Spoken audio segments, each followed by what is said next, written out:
clap. Thank you very much. God bless you. God bless you. Thanks so much. Thank you so very much. Definitely. Thank you very much, though. Definitely. Thank you so very much. What a blessing to be here at University of Washington, Seattle. I'd like to thank my new friend and sister, Vice Provost Marsha Landau, for those very kind and generous remarks. I'd like to thank my new friend and sister, Yvette Fields, for not only picking me up at the airport and engaging in such high-quality conversation, but being so warm and hospitable, and similarly so for Sister Essence Pierce. I had a wonderful dinner just a few minutes ago and met Brother Kip Shoke, who read a powerful poem, who happened to be the grandson of my masterful Sunday school teacher, Shiloh Baptist Church in Sacramento, California. Her name was Sarah Ray. We wrestled with the book of Job that would make both Jung and Kierkegaard proud. Carol Lee Dance was there, and we thank her so very much for both her family's generosity as well as her deep concern about the quality of intellectual life here at University of Washington.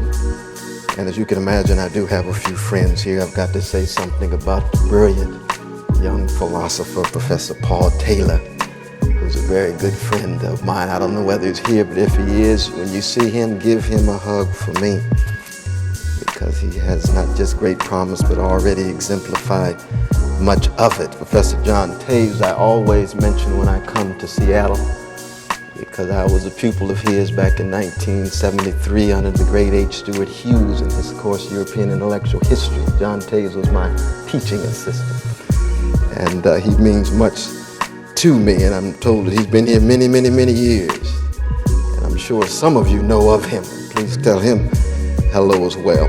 And similarly so for Brother Charles Johnson, that masterful writer and teller of tales. Last but not least, I cannot come to Seattle without mentioning the great Jacob Lawrence. The great Jacob Lawrence. We miss him so. We miss him so. And I think it's appropriate in talking about race matters, keep in mind the role of the courageous artist, and that's why I begin on a Socratic note. I hope that I say something that thoroughly unsettles you. That's what we're here for.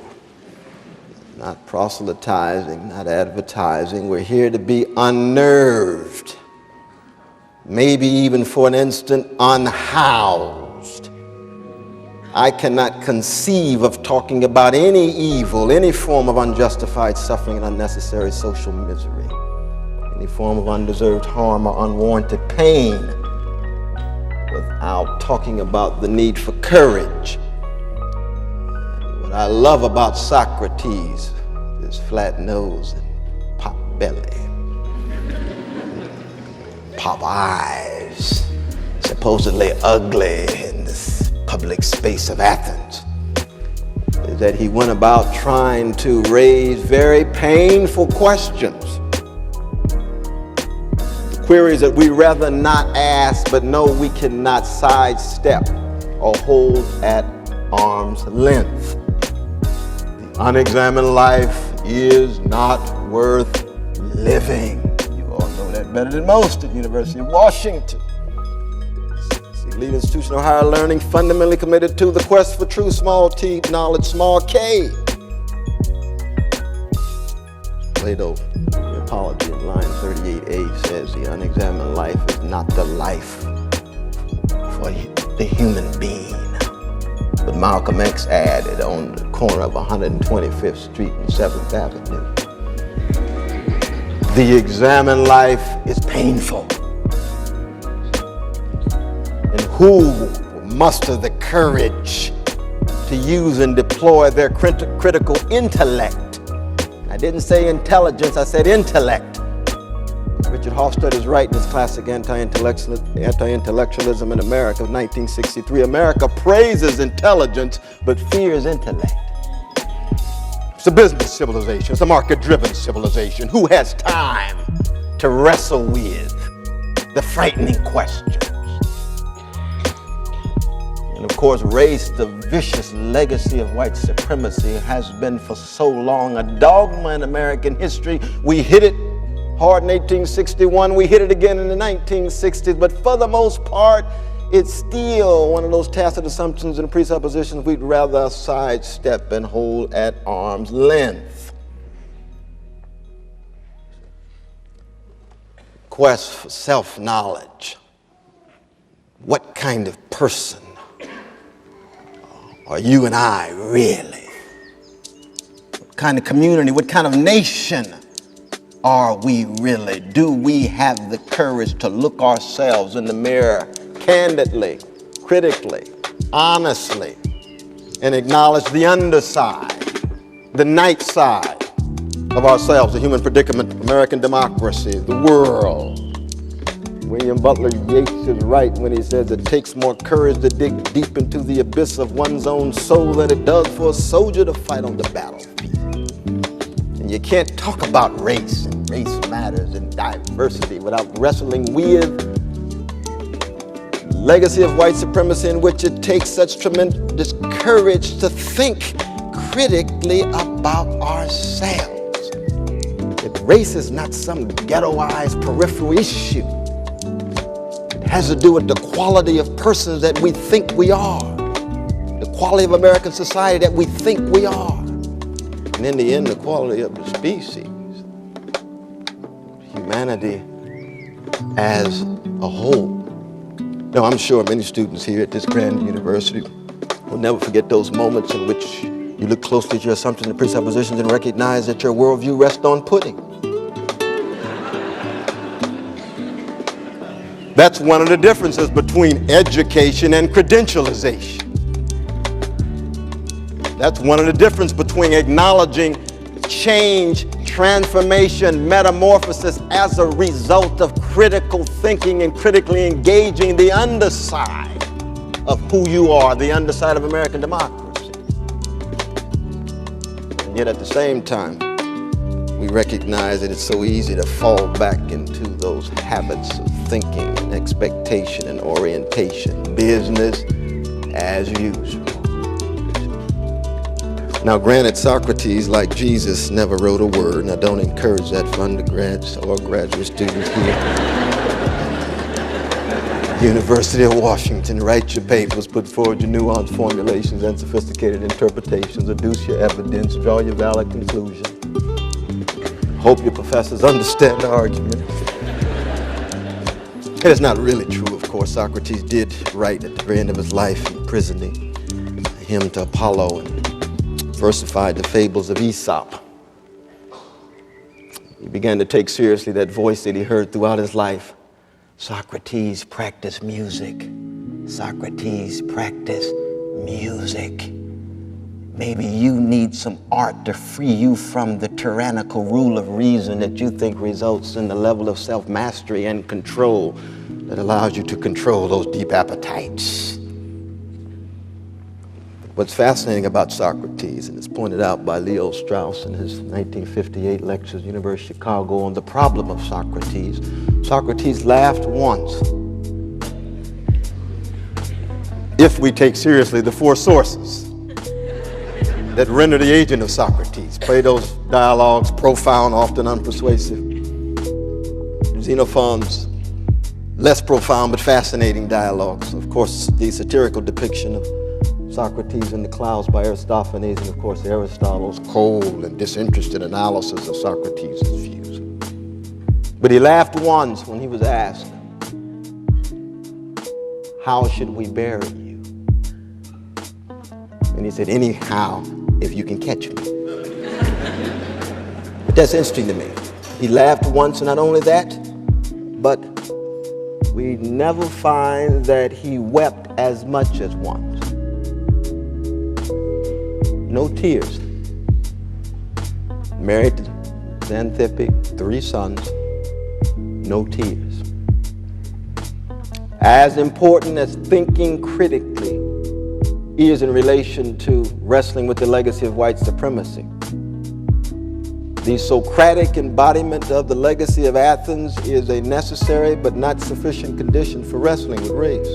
And that's why I take seriously the legacy of Jerusalem. Jeremiah wails and Elijah cries and Jesus weeps because they love so deeply, they care so much. And we will never be able to come to terms with race matters unless we confuse a spirituality of genuine questioning, interrogating, scrutinizing, pushing ourselves against the wall, but at the same time allowing tears to flow precisely because one has to open one's soul and acknowledge one is not always in control. Some passion, some connection to something bigger than oneself, to situate oneself in a story larger than oneself, to be able to locate oneself in a narrative grander than oneself. Break out of the egocentric predicament. Exactly.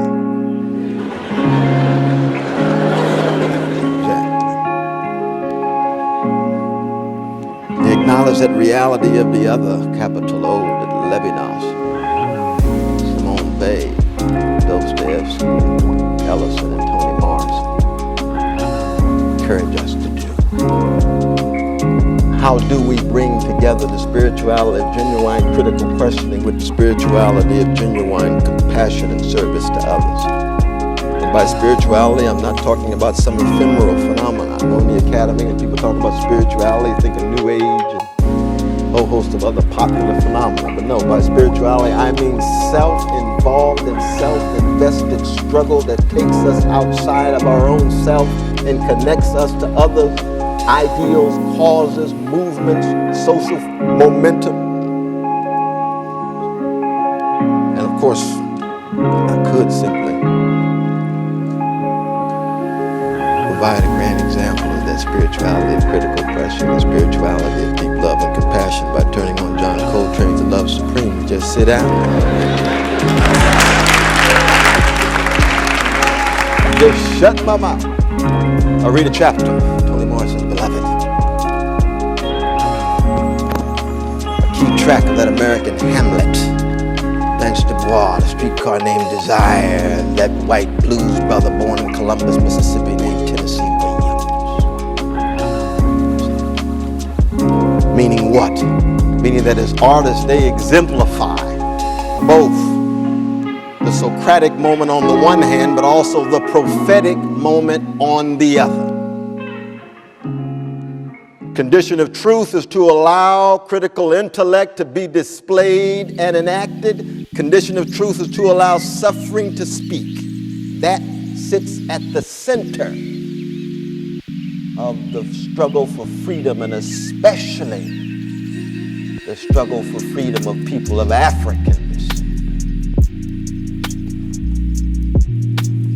It's two fundamental questions that sit at the very core of that struggle. And of course, it's always a tradition of struggle that says, whosoever will, let him or her come, if you're willing to pay the cost.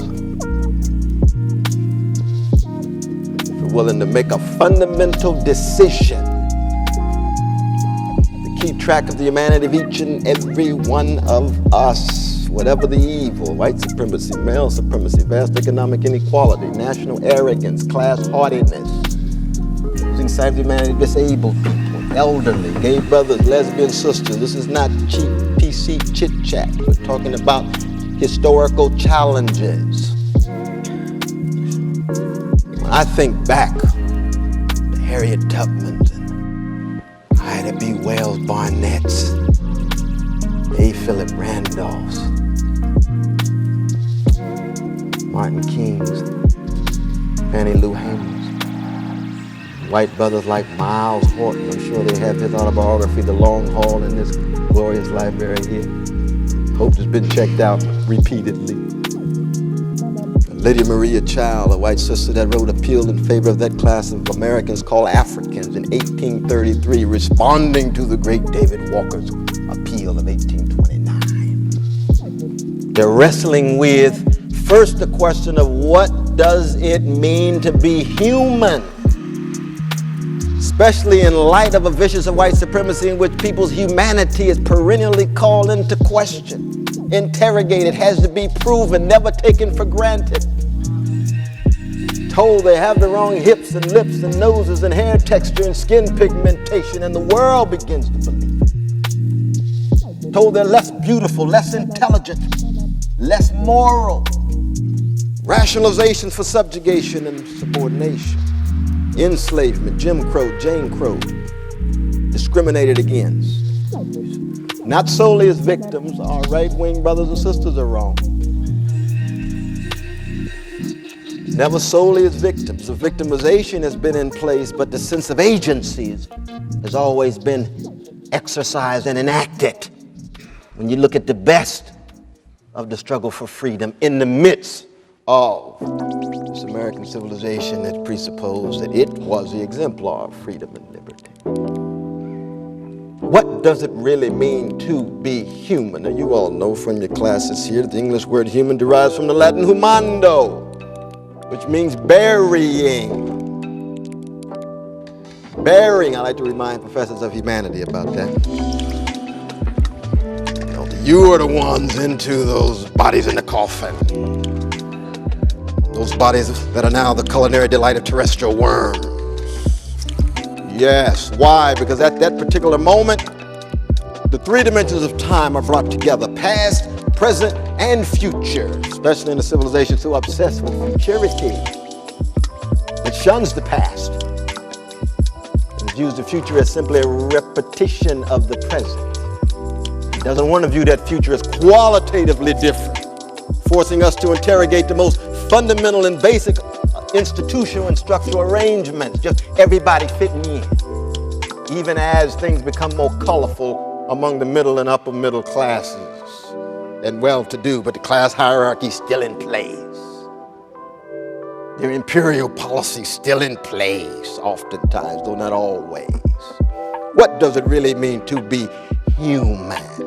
Well, you see, when you actually look at the history of spirituals, oh Lord, how come I born here? So Sophoclean in insight. Or the blues, a jazz, a rhythm and blues, and yes, even a little hip hop.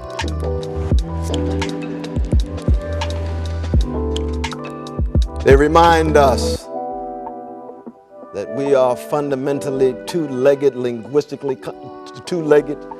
Let me say that again. I want you to get this point. I want you to get this point. That we are fundamentally two-legged, featherless, linguistically conscious creatures born between urine and feces. You see, that's the discourse of the funk in the history of black freedom. It's not something to be laughed at. See, when Ezra Pound said that Walt Whitman isn't an exceeding stench, but he is America, and he's from Idaho, he said it in London. Black folks say, no, you think the stench and the stank is where you start. We start with the funk. We start with the raw history, the raw reality, and the mortality denied by most of American culture and civilization. That we are a people who have been on intimate terms with forms of death in the most death-denying, death-ducking, and death-dodging of all modern civilizations. The mainstream may go sentimental and talk about purity and he or she who is pristine and opt for the happy ending, but we start with slavery, a form of social death in the midst of this death-denying civilization. And one of the reasons why it's so difficult to talk about race and the legacy of white supremacy, one of the reasons why we usually have to wait for a catastrophe and crisis to hit before we wrestle with the issue head on, because we live in such a shallow and hollow culture that is so obsessed with comfort and convenience and contentment, they don't want to deal with the funk. They don't want to deal with the raw reality. They don't want to deal with the darkness that is shot through, not just America, but every civilization. It's no accident that Disneyland and Disney World brag that no one has ever died on their premises. It's quintessentially American. Nobody died. Is there life there? No, it's just fun.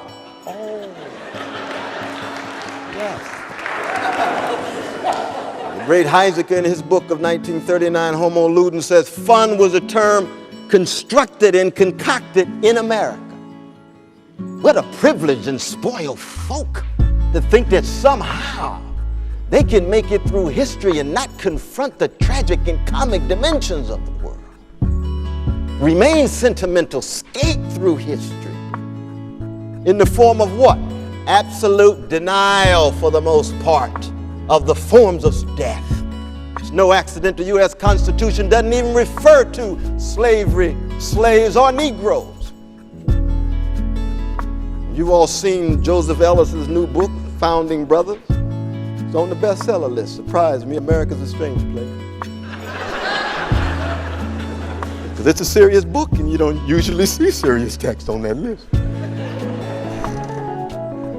Take a look at that chapter 3 called The Silence and the consensus of the Founding Brothers to not come to terms with the petition of the Quakers to deal with slavery. Sidestep it. Overlook it. 22% of the inhabitants of the 13 colonies enslaved Africans. But somehow think that, as Malcolm used to say, the chickens won't come home to roost. That history won't haunt you. Same is true in the discourse of innocence. America is unique among modern nations to believe that it began with innocence. F.O. Matheson, the towering Harvard literary critic and Christian socialist and gay brother who taught in Cambridge for 42 years, used to begin many of his lectures by saying, would America be unique among modern nations to move from perceived innocence to corruption without a mediating stage of maturity? That's a serious question. You might grow old and you might grow big, but when will you grow up? Race is a litmus test, not just for justice, it's a litmus test for maturity. Peter Pan mentality, young forever. No history, no time, no mortality. Selective memory.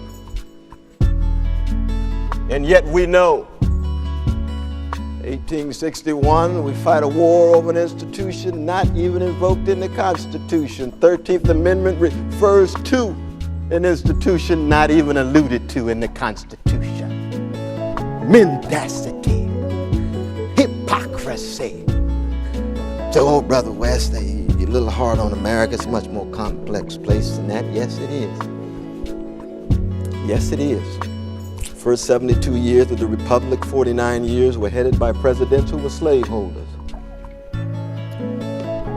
The only presidents re-elected during that period were slaveholders. The majority of Supreme Court were Southerners, most of them slaveholders. Very complicated democracy.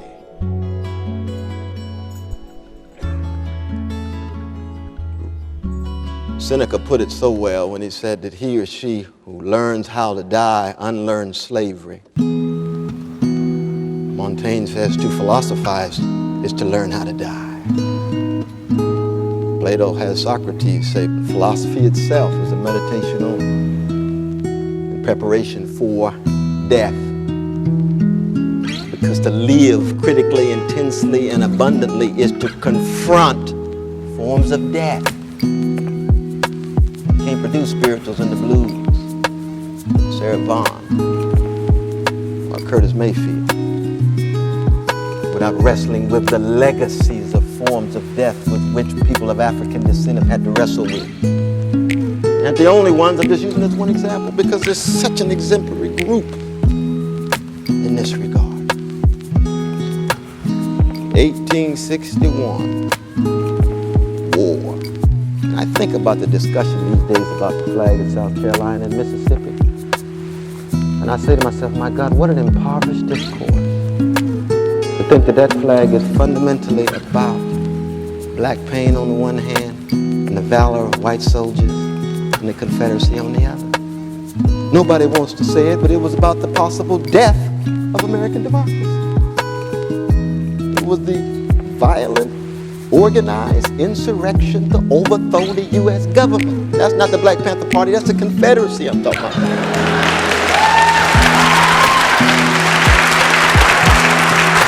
It had to do with notions of democracy and citizenship. It's not just about black folk over here and white Southerners over there.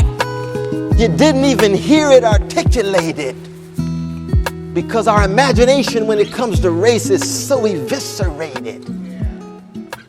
The denial is still so much at work that it's just about responding to the psychological sensitivities of this group. And the psychological sensitivities of this, no.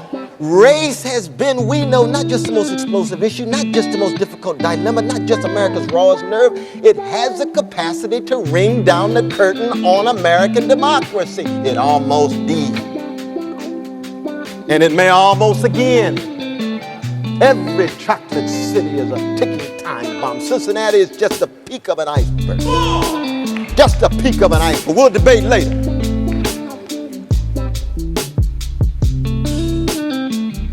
Meaning what? For 4 years, 620,000 people dead. Over what?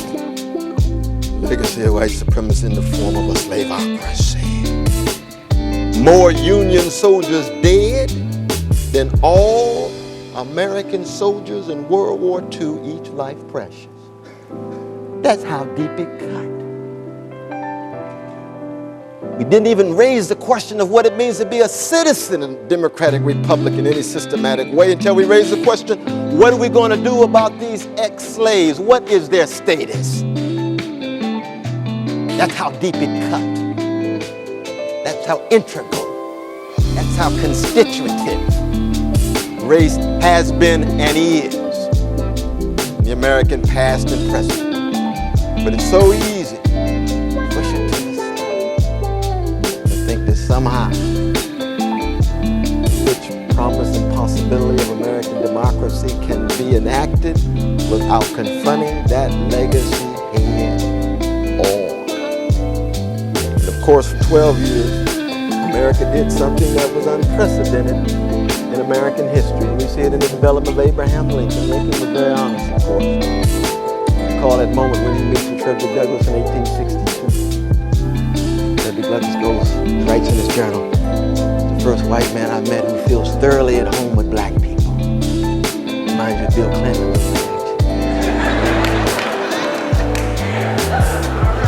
Abraham Lincoln says what? He says, Mr. Douglass, I admire your oratoric skill.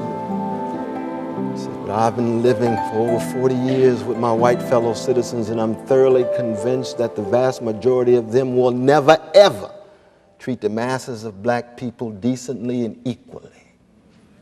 And therefore, it's best for you to look for a place in Central America. New colony. Frederick Douglass says, I disagree with your conclusion, but I understand your insight. We got a major challenge if we're going to create a multiracial democracy. Part of the greatness of Abraham Lincoln, of course, is that, like Malcolm X, he was always growing, criticizing himself.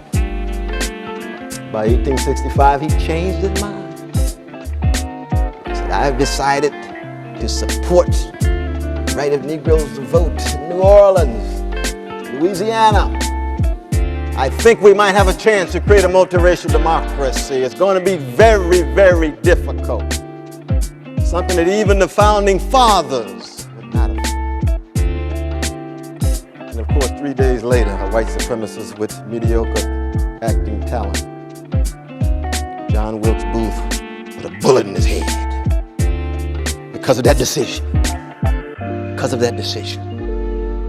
And yet there was this grand attempt. Never in the history of the modern world had there been a shift from slave status to citizenship status. And of course, in the 1870s, we had more senators then than we do now.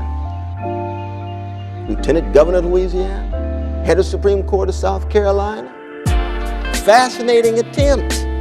to see whether, in fact, American democracy could become a multiracial democracy. And we're still not even dealing with the vicious legacy of male supremacy, let alone class hierarchy. But to create a multiracial democracy in light of Lincoln's vision after he changed his mind. And yet by 1877, you all know the story, the Confederacy lost the war, but white supremacy won the peace. Institutional terrorism sets in.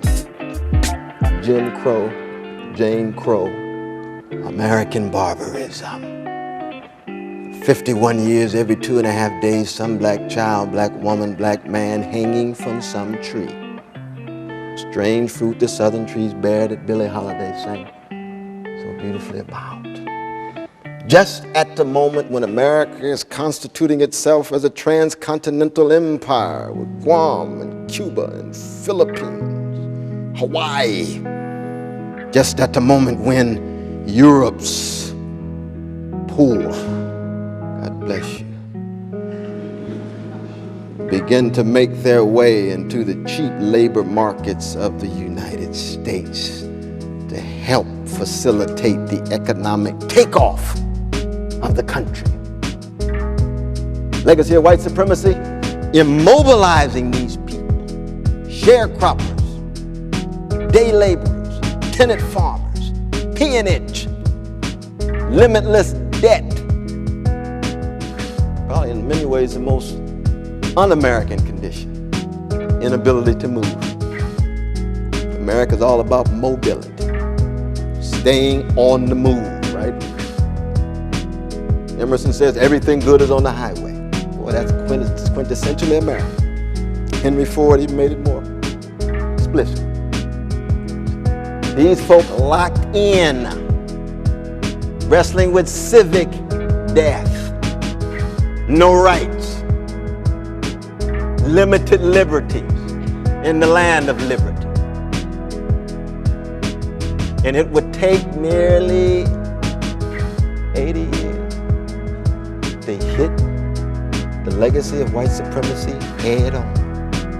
And I want to say something to young people about the 1960s. This is very important, 1950s and 60s, because so much of the debate about race these days has to do with one's interpretation of the 1960s. And of course, the 60s cannot be understood unless it's understood against the backdrop of Jim Crow, Jane Crow, going back to 1877, to 12 years, and then of course, the 244 years of slavery in America, and the 79 years America as a democratic republic.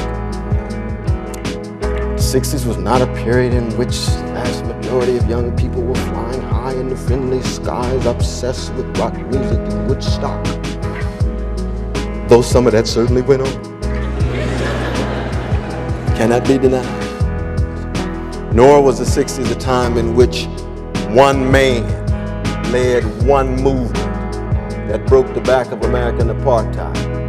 Martin Luther King Jr., who is now celebrated every January, oftentimes by those who, not just critical of him, had deep hostility toward him in the 1960s when his body was still moving in space and time. And that's black folk as well as white and red and yellow. He was not the HNIC, the head Negro in charge, ever.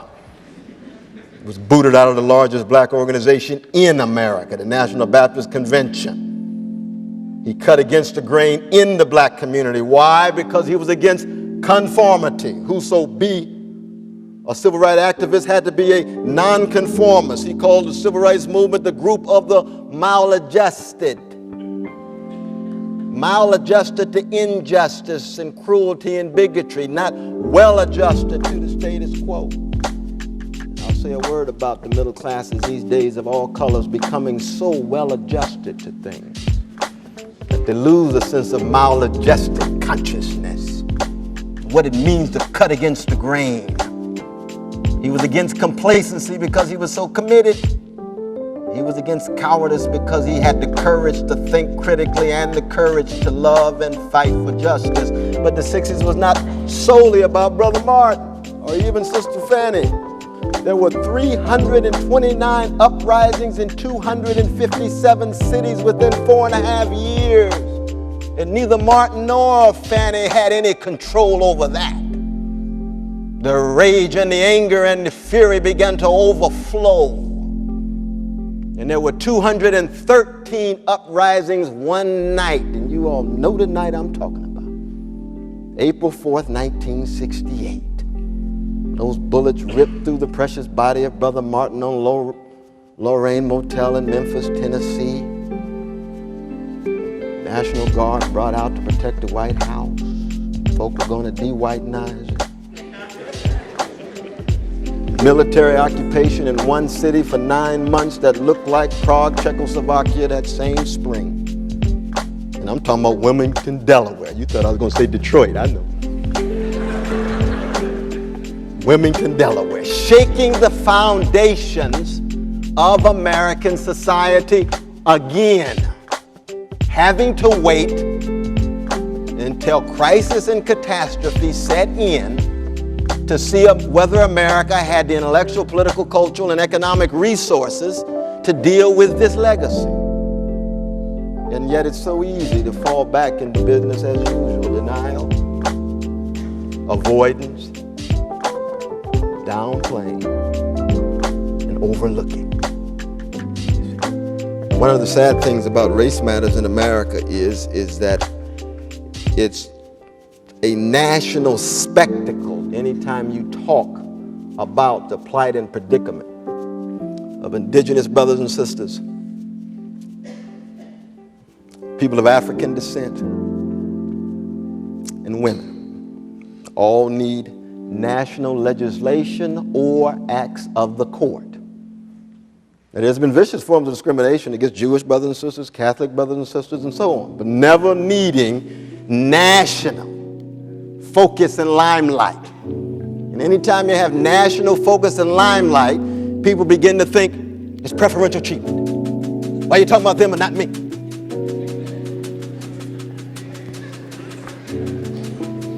I say, no. White working class brother, we know you have pain.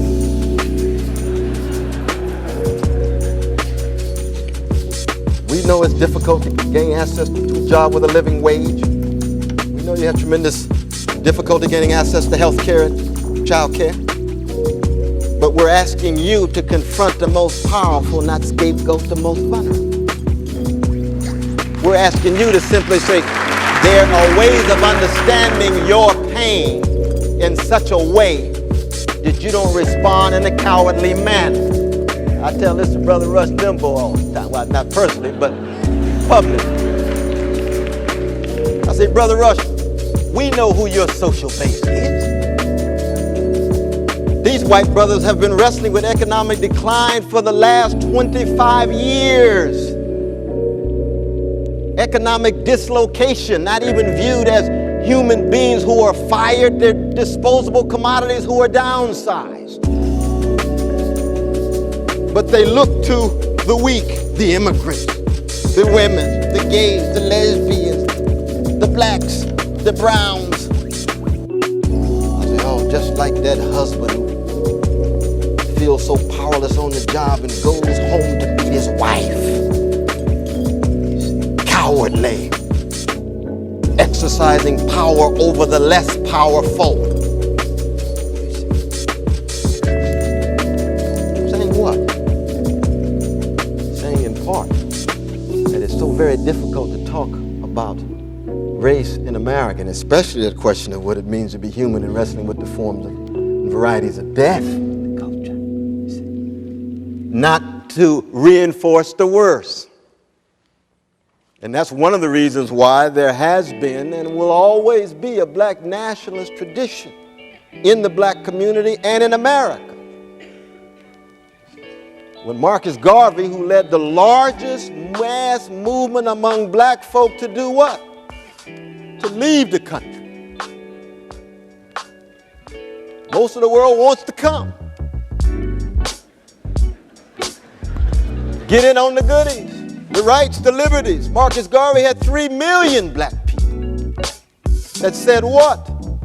That said, I agree with Alexis de Tocqueville. I agree with Abe Lincoln before he changed his mind. I can't conceive of a multiracial democracy. I just don't think that the vast majority of white brothers and sisters will ever treat the masses of black people decently and equally.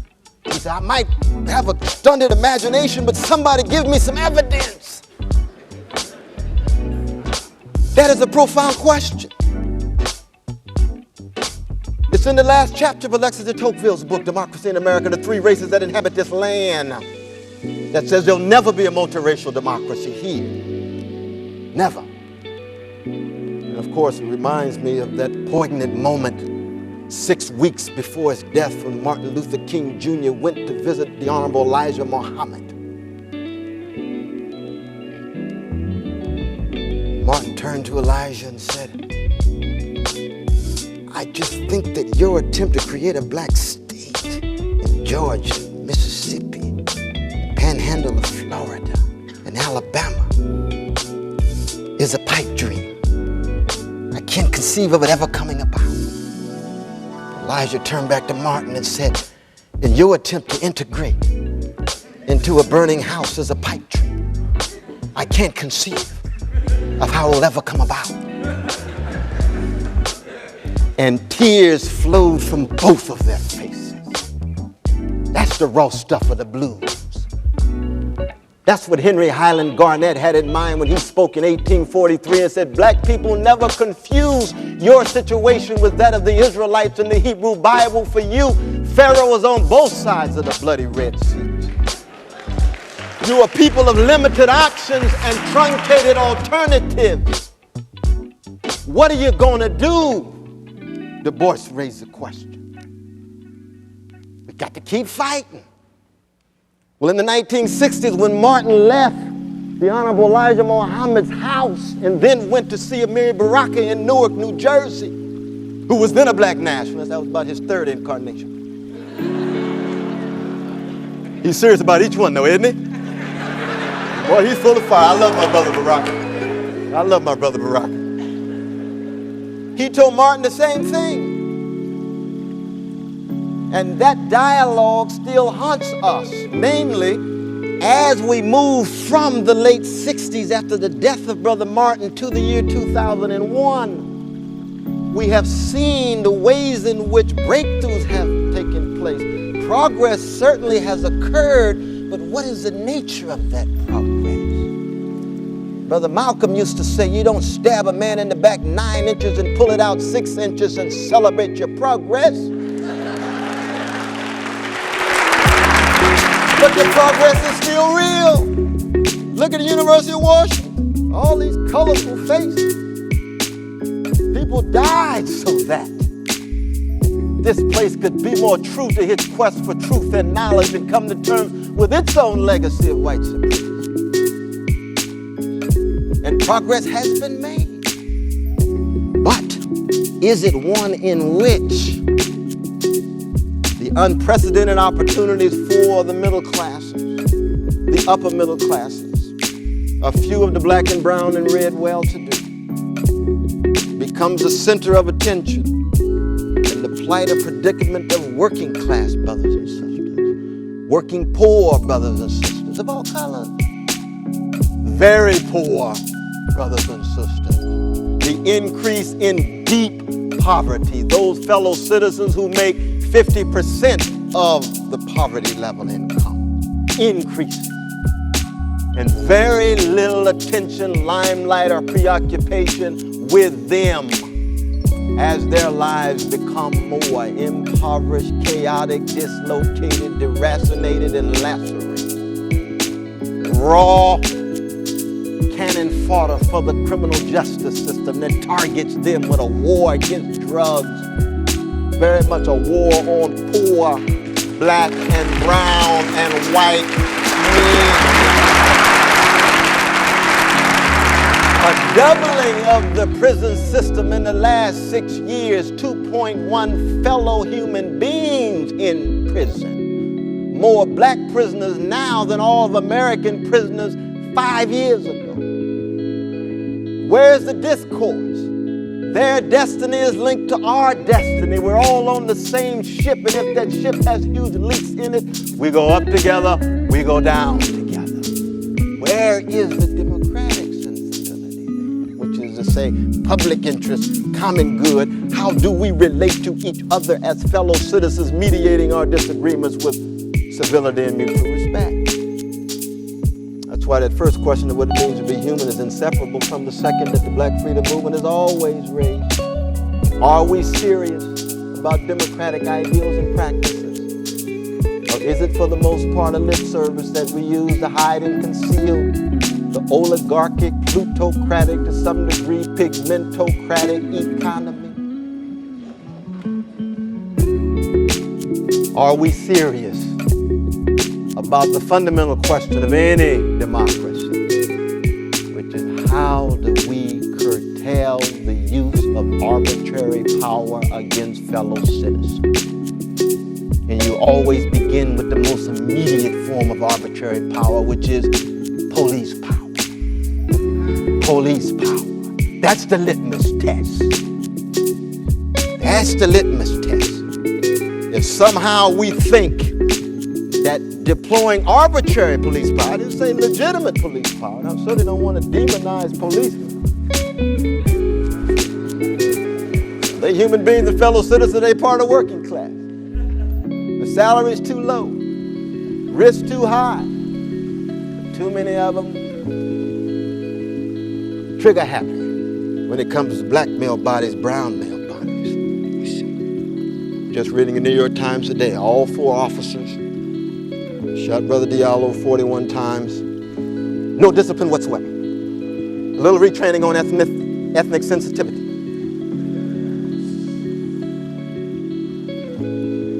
Just in Sacramento, where I grew up, another 17-year-old black brother, tip of the iceberg. Across the board. And it affects each and every one of us as citizens. Arbitrary power deployed. Could be corporate power. Arbitrary governmental power. There I'm with the right-wing brothers and sisters. I'm not for a big government out of control that has no accountability. But corporate power, often unaccountable, deploying its arbitrary power against working people. Individual power, men against women, straight against gay, lesbian. That's what a democracy is. If we're serious about it, then we cast the national limelight on it. And of course, I'm not suggesting it doesn't take place at all in America. Part of the greatness of the country is there's always been a leaven in the loaf. There's always been citizens of all colors who are willing to attempt to cast a limelight on it, but they always cut against the grain, against the dominant grain. But see, democracy is more than just a mode of governance. It's a way of being in the world. It is experimental, improvisational, jazz-like. It's about fundamentally believing those who Sly Stone call everyday people have a sense of the tragic and majestic and problematic shot through their lives, and they are just as valuable as elites. Sly say everybody is a star.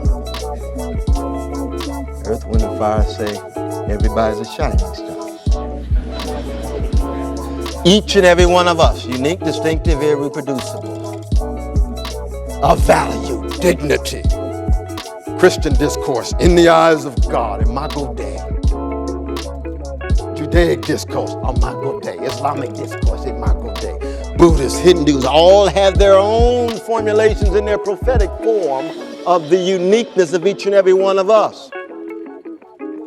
And then, of course, James Weldon Johnson and his brother Rosamond come along and say that's why we ought to lift every voice. And when the voices of the demos, the voices of everyday people, those who the late, great James Cleveland called ordinary people, when their voices are heard, they would not choose dilapidated housing. They wouldn't choose decrepit school systems of education in our public life. They wouldn't choose jobs that don't provide a living wage. They wouldn't choose lack of health care or unavailable child care. Their voices must be hemorrhaged when it comes to fundamental decisions being made in the society. That's what it means of taking democracy seriously all the way down. Now, granted, there's always counter-majoritarian institutions like courts that must preserve the very conditions for the possibility of democracy, rights, liberties, freedom of association, speech, and worship. Yes. But who really takes democracy seriously? That's cross-color. We can look at the art form of jazz. You better find your voice.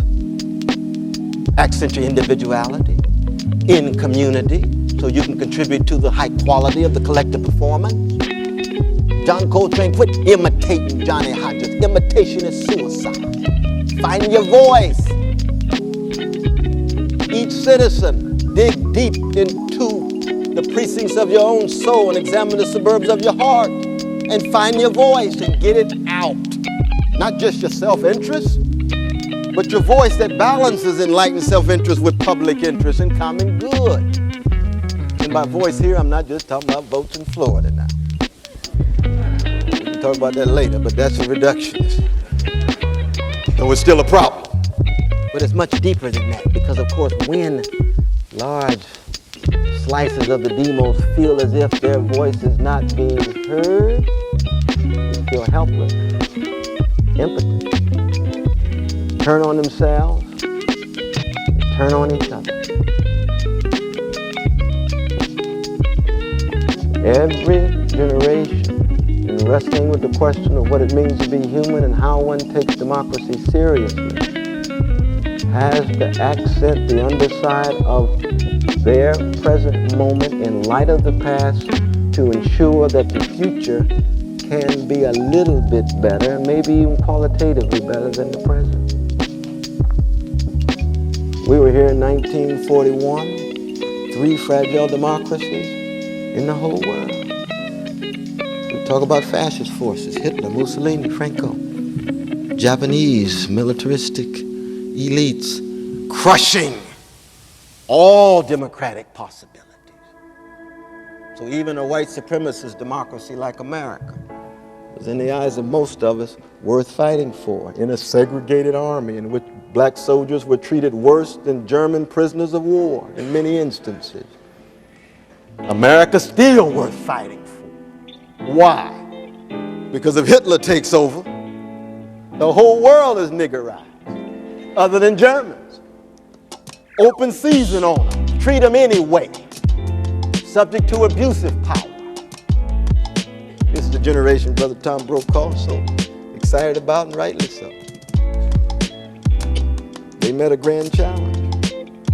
We're here in 1965, break the back of American apartheid, or we slide down a slippery slope to chaos and anarchy because we would be at each other's throats. Young folk may take it for granted, but there was a kind of war going on. Many, many casualties to keep alive the best of American democracy as it confronted that particular version of white supremacy. Year 2001. What are the challenges, especially for the younger generation? First, relation between race and escalating, galloping wealth inequality. 1% of the population own 48% of the net financial wealth, and the next 7% own another 30%. And it has been increasing over the last 15 years, be the administration Democratic or Republican, both beholden to disproportionate amount of corporate influence, transnational corporate influence and domestic corporate influence. No serious discussion about it. The sacred cow of American democracy being economic growth by means of corporate priorities. If we don't keep that growth going by means of corporate priorities, the very conditions of American stability go under. And we've seen what? Real hourly wages of working people increased 4% over 20-some years, and CEO salaries increased 425%. CEO salaries for the Fortune 500 companies, 925%. Now, between 1945 and 1973, corporate profits go up, wages went up. Why? A contract had been made, a consensus had been reached, a workers' movement in place that ensured high levels of productivity. Workers can get in on it. It snaps in the 70s. It's now corporations mean and lean for stockholders and workers trying to adjust the best way they can. That's why we have 6.5 million fellow citizens who work 6.5 million fellow citizens of moms and dads who work 4 jobs between those two. 4 jobs in one family. Don't receive a penny from the federal government. Frugal, thrifty, deferring gratification, but still making very little. Hardly any talk at all. And of course, on the international level, my God, one individual has wealth equivalent to the bottom 48 countries. That individual is no longer in Seattle. We got a new one now.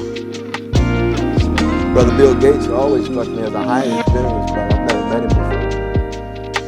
He gives quite generously in the form of philanthropy. And philanthropy is a very rich tradition in America, but we must never confuse charity with justice.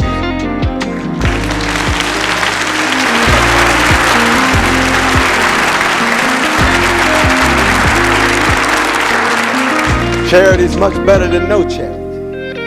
Don't get me wrong. Even the well-to-do are human beings who make choices and decisions that can have positive effects. No finger pointing, a name calling, a pigeonholing, let alone demonized. But we're talking about structures and institutions. The top 100 individuals have wealth equivalent to the bottom 48% of humankind, 2.6 billion. Where is the discourse? It's hard to generate it. It began here in Seattle in part in terms of putting it on the national and international scene.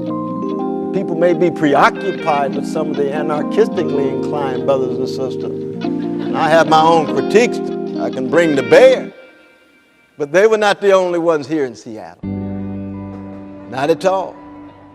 People concerned about corporate-driven globalization as opposed to democratically driven globalization, mechanisms of accountability for all of the productivity and wealth being produced. Look at NAFTA now, 27% decline in Mexican workers' wages. That was supposed to be so grand and progressive. How do we measure it? Whether the economy is better. Well, what do you mean by economy here? Is it from the vantage point of Wall Street or is it from the vantage point of the workplace? And most importantly, especially younger generation understands this better than older brothers like me. Look at American society through the vantage point of the most vulnerable, children. Not just the 19% of children living in poverty across color. It's only 4% in Japan. It's only 7% in Germany, which is a country not known to be on the cutting edge of the barbaric 20th century in regard to social justice. 19%. 45% of red children, 42% of brown, 40% of black children, 100% of the future. Where's the discourse? Where's the focus? One of the things I like about George W. Bush is that at least he shifted the discourse to the plight of children in the inner city in regard to education. Couldn't get that out of Bill Clinton. He's more concerned about the swing vote. Couldn't get it out of Al Gore. He's more concerned about the swing vote. He couldn't even mention the phrase poor children. Always middle class, and he began to say working class with a little populist twist when the polls begin to fall. I may disagree with George W. Bush's free marketeer responses, how you deal with that plight. But it's the focus that is so necessary. Why? Because we have never seen a generation so isolated, lonely, alienated, spiritually malnutrition, suffering from spiritual malnutrition and existential emptiness in the history of the country. All you have to do is visit a public school in any, not just Chocolate City, but vanilla suburb too. San Diego's just the tip of an iceberg. Columbine, tip of an iceberg. Why? Families weak, communities feeble, neighborhoods transformed into hoods. And that's just not in black and brown communities. I'm talking about suburbs too.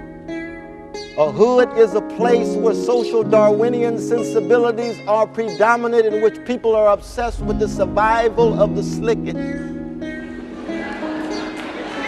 Preoccupied with the 11th commandment, thou shalt not get caught.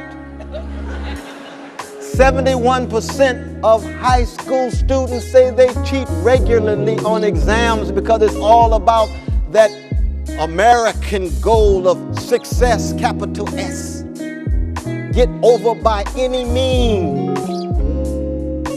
It's part of the significance of the hip-hop culture.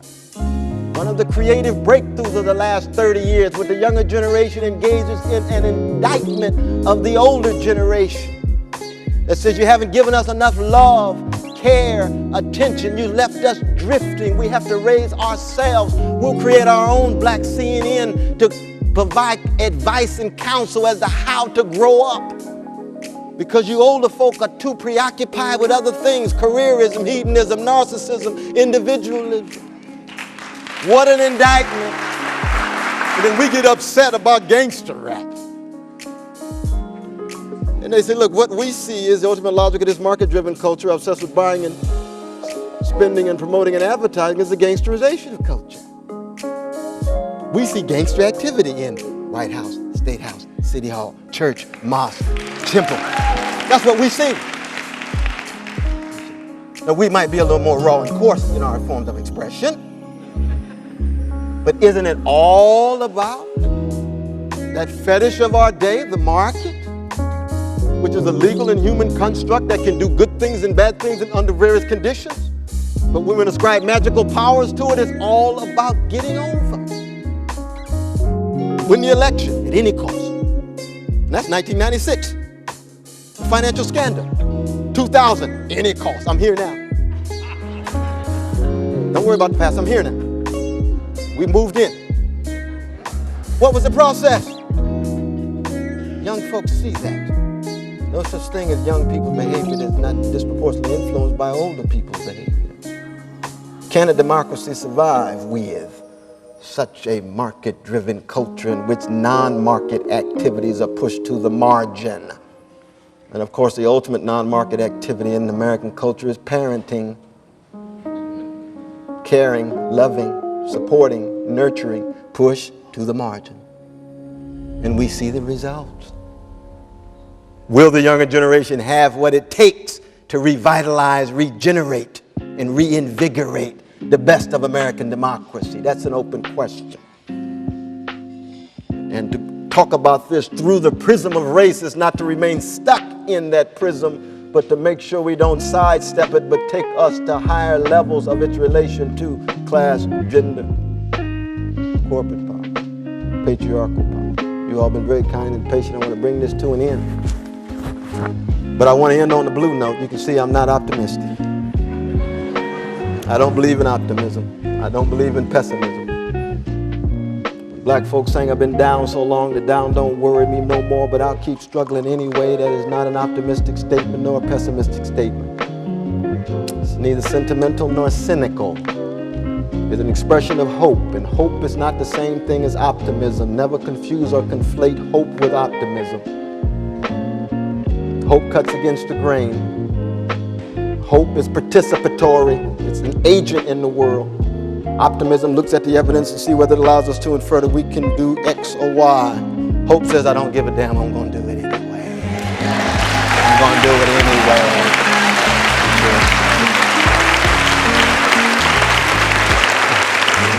When white brothers and sisters undergo the metamorphosis by means of critical thinking, by means of compassion, they say, I'm going to fight against white supremacy. I'm not asking permission from anybody. I might not even be popular in the black community. I'm not asking for their permission. I'm doing it because it's right and it's just and it's moral, and I want to be that kind of person. I want that kind of society. I'm against heterosexism for the same reason, anti-Arab sensibility for the same reason. Why? Because that's the kind of trace I want to leave. That's the kind of legacy I want to leave behind. That's the Socratic note and the blue note coming together. It's mediated with the prophetic and the humanistic. And it says, of course, if you're a prisoner of hope, you'll be wrestling with despair. Goethe is right. He or she who has never despaired has never lived. You don't know what it is to be human if you never wrestle with despair. But never allow that despair to have the last word. And it's that effort, that sense of engagement that has kept the best of American democracy alive. Can we do it in the year 2001? Open question. It might be that the civilization is in such deep decline and decay that, like Rome, it will simply begin to slowly slide down the slope. All civilizations come and go, and there will come a day when American civilization dies like every civilization. But let's hope that it doesn't take place on our watch. That's all I'm saying. And I say to you, for those who are willing to meet the challenge, I'll be there with you because I'm going down swinging like Sarah Vaughan, Duke Ellington, and Muhammad Ali. Thank you all so very much. Stay strong. I'm with you. Thank you very much. Thank you very much. Appreciate it. God bless you. God bless you. Thank you very much. Thank you very much. Thank you very much. Definitely. Appreciate it. Appreciate it, brother. God bless you. God bless you. Appreciate your time.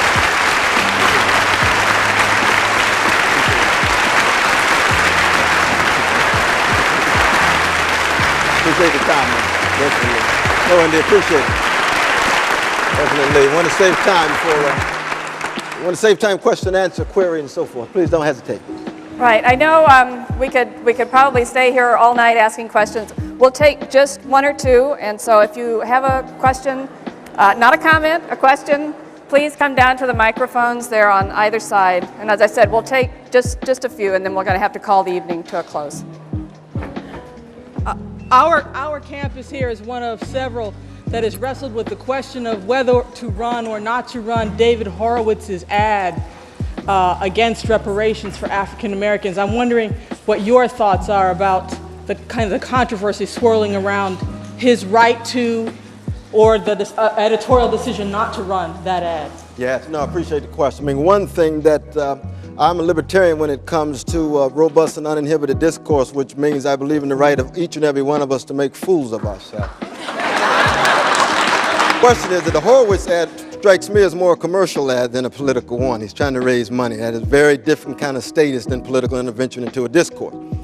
Now, he knows, and many of you know, that we have a reparations coordinating committee that's been at work for a year and a half under the grand leadership of Randall Robinson and Brother Charles Ogletree and Sister Adjua Ayatero.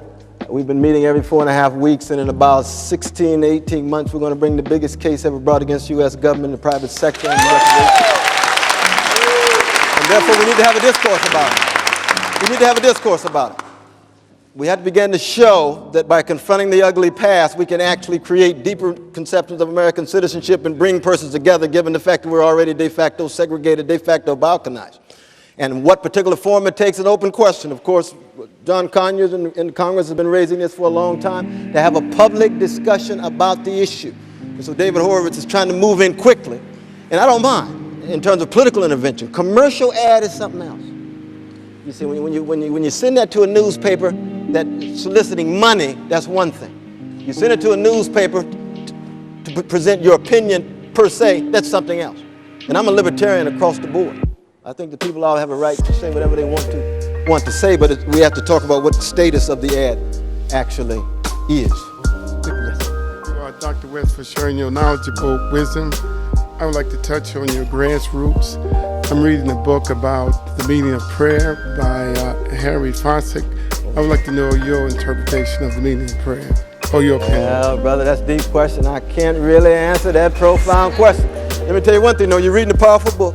Harold Fossack is one of the towering figures of American religion, American spirituality. He had tremendous impact on giants like Reverend Gardner Taylor, Reverend Manuel Scott, Martin Luther King Jr., Carolyn Knight, and so forth. So you're reading the right book, and that book has much more insight than I do. But at the same time, the question is just so tough. It's hard to put it in a nutshell in terms of meaning of prayer. What I like about prayer, of course, is humility, the acknowledgement of limits. That we can do all that we can do and acknowledge at the same time that we have faults and foibles. We're imperfect. We're finite. We're fallen, and so forth. And to unpack each and every one of these, you can imagine is 2 seminars in and of itself. But that's just the beginning of an answer. But you got the right text. Fossack has some powerful things to say. Absolutely. Right. Dr. West, how can we break up this market-driven society that we've got? I'm a working stiff like everybody else. I'm trying to make my monthly mortgage payment. I can't afford to take to the streets and demonstrate. What can a guy like me do to break up this stranglehold that these corporations have on us? Well, I think the crucial thing right now is we have to strengthen the countervailing forces against the unaccountable market power. And those are democratic forces. Democratic forces brought to bear by the nation state. Democrats brought to bear by citizens groups, community groups, in our own lives, navigating and negotiating between the market-driven character of the culture, reward structures that reward those who are more concerned with the bottom line in terms of market calculations as opposed to the quality of human relations and interactions, you see. So there's an individual choice, there's a political choice, and there is an interpersonal choice. But you do have to be organized. So when you say that, I know you're very busy and things, you got to take a little time out to become part of an organization. If you're religious, accent the prophetic synagogue, the prophetic mosque, the prophetic church, and so forth. If you're not religious, a secular organization. These countervailing forces against unaccountable market powers are indispensable. And of course, when it's projected internationally, it becomes even more important because we don't have global political institutions, but we have global economic reality. So there's no accountability for those global economic powers. And they're shaping the world more and more in their own image. And that's what Quebec City in part is about. That's what Seattle was about. Dr. West, I was privileged to also see you on the Smiley Forum on the state of the nation of Black America. And I thought during the forum that you hinted at the possibility of perhaps going green next time. Going green or choosing a candidate from the Green Party. Oh, yeah. Could you comment on that possibility? Absolutely. I thought by green you meant money rather than Green Party. I said, no, indeed. No, of course, I supported Brother Bill Bradley, who's my very dear friend and brother. He is a dyed-in-the-wool liberal. I'm a radical Democrat, which means we don't agree on everything, but we have significant overlap. And I love him like a brother. Supported him. His candidacy could not take off in the way I thought it ought. And I supported Ralph Nader during the election. People come back to me now you must feel guilty and stuff. No, not at all. Not at all. Democratic Party disrespected progressives. And certainly disrespected black progressives. You don't talk about the criminal justice system given what's going on to young black brothers and brown brothers. You say nothing about incarceration. You say nothing about the poor children. No leadership of such a community can support without serious accountability and critique. Ralph Nader talked explicitly about these issues, and of course he also supported reparations. The problem is that Ralph Nader is not as well known in the larger national community, let alone the black and brown communities. Sister Winona LaDuke, of course, from the indigenous people's community, ran as vice president, but they were not as well known. They were also, for the most part, barred from the national conversation, couldn't gain access to the debates. It became very clear that bipartisanship really meant corporate auspices as well as the two parties ensuring that no other voices gain access. You see what I mean? So we've got to explode this notion of bipartisanship. We want robust, uninhibited discourse. See what I mean? But we'll see the next go around. I'm not a dogmatist. I'm not an ideologue in that sense. I'm open to possibilities. I would have loved to see the Democrats take the House and have Conyers and others heading some of these committees if the Democrats had won.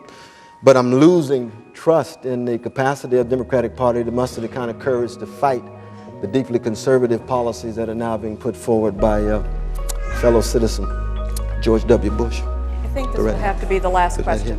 Well, maybe just these three. Is that all right? Just they got to be quick. They got to be quick. I'll be quick enough. Dr. West. How you doing? I love your fro too, though, brother. Go right ahead. Thank you, sir. I dig it too. But check it. With major corporations replacing government and America being desensitized through media, do you really feel reparations is a reality in America? You mean reparations being possible? Yes. Oh, we don't know. And if not, what do you think is going to happen? We don't know. We just don't know. And I don't want to cut you off like that, though. But I think the challenge for us is, especially again for young people, we need more cultural workers in mass media, making films, trying to call into question a lot of these ugly stereotypes. And they're not just white supremacist stereotypes. It's hard to keep track of the humanity of white brothers and sisters on television because they're also flattened out. But we need cultural workers to make moves in those terrains. One of the wonderful things about having the opportunity to go to the University of Washington is this is a site for elite formation, right? Produce a disproportionate number of elites here in Seattle, the region, and the country. That's what gives it its tremendous weight and gravity. The question is, as elites, how will you use it? How will you deploy your clout in that regard? Not to become a martyr, because most people are not going to become a martyr. I mean, some of us are going to die because, you got to take bullets and some people die and some don't. But we're not asking people to die, just asking people to take a stand within their own context. You see what I mean? So when I say we don't know, it partly depends on what I do, what you do. The future is predicated in part on the quality of action that we engage in now as individuals as well as collectivities. And that's what I mean when we just don't know. We just don't know. Go right ahead. Yeah, I guess it's okay. Last year, I was listening to NPR, and I heard a seminar you had done on Paul Robeson. And this isn't the question, but it was so beautiful, brother. It was so enlightening that I just wanted to say something about that. The question is this, though. How do we get this generation? And by we've, I mean our generation, not you and I, but our generation has left this generation a hell of a legacy where 1 out of 4 black males, their contemporaries, are now in the joint or on some kind of paper according to the criminal justice system. Now, these are people that these students are going to have to deal with. How do we impress upon them that it is their responsibility to meet this challenge and to make sure that these people don't get disenfranchised and don't have to do something to turn the joint out? Because you talked about Cincinnati, and that's what is really about to happen. Things perhaps are getting a lot worse than people in institutions like this even realize. But people seem to have the power here if they would do something to address that problem. Yeah, no, that's a very important question, though, brother. It really is. First, of course, I want to begin by accenting the positive about the hip-hop generation. That the No More Prisons CD and the prison moratorium movement was initiated by the younger generation. It's very much the struggle around Brother Mumia, the younger generation. There is an intention to. Dead Prayers has much to say. Most Def has much to say. Common has much to say. Lauryn Hill has much to say, you see. That is to say, there are voices of the younger generation that are focusing on it. The question, the problem is those voices are not as visible. Now, you and I know in our generation, it was about 9 or 10% of us who were really out on the street struggling. The rest watched it on television. See what I mean? So it wasn't a whole generation. You know what I mean? For every Curtis Mayfield, you got somebody just singing in the club about some apolitical X and Y. They may have a nice voice, but it wasn't like they in the struggle. You see what I mean? So that we have to keep that in mind. Every generation has a significant slice of folk who are willing to throw down. And we're trying to solicit those young folk of all colors who are willing to do that. It's never a mass movement. Cowardliness is ubiquitous. It really is, cross color and so on. But to make that link more tight, which is you and I are calling for, I agree. And therefore, I think we have to spend much more time trying to spend time communicating and so on. I mean, for example, I'll give you an example. I got a CD coming out in 2 months. In 2 months. Intervening into hip-hop culture called hiphop. Elevate the quality of the discourse. Connect the most precious heritage, not just of black people, but the country, which is music, to the struggle for freedom. You see what I mean? Last poets, Gil Scott Heron, Curtis, all of them coming back, you see. And the younger generation is more and more hungry for this. And of course, my voice is just one little small voice, and you know I'm not a rapper. I'm just finding my voice in the pocket of the music, you see. But I want to create much more space for that younger generation. Support KRS-One and Chuck D with the Hip Hop Temple down in Los Angeles that's institutionalizing progressive views through the music, linked to the education in the deep sense. Not just the schooling, but the education in the deep sense. For what? Connection. Now you got a lot of sororities and fraternities and churches and so forth already involved in mentoring programs. I applaud them. That's a wonderful thing. But we can't do it simply one-on-one. One-on-one is rich, is precious, but we need to critique the institutions and structures as well. That's the kind of thing we need to have. But it is increasing, and I must say, this generation, very different from the one in the 1980s. You know, I've been teaching now for 26 years. And this generation is very different than the 1980s. Right now at Harvard, they've taken over the president's office for what? Living wage. For working people. Living wage. That's significant. And that's just one example across the nation. But the important thing is we never ever look for mass movements that encompass the vast majority of any generation. Most people just making it from womb to tomb and trying to find just a little meaning and love and a little kindness before they die. You know what I mean? They don't have time. Unless they got to go to war. Thank you, brother. But thank you, especially thank you for the Paul Robeson thing, though, because we can't forget. We can't forget Brother Paul, you know.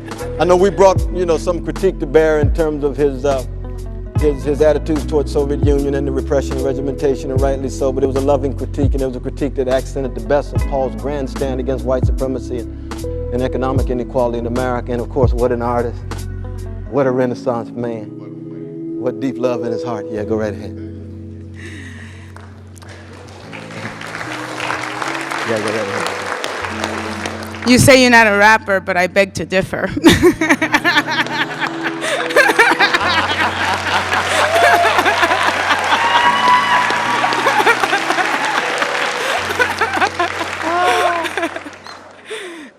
I just really, really, really want to thank you from the bottom of my heart for being here. I am a transplant from the East Coast. And so when I heard you were coming, I just felt like, oh, the East Coast is meeting the West Coast, yeah. So thank you. Which part of the East Coast are you from? New York. I live in New York City. Which borough are you from? Well, I lived all over. I lived in Manhattan, I lived in the Bronx, I lived in Brooklyn, and then finally I lived in Albany, New York. So. Well, that was a drop though, wasn't it? There you go. But you know what, I went to the University of Albany, and then when Bell Hooks came up there, and this is what I came up to say, is when you see her, give her a big, big hug from me and from the West Coast. Bell Hook is just such an inspiration for me, and your dialogue has been really company and community for me. And the question is, are you doing anything with her? What is happening with your conversation? I appreciate both kind words as well as a question. Bell Hooks, of course, both means much to me, and we had such a grand time both working on the book, and we must have traveled to 27 states. After that book, Breaking Bread, came out in 1991, wrestling with issues. I still got so much, male supremacy in me that I got a lot of work to do, and hope somebody's praying for me. But she's pushed, and that's the important thing. It was a pushing that empowered and enabled me rather than paralyzed me. Because I've come out of a context deeply homophobic, deeply patriarchal, and yet it was still a lot of good stuff. You know what I mean? In the church, and on the block, in the party and the dialogue in the library. And Belle brought tremendous critique to bear, so she's helped me to grow, but I've got much growing to do. And I may have even helped her grow a little bit. About a year ago, we had 2 lectures together. And so it depends on our schedules and what have you. She's in New York City, and she's recently resigned, I think, from City University, I'm told. I was just talking to Michelle Wallace today about that. But she's just so precious and has made such a grand contribution. And she's probably the most prolific intellectual of her generation in terms of texts that she's continually producing and so on, you know. But I always give her a hug, so I'll give her 2 hugs. I'll give her 2 hugs. Thank you. Thanks a lot. Thank you very much. There's something beautiful about being on fire for justice. Ooh, it's a beautiful thing. Oh, in a culture of fleeting pleasures, it's so magnificent to have enduring joy. You got to find joy in serving others. You got to find joy in being willing to make sacrifices and take a risk. A lot of people tell you, oh, Brother West, it must be so lonely and marginal when you're trying to speak the truth. I don't have the full truth, but I'm having a good time. I'm having a great time. And why? Because I want to be true to what went into me. I am who I am because somebody loved me. Somebody cared for me. Somebody attended to me. I can't even conceive of what it's like to make my move from womb to tomb without my mother Irene, without my father Clifton, without my brother Clifton and my sisters Cynthia and Cheryl and my Shiloh Baptist church folk and Reverend Willie P. Cook and Deacon Hinton and Sarah Ray, my Sunday school teacher and my vacation Bible school teacher. That's a love train. That's a love train. Oh, yes, it is. Yes, it is. You all were kind enough to have John Coltrane playing. Did I hear some John Coltrane in here? I said, my God, I heard a little of my favorite things, or maybe Love Supreme, or maybe a little Giant Steps, or Impressions, or Expressions, or Ascension. That's the same love train. Oh, yes, and of course, love is all about what? Learning how to die in order to learn how to live. You can't really engage in love unless you're willing to give something up, be vulnerable, take a risk, make that leap of faith. And I come out of that love train that the Isley Brothers sing about in their caravan of love.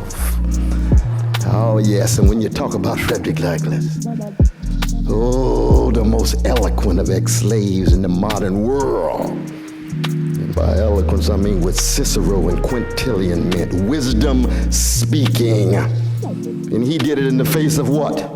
In the face of what every black person in America for the last 400 years have had to come to terms with, which is a history of being terrorized, traumatized, and stigmatized. Isn't it something that in the face of terror, Douglass said, no, I don't want to create a black Al-Qaeda. I don't want to terrorize the folk who are terrorizing me. I don't want to gangsterize the folk who are gangsterizing me in the face of terror. I want love, but justice is what love looks like in public. So I want justice, and I want justice for everybody.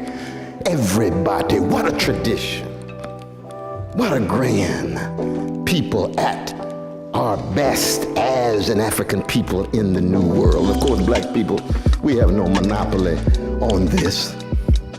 Not at all. Every culture, every civilization has dished out magnificent figures trying to not only be on fire for justice and freedom, but be on fire for truth, understanding that the condition of truth is to allow suffering to speak. You don't want a discourse of truth if you're not zeroing in on those, in the language of Malcolm X, catching hell. So I want to begin this talk with an epigraph from W.B. Du Bois. Just keep this in mind. He's 81 years old. He's in handcuffs. The United States took him to court. He's worked with the Peace Information Center trying to ban nuclear weapons all around the world. And he's viewed as working with a foreign agent. He's just married Shirley Graham Du Bois, a freedom fighter in her own right. They got married Valentine's Day, 1951. 2 weeks later, he's in court. That's what you call a revolutionary twosome. Sly Stone would say it's a family affair. What does he do? He says, I have a plan to pass on to the younger generation the best of a tradition of struggle. So I'm going to embark on the writing of 3 novels in his 80s. 3 novels. In the first novel, The Ordeal of Manzart, you turn to page 275 of that novel. He says, I've been wrestling with 4 questions my whole life. And the 4 questions that sit at the center of not just those who are full of black prophetic fire like David Walker and Harriet Tubman, but all human beings who choose to be on the love train. First question, how does integrity face oppression? Integrity, we don't hear that word too much, certainly don't see it exemplified too much in the culture of cupidity, love of money, society dominated by big money, big banks, big corporations, obsession with stimulation and titillation, being consumers rather than citizens, obsessed with getting over, avoiding the 11th commandment, thou shalt not get caught. And I'm not just talking about Wall Street criminals who walk off free, never get caught. And when they do get caught, they just have to pay money. Wouldn't it be nice if Jamal got caught with a crack bag and all he got to do is just call somebody up and give him some money? I got some friends with a lot of money. And not have to go to jail. That's been the case of the Wall Street criminals. Integrity. How does integrity face oppression? The second question, what does honesty do in the face of deception? Just being an honest person. James Baldwin says at the conclusion of the preface of Notes of a Native Son, all I want to be is just a writer and an honest man. And to have integrity, or attempt to have integrity and be an honest woman or man, is already countercultural. It's already counter-hegemonic. You have to cut radically against the grain in your hood, neighborhood, on the job, in your mosque, in your church, in your temple. Why? Because I'm trying to be a person of integrity. Oh, you must be a leftist. No, I'm just trying to be a person of integrity. You must be revolutionary. No, I'm just trying to live a life of integrity and honesty and tell the truth. Expose the lies. That's all. Don't try to peg me ideologically and politically. I got a morality and a spirituality that says this is the kind of life I want to live before I die and before the worms get me. That third query, what does decency do in the face of insult? Just to be a decent person, you got insults, assaults, attacks coming at you. And that last query, how does virtue meet brute force? That's Du Bois.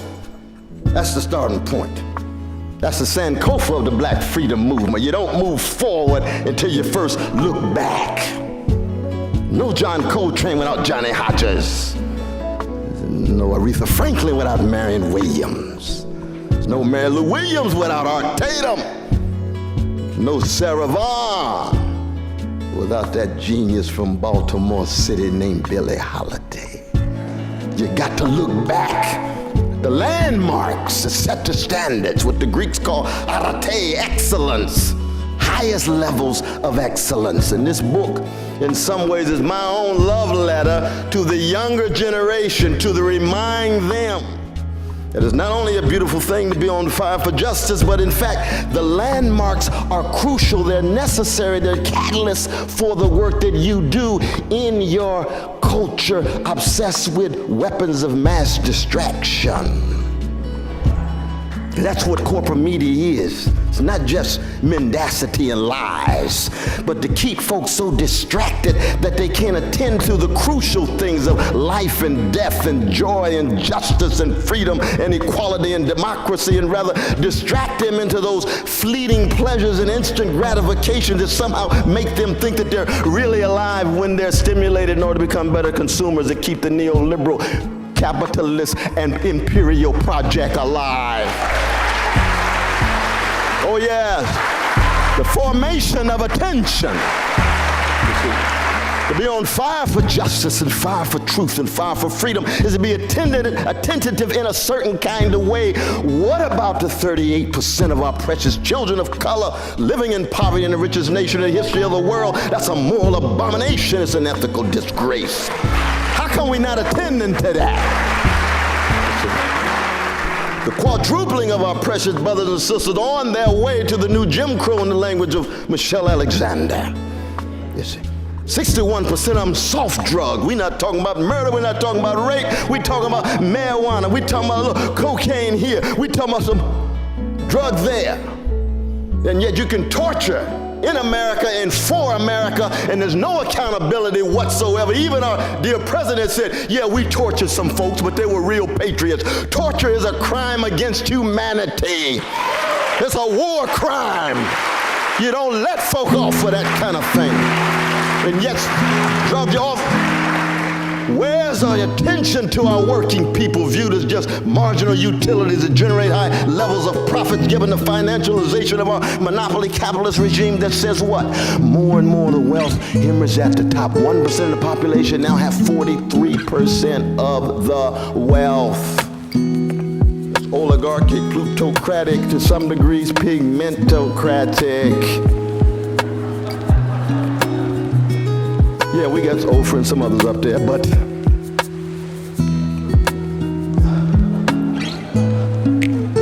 dominant tendencies of our society: financialize, privatize, militarize. And look. We begin with Dr. Cornel West. He is a professor of religion as well as the director of Afro-American Studies at Princeton. He's also known as a brilliant social critic with insights into topics as diverse as racism and popular culture. His latest book, which is being published on the anniversary of the LA riots, is called Race Matters, and I'm very pleased to have him back. Welcome. Oh, it's good to be here. Good to see you. Tell me, these are a series of essays that you have written, but if there is an essence here about race in America today, what is it? I think in many ways it's reflected on this very day, which is the celebration of the birthday of the great Billie Holiday. She would have been 78 years old. I think in the life and in the art of Billie Holiday, we see the triumph of the human spirit as it struggles against adversity. And in many ways, that's a paradigm of the black condition in America since we first arrived. A very tragic but dignified struggle against adversity, struggle against overwhelming circumstances, and yet still able to hone out some stone of hope. And that's what that book is about. It's about hope. What's the hope? Well, the hope is primarily based on the small victories. The small victories in terms of the black love, black care, black joy that serve as the basis of loving others and allowing the possibilities of persons coming together to change and transform prevailing circumstances. When you look at the Rodney, taking you to timely events, this second trial of Rodney King, this trial in which the prosecution has evidently done a better job than it did the first time. Do you fear the consequences because no one knows what a jury's going to do this time? Well, it's hard to say, though, Charlie, though I must say that the distinction between what some persons would call a more visible riot, rebellion, or upheaval, as opposed to the quiet riot, which is occurring this very moment in South Central, occurring this very moment in Harlem here in New York, it's occurring this very moment in South Central and East LA, it's occurring in Appalachia. That is to say, the hurt, the misery, the suffering. And oftentimes we act as if that is not already in place, and it is. The tears are actually already flowing, as it were. So that the distinction between a quiet riot, which is occurring at this very moment, and a more visible rebellion or riot or upheaval is, for me, an important distinction, but it's a distinction that ought not to lead us to overlook the degree to which the conditions are still the same. Why do you think that white America was startled by rage in L.A.? I think partly because we've lived through a kind of ice age under Reagan and Bush. And what I mean by that is there's rendered so much of black and brown, but especially black social misery invisible. And by rendering that social misery invisible, persons are surprised as they have fallen asleep in their own kind of complacency. And to see the rage and fury and the anger articulated was a wake-up call to the degree to which persons had in fact slumbered and fallen into a complacency and begun to think that maybe we had reached a kind of rough justice in this country, and we know that's certainly not the case. You mentioned the two previous Republican presidents. Do you think that this Democrat from Arkansas has done something in terms of both his campaign and his early presidency to overcome some of the cynicism? I think he certainly attempted to create a new atmosphere, and it's very difficult to do. I mean, he can't get a job bill through Congress because of Republican placating. Yes, exactly. So that I think he's attempted to create a new atmosphere, but there's some very strong and deep conservative residues there, not just in the Congress. In Clinton? Or he's he's fighting against it. Yeah, but at the same time, Randall Robinson was here last night, and I suspect a man that you respect clearly for what he's done for Nelson Mandela and head of the executive director of Trans-Africa. And he said that the policies of this country and this president with respect to Haitian refugees and with respect to democracy in Africa and with respect to the recognition of government in Angola, racist. Well, it's a continuation of the Bush administration, and I think that certainly one of the major Achilles' heel of the Clinton administration has been precisely the hypocrisy regarding the issue of the Haitians. There's no doubt about that.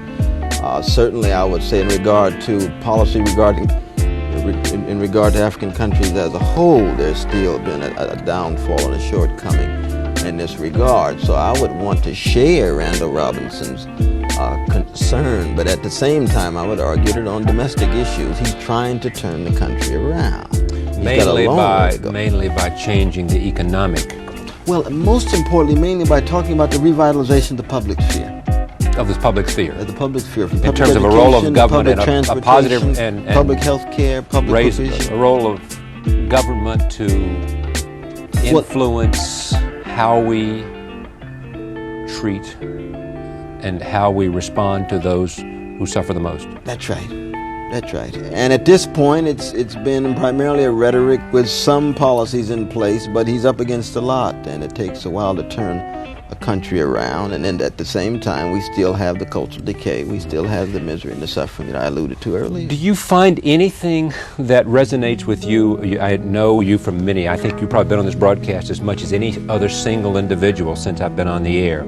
Do you think, and I know you because for you are a proud member of, consider yourself and characterize yourself as a social democrat or labeled as a hard or democratic socialist. That's right. Mainly based on the European model, I guess, that we would find in France and in other places. Well, one concerned about redistribution of wealth. Okay. That's right. Having said that, does anything that African American conservatives say resonate with you at all? Those who want to see Black America do well by grabbing a piece of the American dream and making capitalism work for them? Does anything there that you can say? You see, Black conservatives, they get a lot of mileage out of a notion that all Black freedom fighters have affirmed, which is the notion of Black self-help, Black self-development, and no one would be against Black self-help. Malcolm X was for that, wasn't he? Malcolm X was much more of that than he was. Muhammad, right down the line. But Malcolm specifically, because he's such a hero to so many African Americans, clearly was articulating something like that. I mean, you could even argue, I guess some might, that he was a forerunner, notwithstanding some of the elements of it. Right, but what I think Brother Malcolm understood and the Black conservatives did not is that you cannot overlook the degree to which white supremacy shapes molds the circumstances and conditions under which black self-help and black self-development can take place. And I would add male supremacy, I would add economic inequality. Right. But certainly when it comes to emphasizing black self-help, and conservatives often think they have a monopoly on such a notion, and they're wrong. What's your criticism of liberals in America and in their analysis of race in America?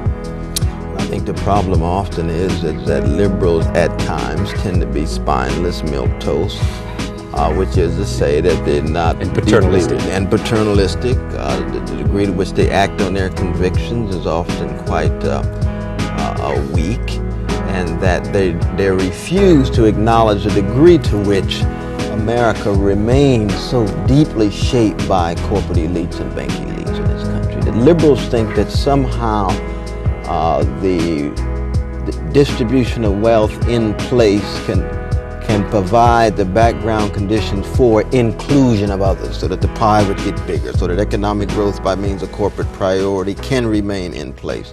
And I think liberals are at times allies, at times they're unreliable allies, so I don't want to just whitewash them, as it were. But you've got to proceed quite cautiously with liberals. Boy, they're not going to like to hear you say that. No, that brings me to a question I've asked before, and I don't want to go too far down this road, but just raise this point. You seem to be out of sync with where the world is. The world seems to me, socialism is not doing well. Let's look at France recently, for example, in terms of one national election. Secondly, even in the former communist countries, everybody is saying, give us a piece of that old-time market economy, right? Oh, yes. I keep in mind that democratic socialists have always been major critics of any kind of communist regime. No, communism is not the issue. The issue is an unfettered market economy. Oh, yes, but we know the market's not unfettered. Okay. Right? We know the corporate America gets subsidies and free equipment, free technology, and so forth. So if we're going to talk about public provisions for certain spheres of our society, certainly we have to talk about the cozy relationships between various corporate elites and the political elites. Ross Perot there. Well, Ross has a point, though he gives it a more conservative populist twist. Yeah. But he certainly has a point in terms of the lobbyists who are hired primarily by corporations to push through policies that are efficacious for their own interests. But let me say this, though, Charlie, that you are absolutely right in terms of my not being in step with most of the world. Right. Because when I look at Bosnia, when I look at India, when I look at South Africa, when I look at Haiti, when I look at Chile, I see human suffering that is changeable and alterable. Well, then let's take that, though. And I think that the fight against such injustice is an honorable one, and a self-critical and humble. Okay, but you also could mention Somalia, where there is clearly an effort to make a difference there. Yes, I can mention my own Ethiopia. Yeah. You see, they like these cufflinks. From Ethiopia. My wife just brought them. Yes. Do you think? Are you pessimistic about the future? No. You're optimistic. No. Where are you? I'm full of hope. Full of hope. Okay. Against the grain. And faith. And faith, in spite of sensibility, as it were. The evidence points to sliding down a slippery slope of chaos, anarchy. What's the politics of conversion?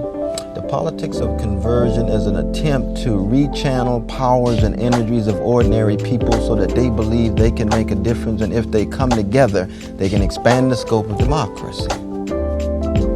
And what brings them together? What will bring them together will be 1, new leadership, 2, new belief in themselves, and 3, new historical conjunctures, new moments that provide new possibilities which are unpredictable, which as we turn around the corner, when we turn around the corner, we see things that we could not have imagined, you see. Like? It was hard to say. Like Abraham Joshua Heschel's notion of radical amazement. And I suggest in the next 5 to 10 years, we're going to be radically amazed at the degree to which people who keep track of the least of these, keep track of those persons who are suffering, the new possibilities to provide some way of alleviating that suffering, you see. But that's hope. That's not optimism. I'm not an optimist at all. In fact, I have little respect for naive optimism. The world's too tragic to be a naive optimist. What does your deep religious belief say to you when you look at what's going on in Bosnia and you see that kind of cruelty and inhumanity and what somehow characterizing as genocide and crimes against humanity. And it's not just happening there. There are other places in the world it's taking place. I see it in South Central Los Angeles or Harlem as well. And that's... Well, as you know, this is the Easter season. I speak as a Christian. I look at the world through the eyes of the cross, and I see the blood that flows. I see the death with no dignity. I see the soldiers making fun of the person who died. I see the loss of hope. I see the darkness twice on that Good Friday. And yet, even given that Saturday with Easter possibilities seemingly foreclosed and held at arm's length, and yet the small victories. Those who get up every morning, love their children, project a future. Those who organize, local activists who are struggling against the grain, the Davids against the Goliaths. But let me stop you there in terms of your Christian soul. Where do you should the United States, in some call of justice and morality and being on the side of all that is good, say to the world, we will not stand by and allow this? In Bosnia? Yes. Yes, should have done it a year ago.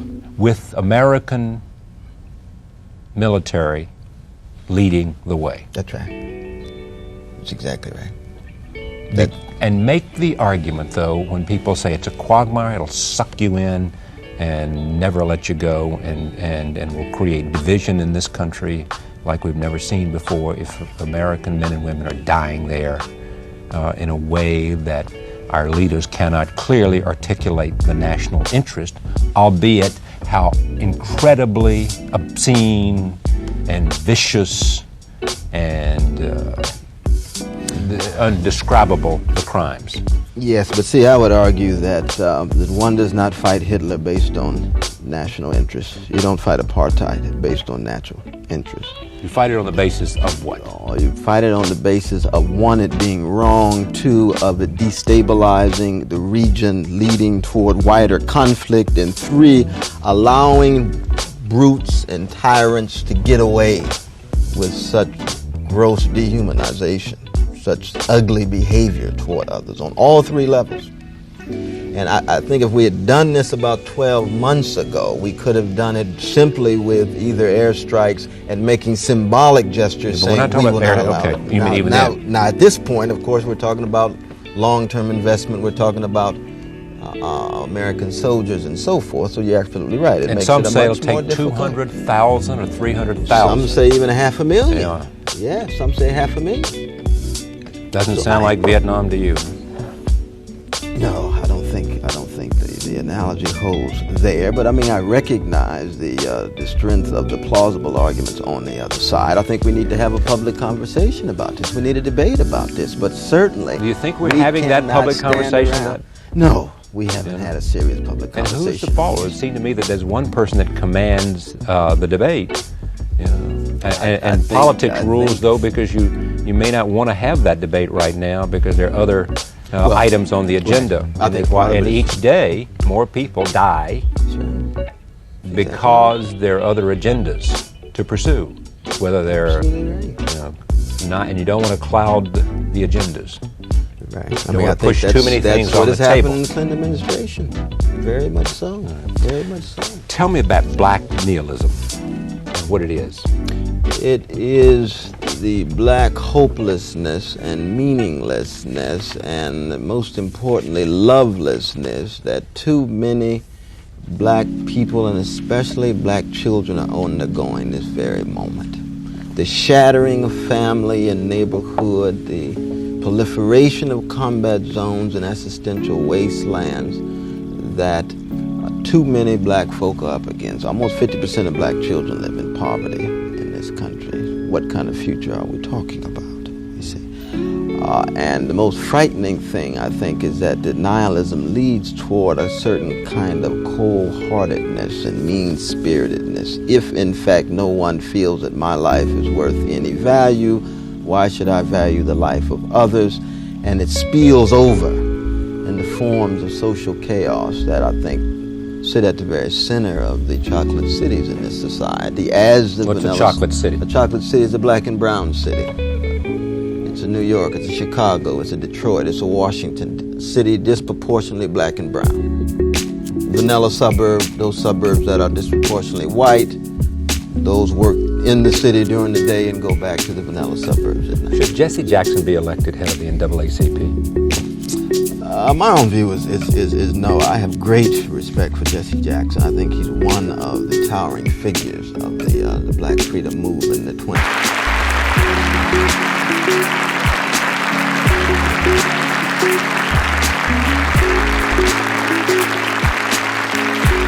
What a blessing for me to be here at Wheaton College. Thank you for those signs. Thank you for the love and support. There's so many wonderful friends out there. I want to begin, of course, by acknowledging the very, very kind and generous words of my very dear brother, distinguished philosopher and a professor of philosophy here at this grand institution, Brother Bruce Benson. Give it up for Brother Bruce one more time.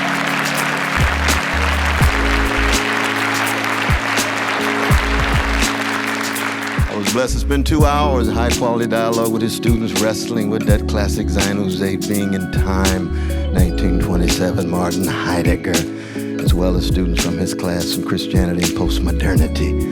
And I must say, it was a very impressive group.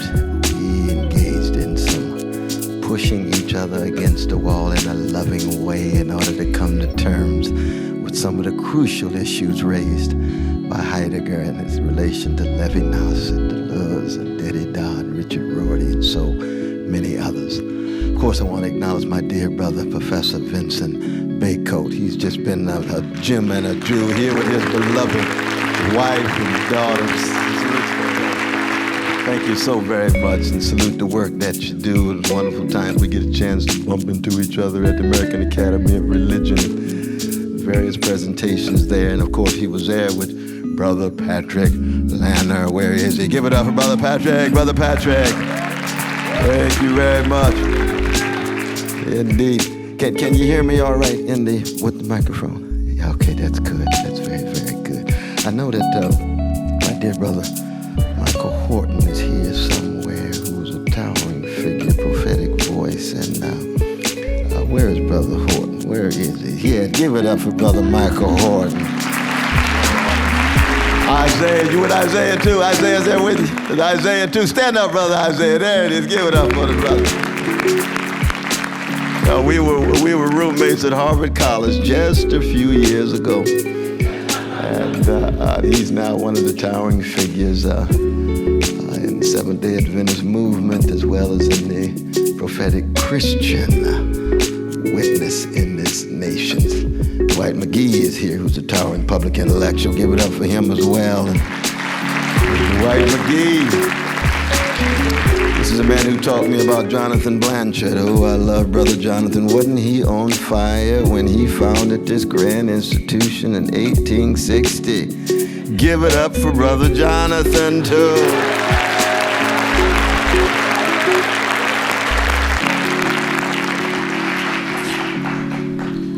Brother Nate is here. Where's Brother Nate? Is my dear Brother Nate here?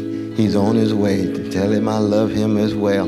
Thank you all for being here. I salute each and every one of you, and you can see that I am in no rush. No, I'm at home here at Wheaton College. I really am.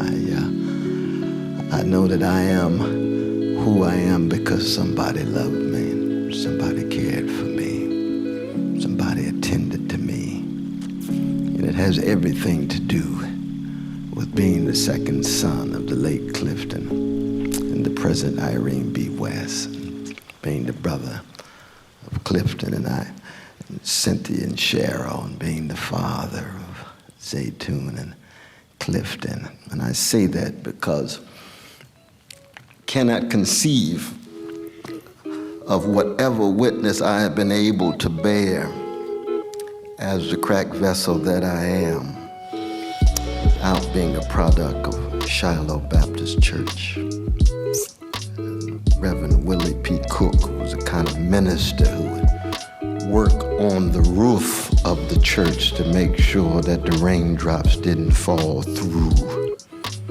So he constituted the building fund in terms of labor he put in. Wouldn't allow us to ever give a penny for his anniversary, and drove a VW his whole calling / career. That's what I was exposed to as a young brother on the chocolate side of Sacramento, California. Deacon Hinton would take me out, and Sarah Ray was my Sunday school and vacation Bible school teacher, wrestling with the book of Job. We may not have read Carl Jung or William Blake with Job, but we were wrestling with a King James Version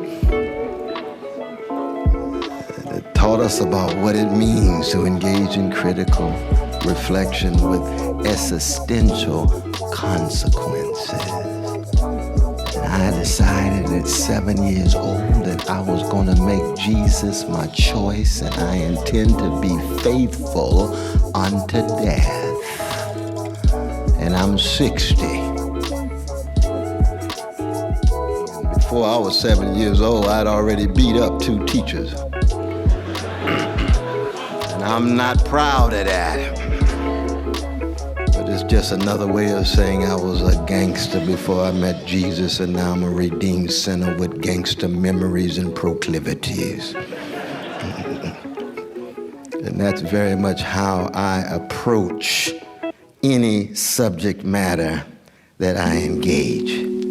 That's what's in my hermeneutical baggage.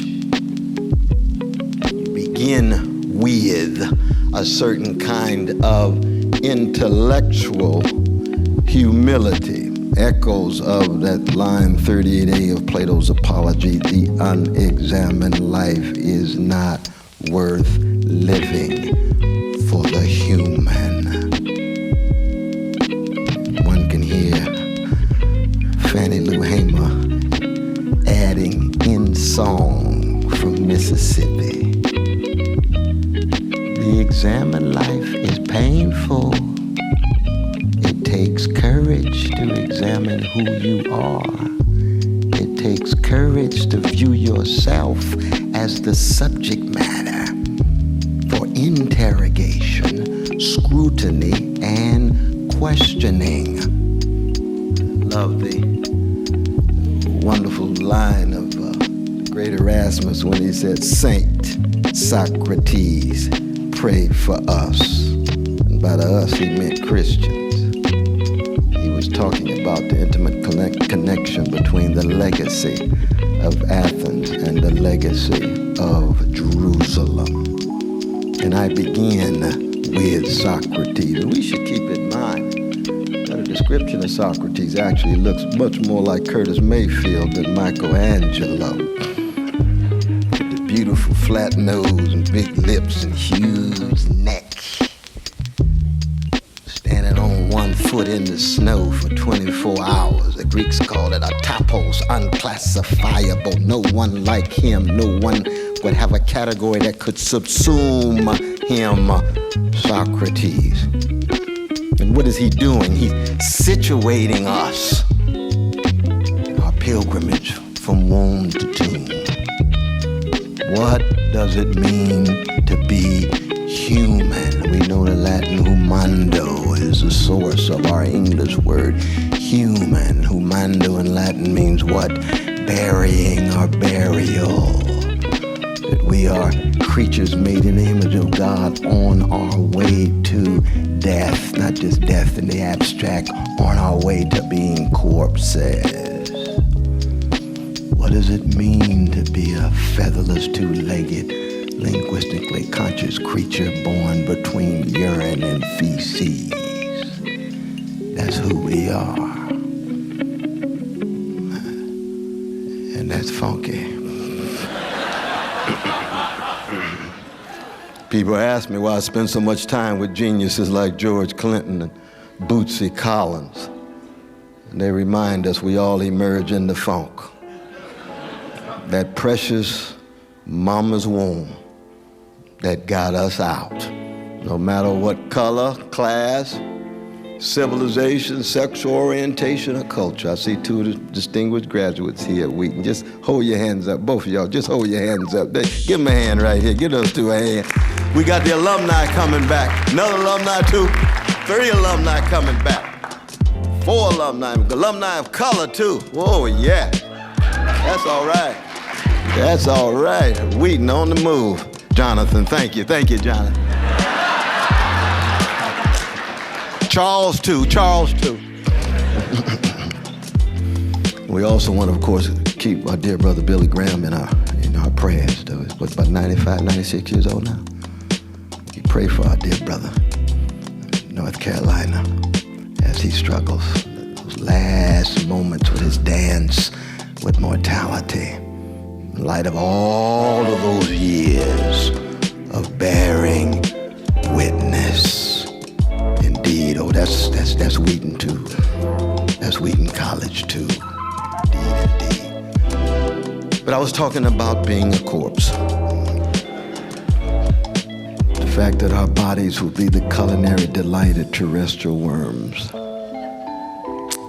And who will we choose to be in that move from womb to tomb? You see, I come from a tradition. Shiloh Baptist Church, the West family legacy represents, is a tradition of struggle for freedom, black freedom struggle. And there's a strand in that black freedom struggle called the prophetic black Christian slice of that tradition. The Frederick Douglasses, Ida B. Wells, Barnett's, the Sojourner Truths, the Harriet Tubmans, Martin Kings, the Fannie Lou Hamers. One can go on and on and on. And what is it about that tradition? It begins with that Socratic question.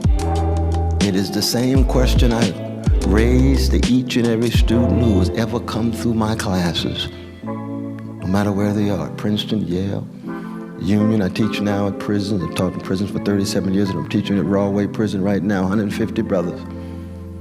They come right in and a smile on their face.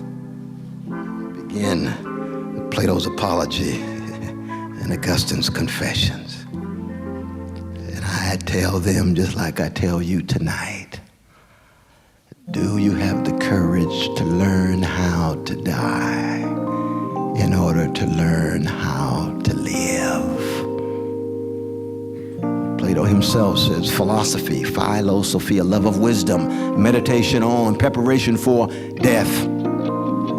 The great Montaigne, our dear Catholic brother, and yes, we want to be explicit about our debts to the Catholic brothers and sisters in the Protestant college.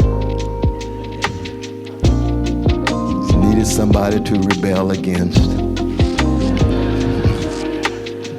Needed some set of institutions to reform. But the great Montaigne, probably the greatest of all the early modern European philosophers, in book 12 of his essay says what? To philosophize is to learn how to die. And Seneca, the Roman, we don't expect too much profundity from the Roman Empire given its preoccupation with imperial subjugation. Reminds you a little of America. We'll get to that. No, we expect the Greeks to be profound, not the Romans, but Seneca's got something to say. This is he or she who learns how to die, unlearns slavery. What do you mean, Brother West, learning how to die? All the magnificent students here at Wheaton. I do want to salute the wonderful faculty. Hard-working faculty. Give it up for the faculty. Just right quick. Right quick.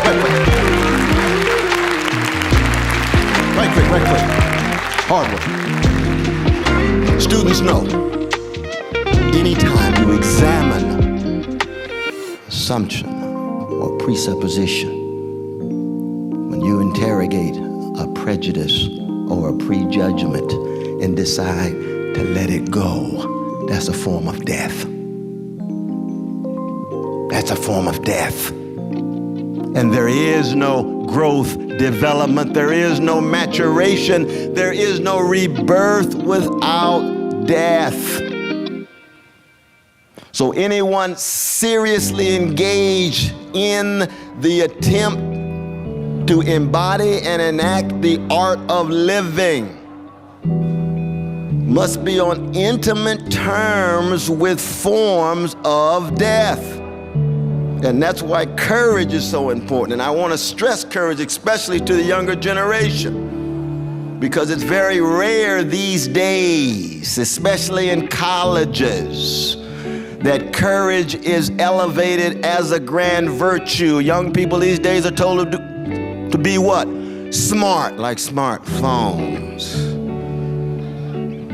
rather than wise, like wise human beings who are on their way to death.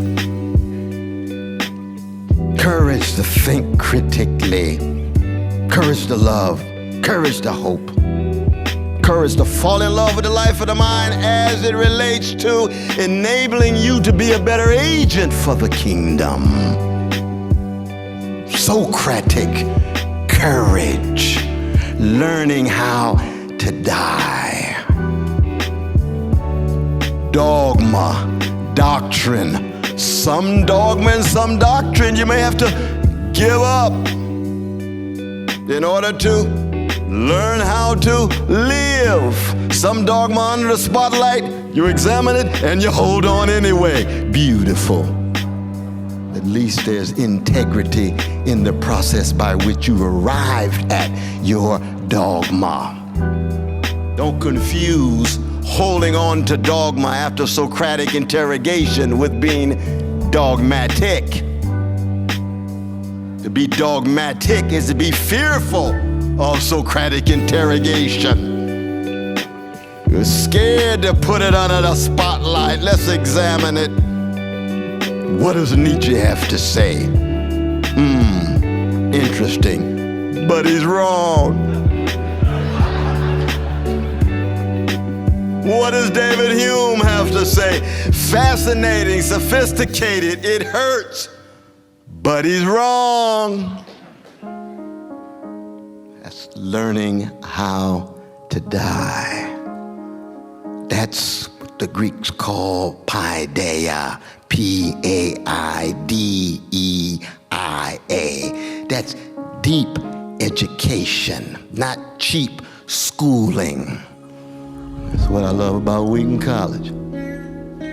I think everybody's got to take philosophy course. Is that right? Everybody. It never happened at Princeton, but thank God it's still going on here. Meaning what? At least you have to get exposed to the process of deep education. You're not here just to get access to a skill so you can get some dynamite job and live in some vanilla suburb.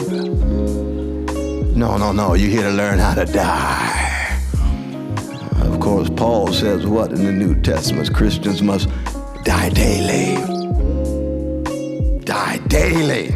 Every time you go to bed, have I died today? Have I tried to kill the fearful self, the egoistic self, the narcissistic self, the hedonistic self, so that a better self could emerge? Have I learned how to love? Learning, wisdom, knowledge, also justice, neighbor. And I'm a Christian. I believe in loving my enemies. I don't care how unpopular it is. You just don't try that on your own. You need a lot of grace for that. And it takes unbelievable spiritual maturation to hold despair at arm's length, given the darkness of the world, to still muster the courage to love knowledge and wisdom and learning and neighbor and justice and enemy. You see? That's why it's serious business.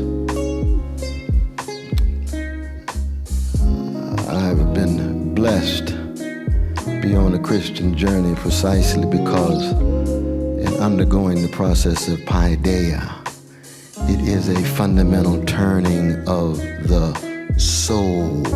Plato talks about it in the Republic. The turning of the soul is what? It's the formation of attention.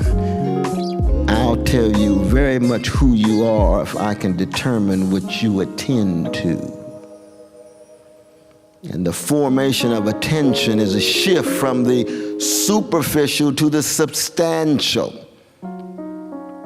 It's a shift from surface things to things of depth.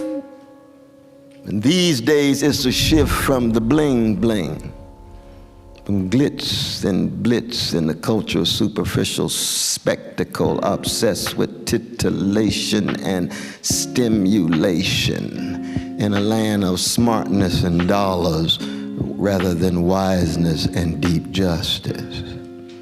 How do we engage in that formation of attention, that turning of the soul? One of the fundamental ends and aims of deep education when you enter the rooms here at Wheaton College is that turning of the soul means that, lo and behold, the things that I took for granted as being part of the natural order of things are what? Called into question. I'm shifting from fleeting pleasures to enduring joys. I'm shifting from obsessions with brands and commercials and advertisements to a focus on the kingdom of God and the beloved community and ends and aims that are outside of my capacity to create. But I'm lured by the call of a God that tells me I ought to be in the kingdom building business, even though that kingdom will never ever be manifest in space and time. Augustine is right. Never confusing kingdom of God with any moment in time and space, but that kingdom is intervening and luring us if we have the courage to stay on the love train.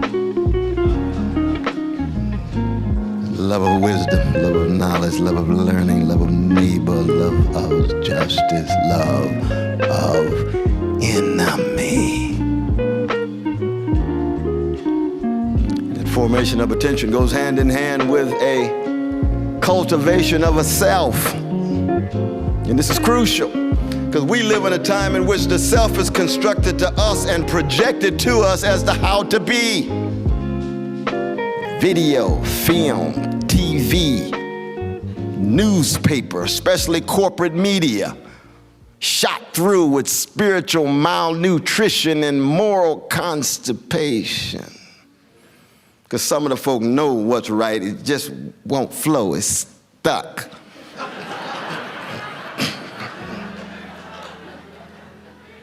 For what? Money, money, money. Wu-Tang Clan said cream. Cash rules everything around me. But it doesn't have to rule me. We had a wonderful time at Brother Flager's church 2 days ago, didn't we? Magnificent time. We were talking about the great W.B. Du Bois and the 4 questions that he was wrestling with at the end of his life at 89 years old, beginning his trilogy, the first 3 novels, The Ordeal of Man's Art. And there's those 4 questions. How does integrity face oppression? What does honesty do in the face of deception? What does decency do in the face of insult? How does virtue meet brute force? The summary of a movement. Oh, black folk, women, brown brothers and sisters, indigenous brothers and sisters doing what?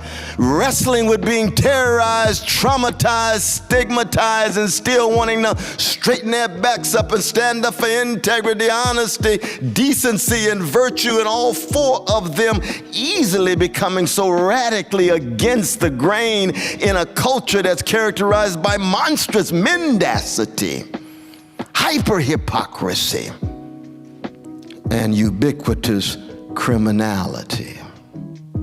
And I'm talking about crimes against humanity. Who is going to raise the Socratic questions? After 37 years teaching in the new Jim Crow, 62% of those incarcerated are there for soft, drug offensive. 3 precious generations of poor black and brown brothers locked up. We spent over $600 billion. It's a Marshall Plan for the prison industrial complex, not for jobs with a living wage, not for quality education, not for decent housing. When it comes to these issues, we can't find the money. But oh, when it comes to the new Jim Crow, that money just flows like we're going to war. For me, that's a crime against humanity. And we have to call it for what it is. Michelle Alexander's right in the new Jim Crow. What society would allow that level of incarceration of its precious youth? It's 1 out of 3 young black brothers between 18 and 26 on parole, on probation, or in prison in our urban centers. Now, everybody knows if that were happening on the vanilla side of town, it would be a national emergency. If it were happening among the middle classes of the brown, it would be quasi-national emergency. Oh, but when it comes to our precious poor ones, the very ones that Jesus said always start your analysis with, the least of these, the salt of the earth. What you do unto them, you do unto me. Oh my God, Jesus, why do you put such high quality in your requirements? Are you serious? Do you want us to follow you? Do you understand the cost that we must bear if we follow you? Or like Peter, do we just fail to meet the test at the crucial moment? That's a challenge. And it is Socratic because it has to do first and foremost with being willing to learn how to die in order to learn how to live. And part of the problem is that our blessed country, the USA, what do you call it? We got a Peter Pan complex, which is to say, we just want to be forever young. Peter Pan doesn't have to worry about death. He never grows up. America's grown powerful, grown rich, expanded its borders. Where Texas and California, New Mexico used to be Mexico. And the brothers and sisters want to come home. Oh Lord, we got an immigration problem. Moving borders, interesting. Very, very interesting. Look at the U.S. Constitution, no reference to social death of U.S. slavery. How you gonna have a U.S. Constitution inaugurating a precious democratic experiment and you deny the suffering, the realities of 22% of your inhabitants of the 13 colonies who were Africans enslaved, whose very labor constituted wealth, which was a precondition for your democracy after the dispossession of the land of indigenous peoples. So, oh, Brother West, that kind of sounds like anti-American narrative. No, it's just anti-injustice in America. It's just telling the truth. Just telling the truth. The condition of truth is to allow suffering to speak. You cannot talk about the truth of we finite fallen human beings in space and time that passes over injustice in silence. Now, it is true that we're not just talking about justice. Great Reinhold Niebuhr put it so well. Moral Man in the Moral Society, I think it's about page 257. He says, any justice that is only justice soon degenerates into something less than justice. Justice must be saved by something deeper than justice. And he's talking about love. He's talking about love. Brother Martin used to say justice is what love looks like in public. He was not saying that justice is identical with love. He was saying they are inseparable, but they're not identical. Love cuts much deeper. And love is always a form of death. Always. I tell young folk all the time. Tenderness is what love feels like in private. That's not say my name, say my name, say my name. So Otis Redding said, try a little tenderness.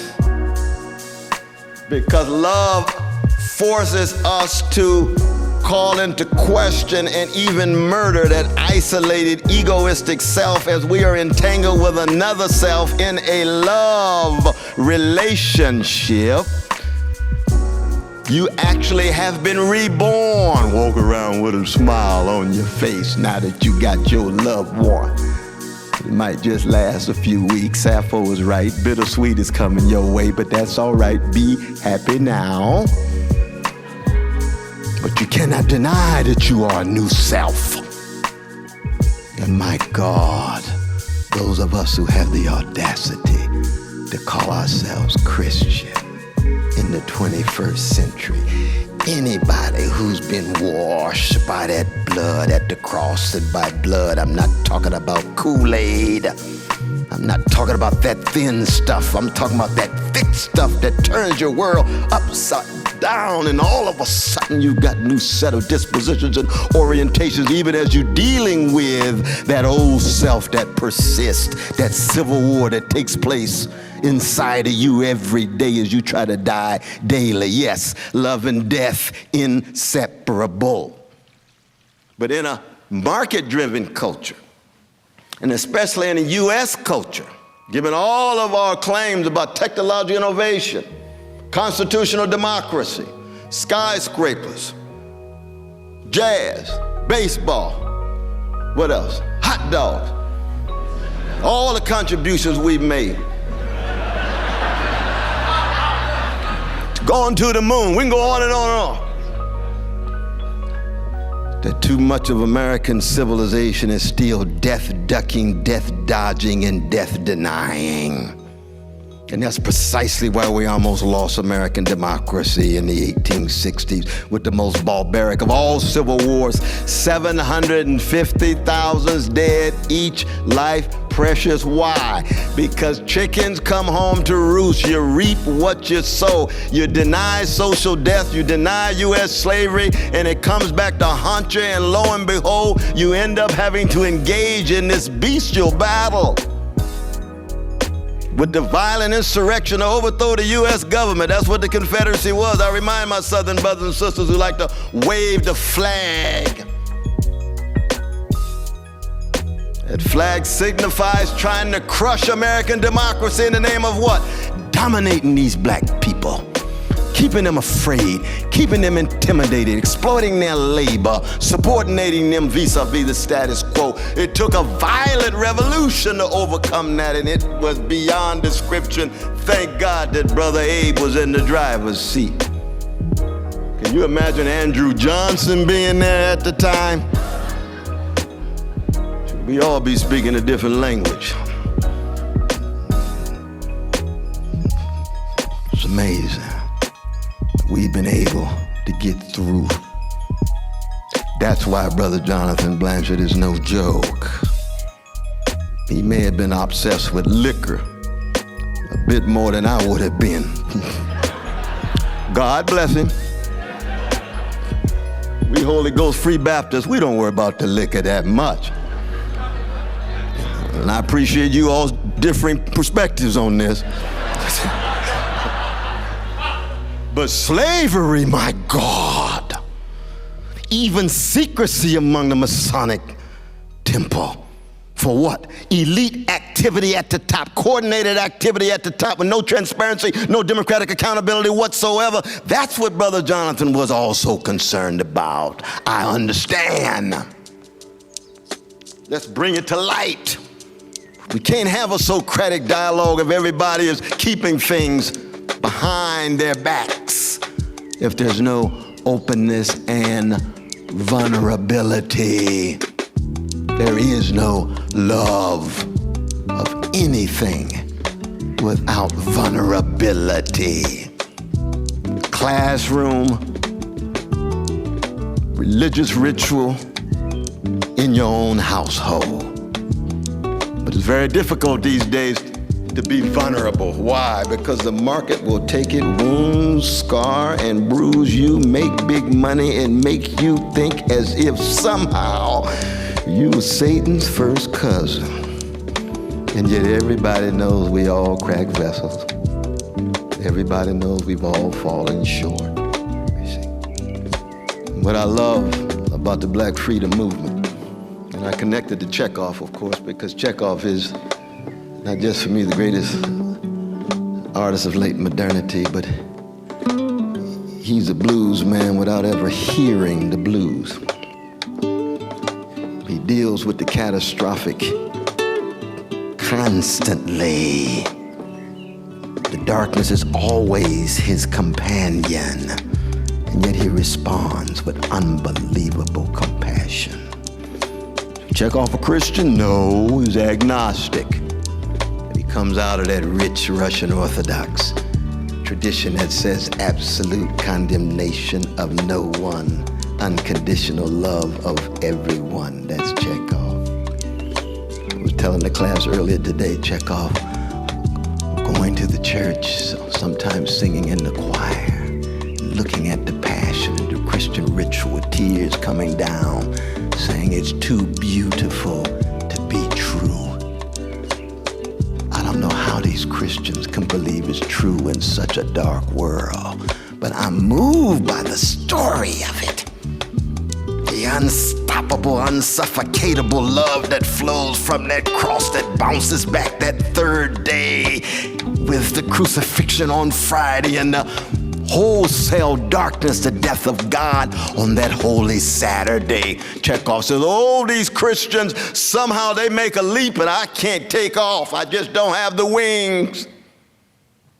Tell Chekhov, don't need your wings before you leap. We Christians leap and get the wings later. But it is a leap of faith that Kierkegaard talked about with such perspicacity.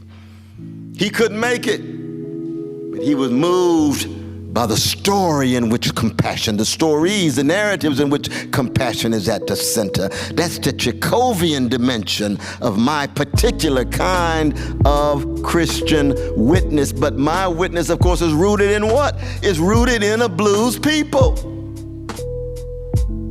Emmett Till's mother, what do you have to say to a death-denying, death-ducking civilization when your baby is there in the coffin right down the way in the west side of Chicago, Robert's Temple Church of God in Christ? Only baby, 14 years old. You all remember Brother Emmett Till, right? Younger generation, you all still reading about Emmett Till?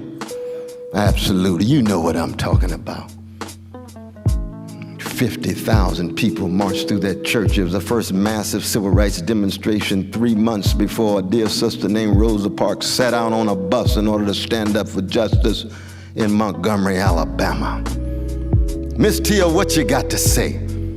Speak on behalf, not just black people, not just Americans of all colors. Speak on behalf of the best of the human spirit. Tears flowing. Socratic questioning. America, I question you, the way Fannie Lou Hamer put it. She went on to say, I don't have a minute to hate. I will pursue justice for the rest of my life. That's a result of a profound paideia. of a formation of attention and the cultivation of a caring and critical self and the maturation of a soul at that catastrophic moment.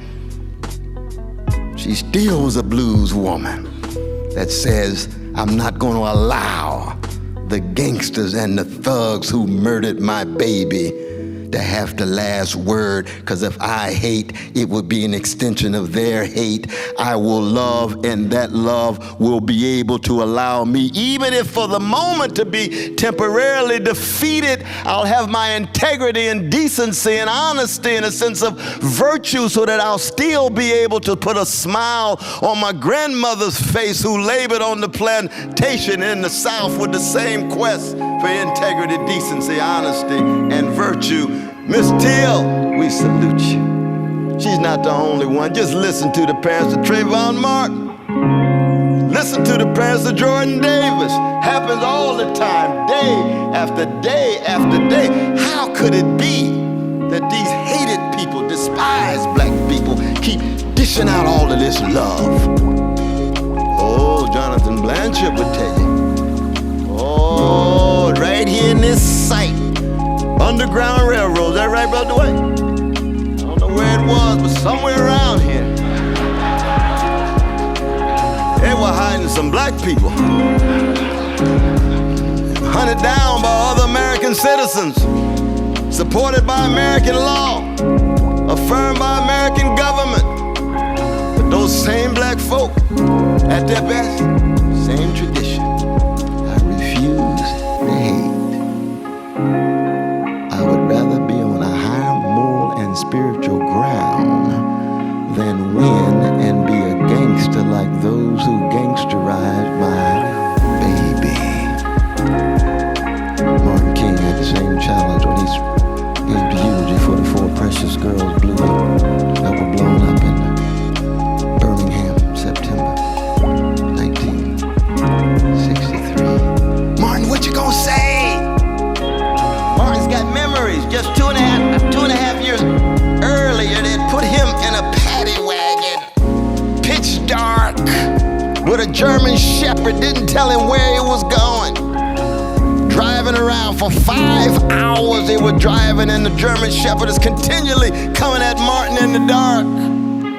Andy Young told me he and Daddy King were the only 2 people there waiting for Martin. When he stepped out of that paddy wagon, he was so disoriented, they were convinced he had a nervous breakdown. And Martin had one sentence to say. He said, "This is the cross that we must bear for the freedom of our people."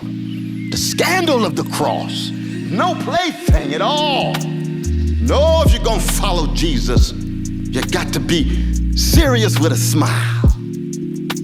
Got to be strong with joy. I didn't say pleasure, I said joy, because you find joy in serving others, joy in sacrificing for others, not because your ego's at the center, but because you have been given so much by the almighty power of the universe. God, thank you for this gift of life. Thank you for all the love that I received that I was not responsible for. It would be a privilege to give my life. Death, where is thy sting? Grave, where is thy victory? That's the level of Christian witness that we're talking about. And it doesn't mean that martyrdom ought to be normative for Christians. No, not at all. We know martyr comes from the Greek word witness. And there's a whole lot of space before you get to martyr in terms of the quality of your witness.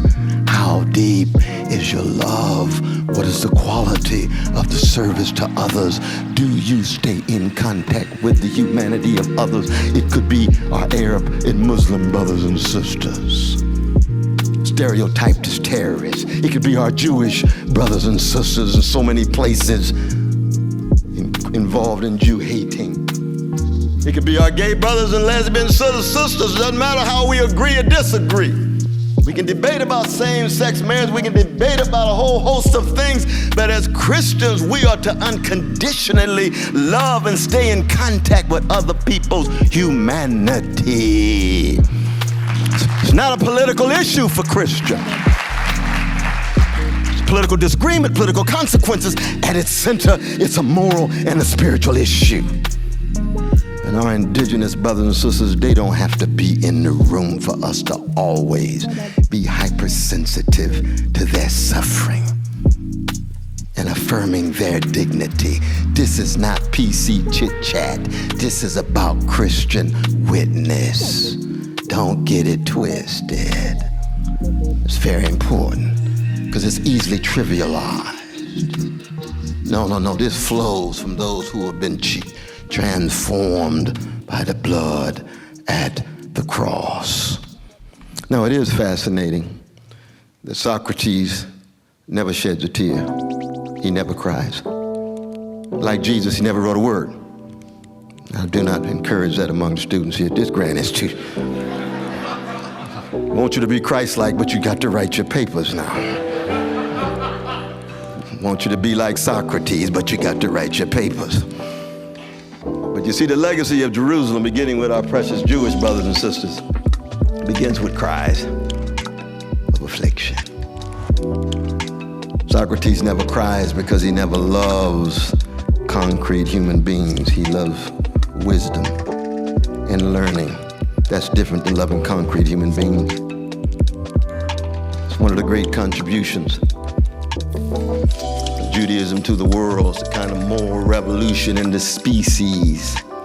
To make a covenant with the ultimate power in the world and say, you keep this covenant by doing justly, loving mercy, walking humbly with thy God, spreading hesed, loving kindness to widow, stranger, the other, the elderly, the poor, the children. That's all that I ask of you. But I know that you will more than likely, like American culture, view life as a gold rush. And of course, if that's the case, there's a good chance you'll end up worshiping a golden calf. But this is what I require of you. Just remember, week in and week out, year in and week and year out. And then that Palestinian Jew named Jesus, that so many of us fell in love with because he loved us so. Inseparable from his Jewishness. It'd be interesting when Hollywood has the courage to cast Jesus as a Jew. Wouldn't that be a breakthrough? Boy, that's radical. Wow. You don't have to look like Michelangelo's uncle.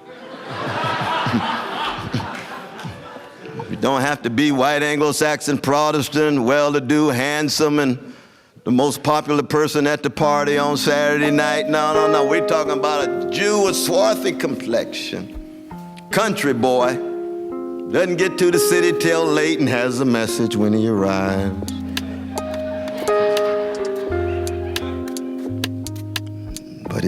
But the scripture says Jesus wept. He wept because he loved so.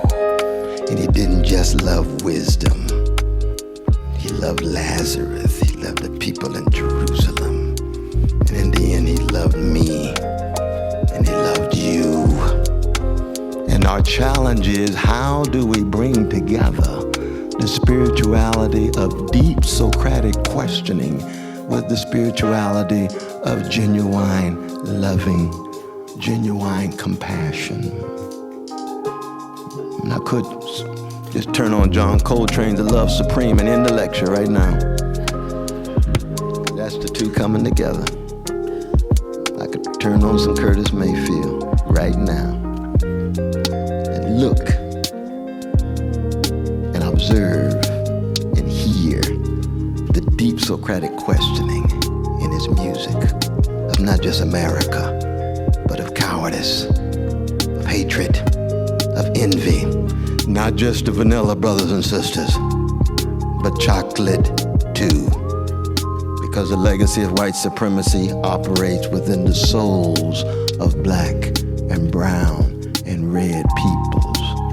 White brothers and sisters don't even need to be around for white supremacy to be operating inside of black people, because they were, as Bruce Springsteen would put it, born in America. That's how deep it cuts. That's why when I tell my white brothers and sisters, oh, Brother West, I've transcended racism, I live in a post-racial condition.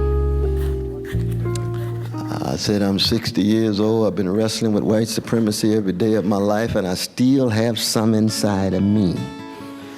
Now, if I have some inside of me, my hunch is you still got some work to do. Patriarchy in me. Anti-Semitism in me. We don't know if a Christian civilization has been shot through with hating Jews.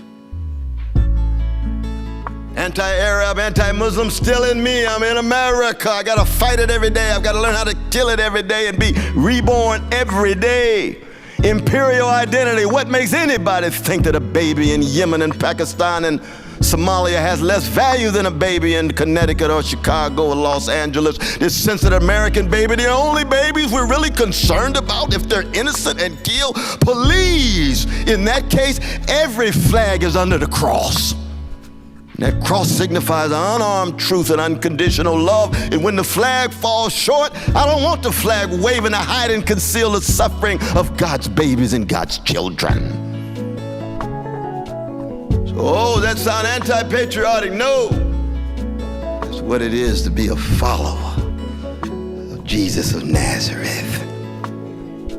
When that flag conforms to truth and love, that's fine.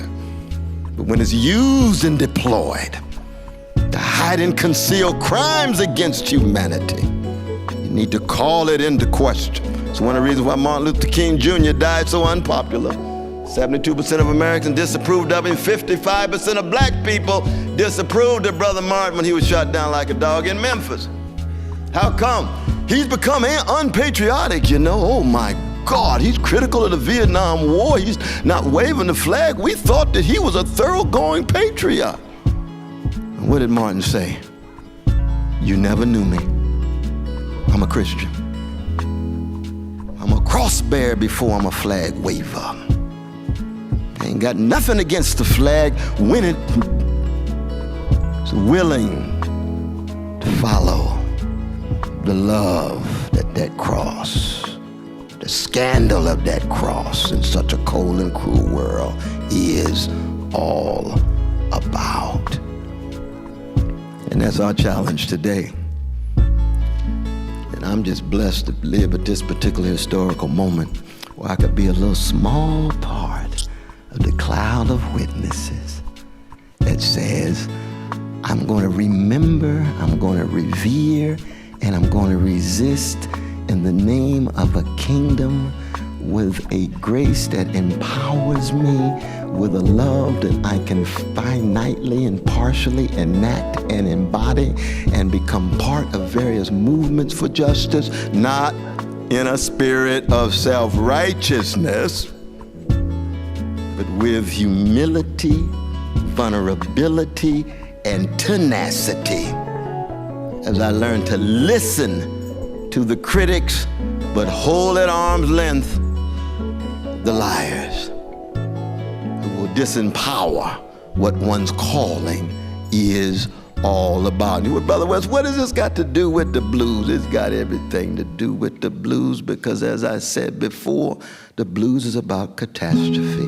The blues ain't nothing but a personal chronicle of a catastrophe lyrically expressed. And that's my critique of pragmatism, my dear brother Benson.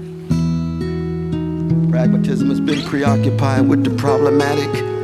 I'm preoccupied with the catastrophic. No such thing as a Negro problem. It was a catastrophe visited on precious black people. No such thing as a woman's problem. It was a catastrophe visited on sisters of all colors. No such thing as a working people's problem. Unregulated capitalism that allows bosses to treat workers as if they're marginal utility, to stagnate wages as their profits break the record year after year after year after year is a catastrophe visited on working people. No such thing as an immigrant's problem. It's catastrophes visited on folk. The cross is not a problem and it's not a problematic. The cross is a catastrophe. And that is the difference between my own temperament and somebody like John Dewey and others. Yes, there are problems, but the crucial things in history are catastrophic. And the blues begins with the catastrophic the way Chekhov does. B.B. King says, nobody loves me but my mama, and she might be jiving too. That is catastrophic. Like Sophocles' Antigone, every force in the world, in the cosmos, is against you. And yet somehow, what does B.B. King do? He smiles with style, with a little help from Lucille, and the richness of the tradition. He remembers Muddy Waters, he remembers Ma Rainey, he remembers Bessie Smith, and he hopes somewhere down the line there'll be a Donny Hathaway and a Nina Simone and the Ashton Simpson and the main ingredient Blue Magic, Whispers, Dramatics, and others who will lift their voices in harmony to sustain the spirits of a people who have been taught to hate themselves and think that somehow their history is a curse and their hopes is a joke and their freedom is a pipe dream. No, no, no, and especially those of us who want, desire, love Jesus.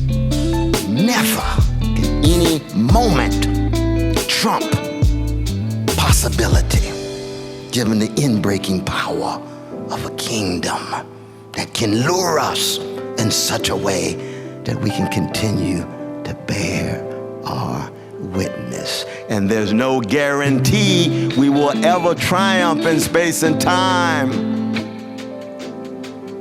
What it's all about is that integrity, decency, honesty, and virtue, and that love in light of the transformative relationship with the Jesus who himself was crucified and who bounced back with a love movement at its best that says to the least of these, there is still hope because we love you and we are willing to be in solidarity with you, to work alongside you, to speak the truth, expose lies, and be willing to learn how to die in order to learn how to live. Thank you all so very much. Very kind for this time.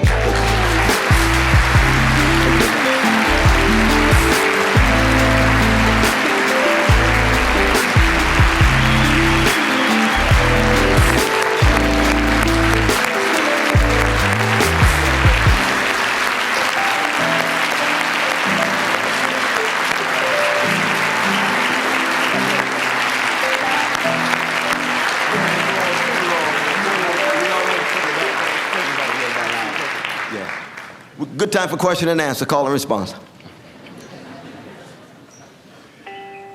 Thank you so much for calling us back to the gospel. Thank you, sir. I think about the catastrophe of slavery and how Lincoln stood up, and think about the catastrophe of racism against black people in America, and thank God for Martin Luther King who stood up.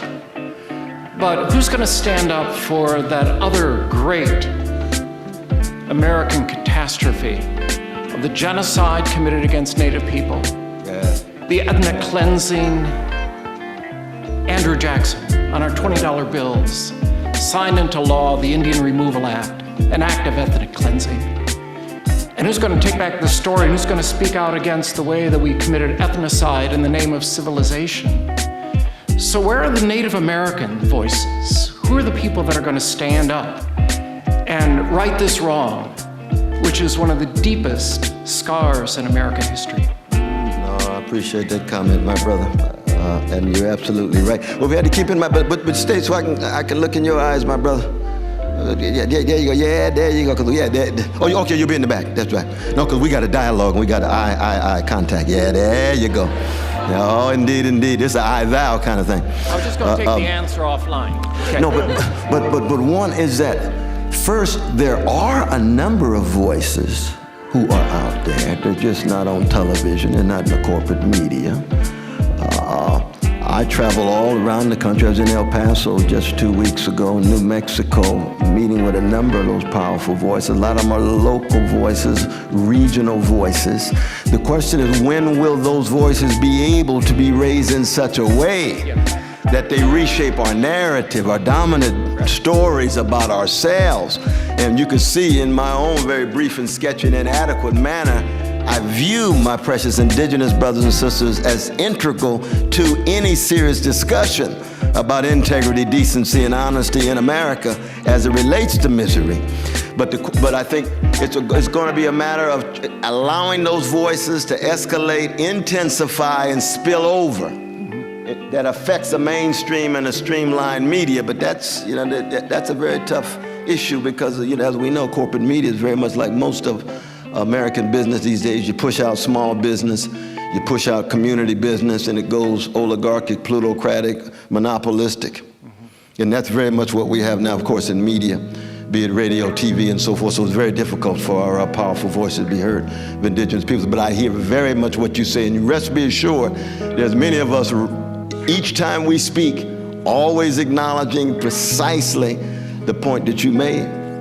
Well, we're grateful for the New York Times, for example, that constantly runs articles about Native issues. Even our Chicago Tribune just a few days ago ran an article, full-page article, on the violence committed against indigenous women on the reservations. And so we do need the voices here. And I think about what we as Christians need to do to raise our voices in alongside and with those that are speaking out. And so thank you very much for your response. Thank you so much. I think it's our dear sister or brother. Which one? He was first. Ooh, you so kind. All right, go right ahead. Thank you. Thank you, Dr. West, for a challenging lecture tonight. I have two questions. First of all, how are we as young Christians able to keep alive the prophetic Christian witness of Martin Luther King? And then the second question, you mentioned that you are a blues man in the life of the mind and a jazz man in the world of ideas. What does it mean to be a jazz man? Appreciate that question. Is that Brother Patrick too? Yes, it is. I didn't see.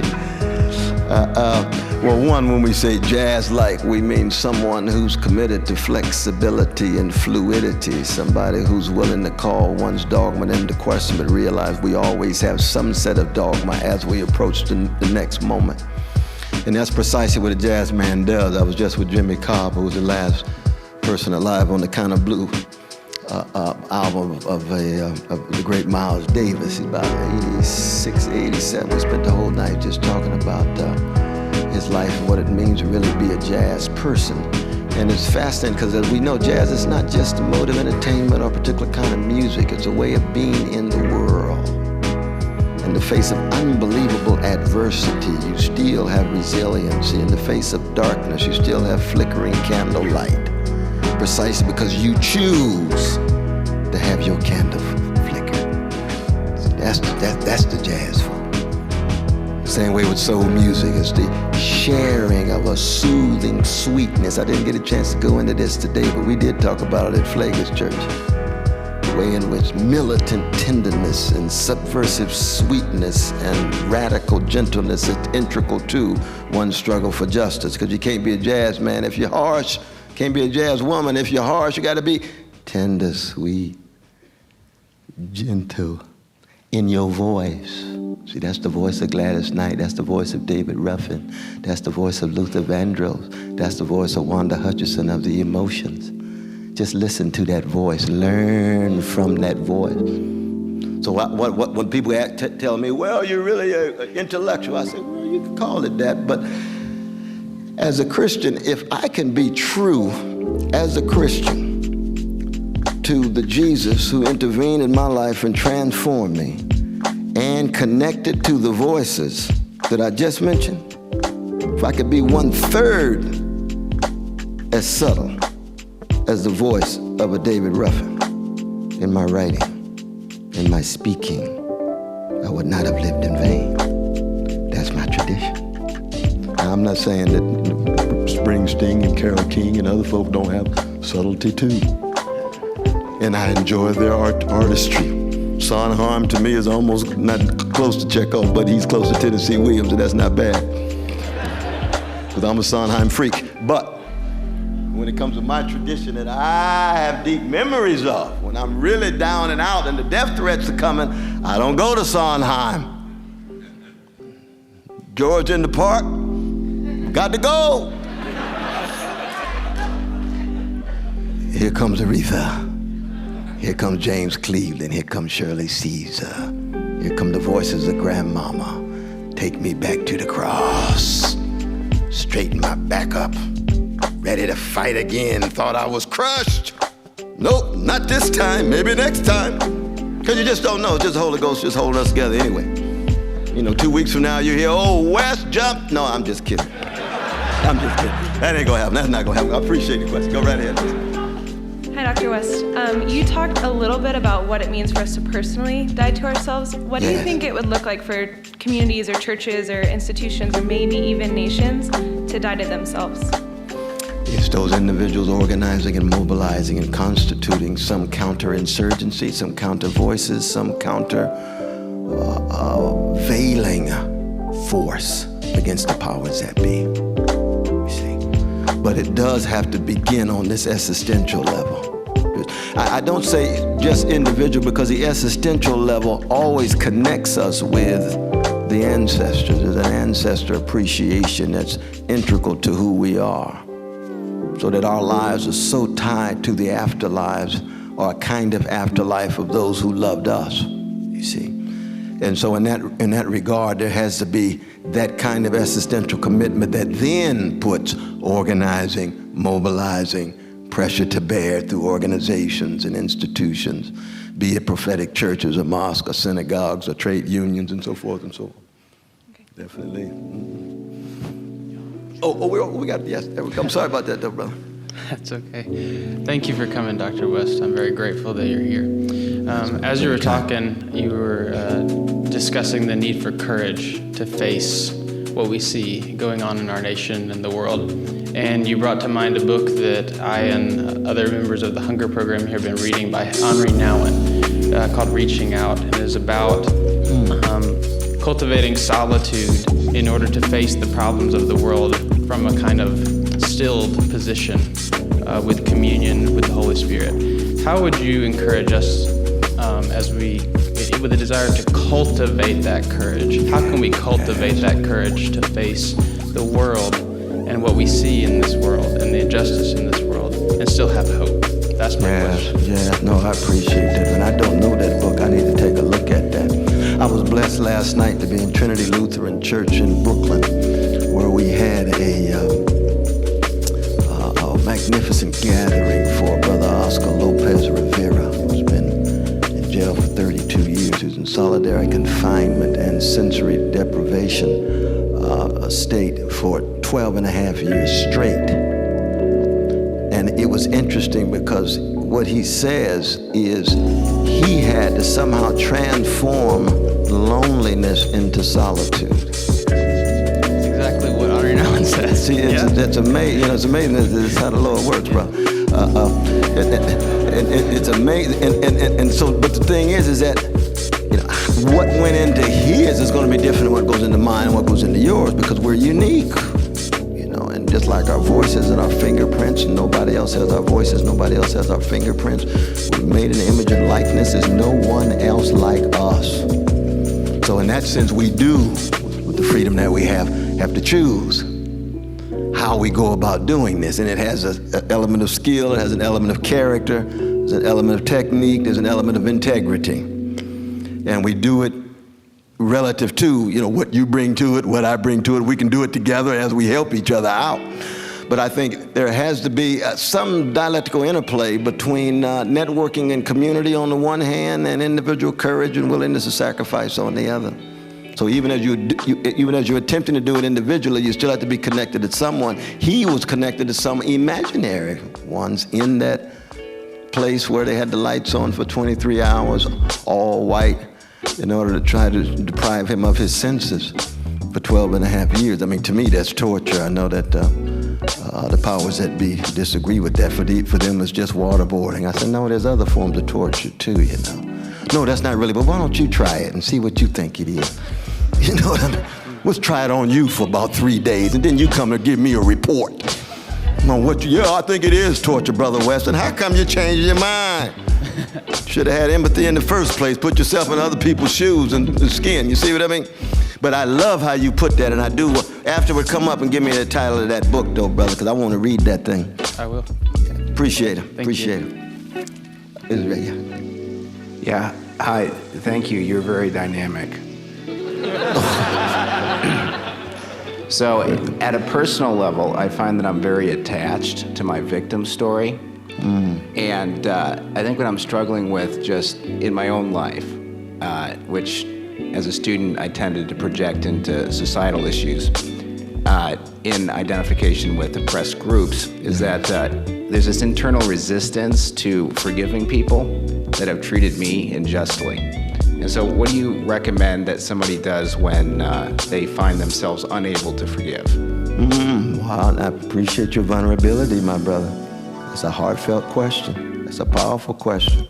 But let's just look at two recent examples. Nelson Mandela a few months ago, Martin King every January. Martin King and Nelson Mandela oftentimes are elevated because they learned how to forgive, especially vanilla brothers and sisters.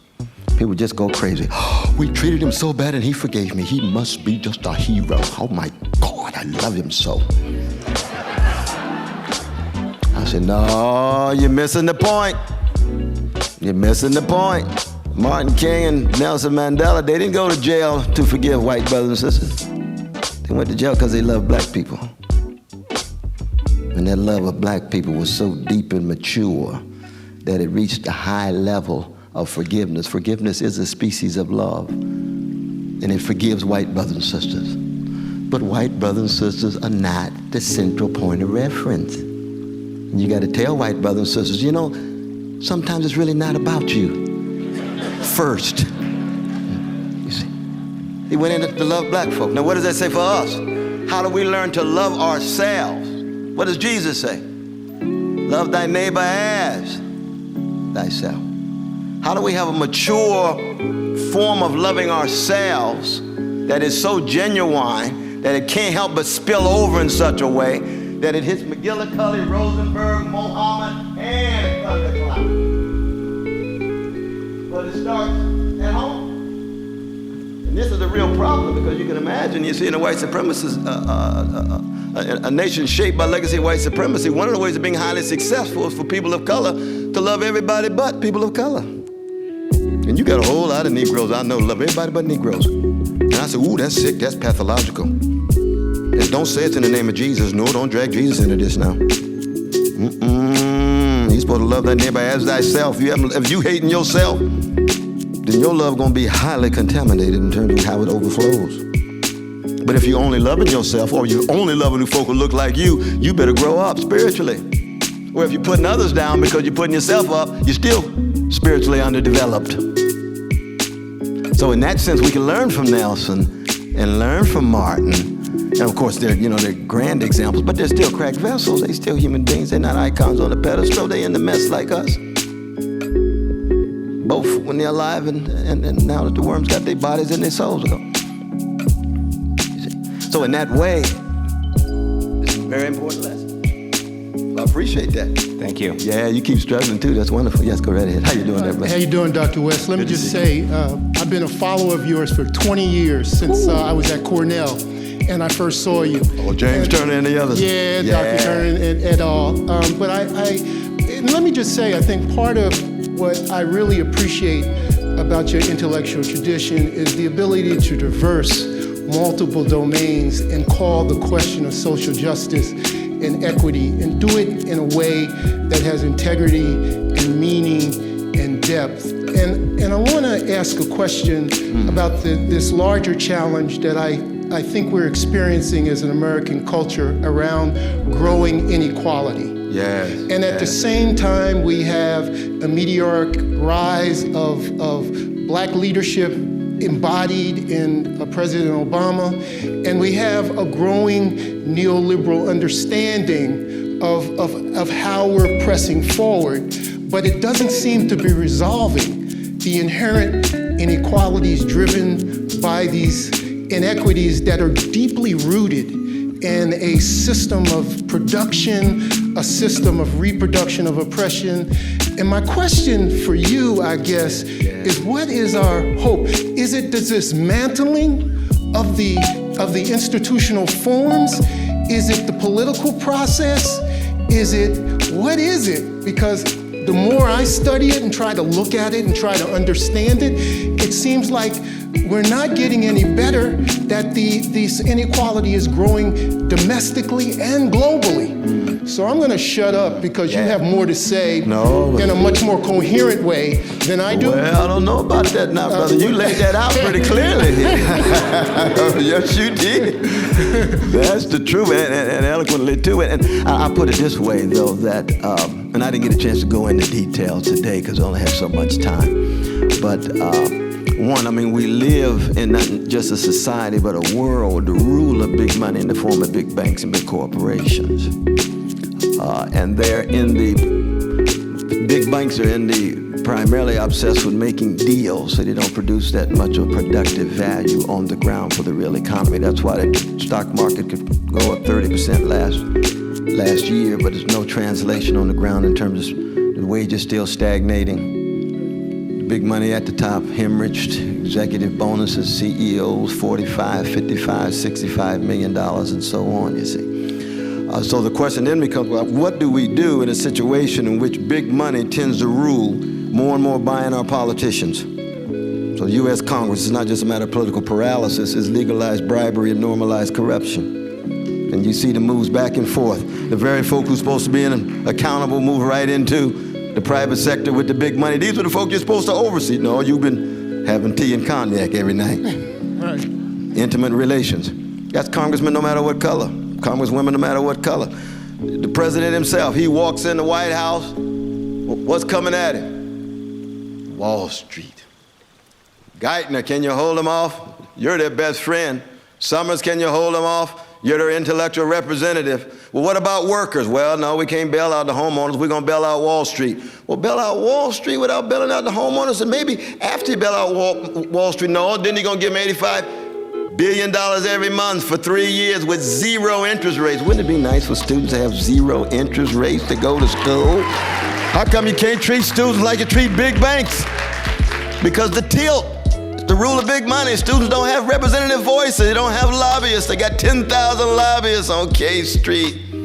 How many own lobbyists fighting for poor people? Marion Wright Edelman and a few friends. That's it. Trade unions, backs against the wall, demonized, especially these teachers' unions, as if they're responsible for these decrepit educational systems as opposed to the poverty, as opposed to the neighborhood shot through with guns and drugs and massive unemployment levels so high that it is even more than what the nation experienced in the 1930s. Where's the moral outrage? Where's the pressure? Very difficult. It all depends on how the powers that be respond to our pressure. You see, if we stand up, let's say like in Kiev, and it looks like we're shot down like dogs, then you got a serious confrontation.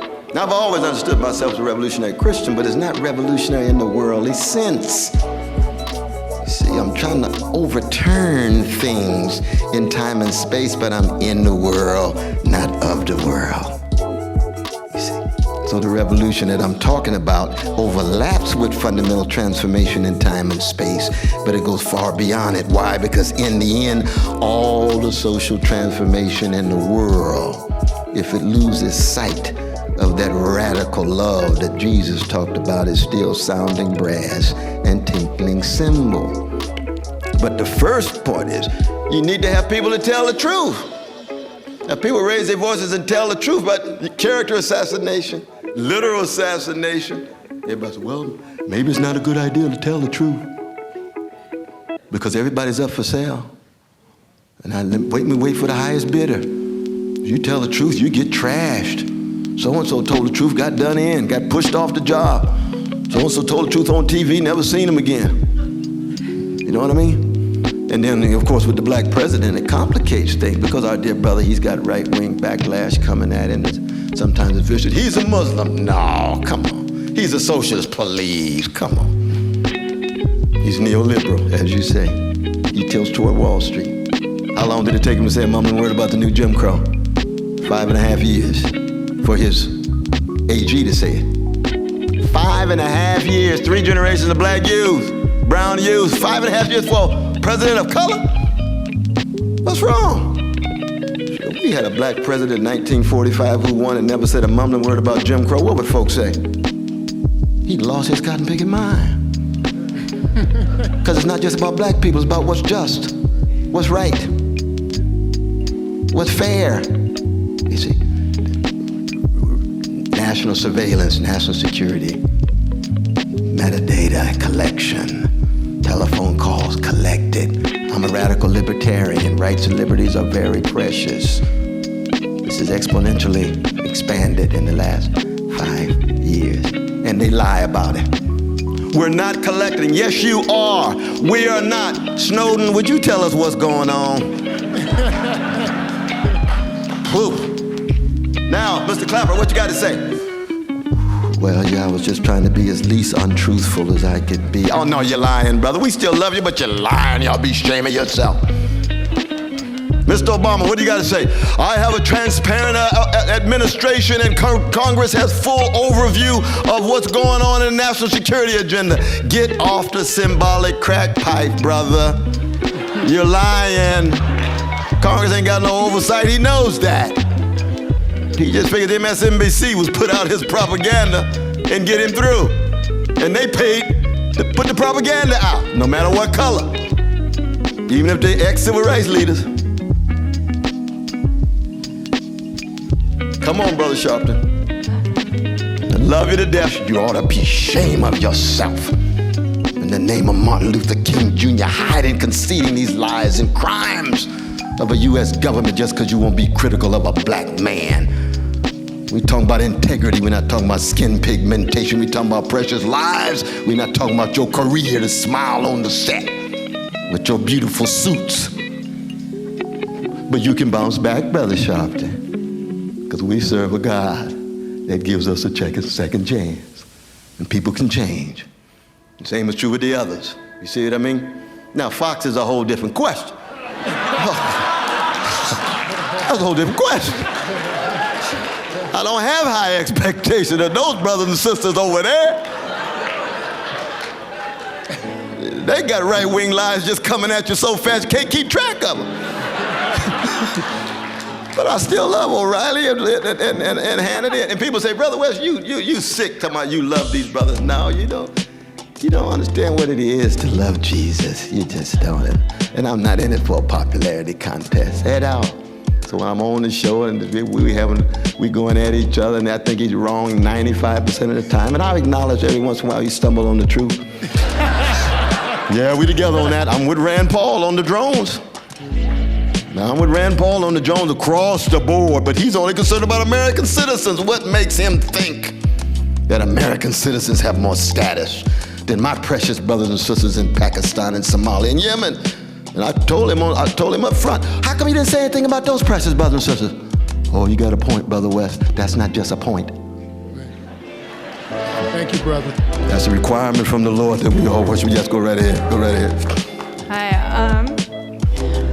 sorry, I feel like I'm gonna be that kid who asks 2 questions, but the first one is about fear. So power, the more and more I study it, think about it, read about it, recognize the ways that entire sort of arguments, schools of thoughts get labeled and stigmatized, and people die because of it. And so power terrifies me, right? Mm-hmm. What do you do, or how do you deal with that fear of and that terror that power brings? And then my second question is about sort of what is your take on the current state of affairs with regards to the academy and because a lot of we're all students in this university and stuff, so it's we're learning, we're in schools and things like that. So it's what do you think is the state of affairs between the academy and activists and activism, sort of action, and what is your vision for how they can better interact, or how they're already interacting really well, or whatever? Yes, no, you got those 2. I'll start with the second right quick. I think that students here at this grand institution should be involved in the deepest form of paideia, which means should be studying, intensely reading, ferociously, assiduously, having dialogues with one another. And there ought to be some town gown connection so that as you engage in those 4 precious years, and I don't know, maybe it took a little more, 5 or 6, that's all right, you get it done, that there has some connection outside of the college. Tutoring a young person, going to a prison, working with the homeless, or a trade union, or whatever it is, interfaith, prophetic activity with mosques, or synagogues, or temples, or something, so that you get outside of the bubble. But I think while you're here, you don't want to become a full-fledged, full-time activist here. You got the rest of your life. You want to prepare yourself to be the best agent for the kingdom that you can be in these 4 years here. That's where the paideia takes place. But it's nice to have some connection outside. And that's very, very important. I was blessed to work with the Black Panther Party breakfast program when I was at Harvard, as well as the prison in Norfolk where Malcolm X was. Not he was there then, but I mean, it was 1970s. And it was beautiful because it got me outside of college, even as when I got back to college, I was having a magnificent time in the library, getting lost in the stacks. And there was a back and forth, that back and forth. The first question is, for me, the fundamental breaking of that fear that you talk about are the 3 Christian virtues. It's faith, hope, and the greatest one, love. Each one of those 3 can break a fear. The fear must not be denied, it must be worked through. Courage is not the absence of fear, it's the overcoming of fear, the working through fear. With a faith, with a hope. And then, my God, everybody knows that when you fall in love, you are willing to jump off a cliff, capital C. That's called fearlessness. Even when your friends tell you that there's no tambourine waiting for you on the other side of that cliff, you just jump off anyway. And that's in some ways, of course, that's precisely what Jesus asked us to do. Step out on nothing, and he assures us we will land on something. We're not sure. And if you got to be so sure, and you need so much certainty, then you're afraid to leap. You see, then you're afraid to leap. There's always uncertainty. Kierkegaard is right. There's an objective uncertainty integral to the leap of faith for Christians who are willing to cut against the grain. And I think that's part of that breaking. But the same fear will come back, same break required again. Definitely. Yes, go right ahead. This may be somewhat related to the previous question, but Dr. West, it stands to reason that I'm here right now at Wheaton College because of a history of exploitation, because I have white privilege. My question to you is, what responsibility do I have going forward from this institution, Wheaton College, in light of that privilege? How do I move forward without endorsing that history? Yeah, I appreciate the question, though, brother, and the vulnerability again. But for me, you see, privilege is not something that should in any way debilitate us or paralyze us. It's to be used. See, I would say to you, that 6th chapter of Ephesians, my brother, I want you to put on the full armor. Now, if part of that armor includes the fact that you come from a privileged X, Y, or Z, you use it for the kingdom. It's to be deployed, right? As a black man, I got patriarchal privilege vis-a-vis sisters. You see, I got to call it into question, acknowledge that I'm wrestling with it, and use whatever patriarchal privilege I have to make sure I'm empowering everybody, especially the sisters, intellectually, spiritually, and so forth. You see. So don't in any way allow anybody to tell you whatever talk about privilege that they put forward, that's gonna freeze you. That ought to put you on more fire, or put more fire in you, because you're able to use and deploy it for something bigger than you. That's crucial. Yes, thanks so much, though, brother. Yes, go right here. Yes, my dear brother, how you doing, man? I'm doing pretty well. How are you? I'm blessed. I'm blessed to be talking to you. I'm very glad to hear that. I wanted to start by thanking you for coming and speaking tonight. I'm studying some rhetoric in Dr. Chase's rhetoric theory class, and we were talking about ethos, logos, and pathos. And when it comes to ethos and the speaker establishing themselves as a person of character, I wanted to thank you because in you coming and you speaking and you just being who you are, you've earned my respect personally, and I appreciated that and wanted to thank you for that. And I also wanted to ask a question in a similar vein to the two questions that have gone on before I've asked this one. Are there 3 specific practical ways that you would challenge us as Wheaton students inside this community to begin dying? And just, begin dying. Begin dying, learning how to die and so forth, yeah. First, I want to just thank you for those very, very powerful words, though, brother. I'm telling you that just the very fact that you would say it in public like that moves me very deeply, because that's what I'm fundamentally trying to do, is just touch folk to think critically and gain a certain kind of respect, not for me, but a respect for the subject matter as we wrestle with it. Three things would be I think it's already operating in your own life, especially in this wonderful class that you talked about on rhetoric, that you're already thinking critically, and therefore, when you leave that class, you're going to be different than when you entered. Is that right? That's it. And when you graduate, you would have learned how to die so massively, you'll have a new, you have a new sense of yourself. That's magnificent, but that's still just the beginning. But you still be a young brother when you graduate. Oh, you got a long life ahead, my brother. Indeed, indeed, joy and catastrophe coming your way. Keep that smile, keep that smile, keep that smile on you, brother. That's exactly right. So one thing is that critical thinking, but the other thing is, I do think that young people don't form enough independent study groups. Brother Michael Horton used to do this all the time at Harvard and at Columbia. Stealing away with James Washington. You know the great James Washington, the editor of A Testament of Hope? Brother Isaiah understand this as a son. We steal away. We read texts that the professors know not of.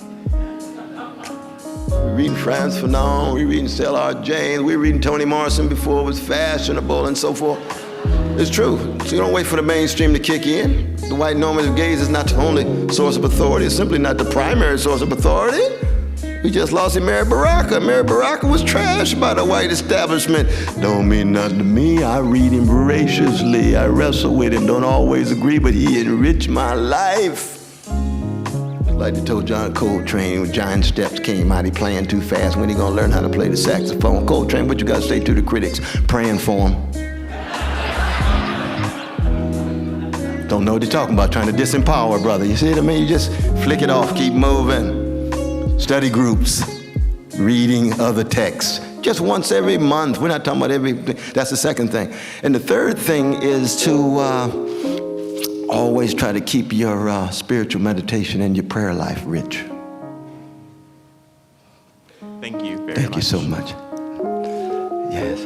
Thanks, Dr. West. Yeah, thank you. This fellow over here was talking about privilege. Yes. And for me, privilege, in my mind, I see it as a thing that you're born into, and in such a way, perhaps, yes, you can use it as a tool for the kingdom. But I want to ask you about this passage that I read in a text by Zizek, the text Violence, that little book, Violence. Yeah. And where he speaks of the great philanthropist Bill Gates, and how Bill Gates' generosity is entirely reliant on his ability to create a virtual monopoly and to cannibalize his competition, and in doing so harm real people's lives. And he compares that to King Leopold of Belgium in the Congo. And these examples are very, very large examples of the ways in which individuals, very good things might be built upon the sufferings of others, the catastrophes visited upon others. Yeah. But then I ask then, at what point does my own privilege, is that no longer inactive, but it is actively built upon the sufferings of others? I feel no shame that I'm able to bring a paycheck home, and even that my wife can go get a manicure because of it, you know? But at the same time, there is a point at which that would not be possible without the catastrophes of others.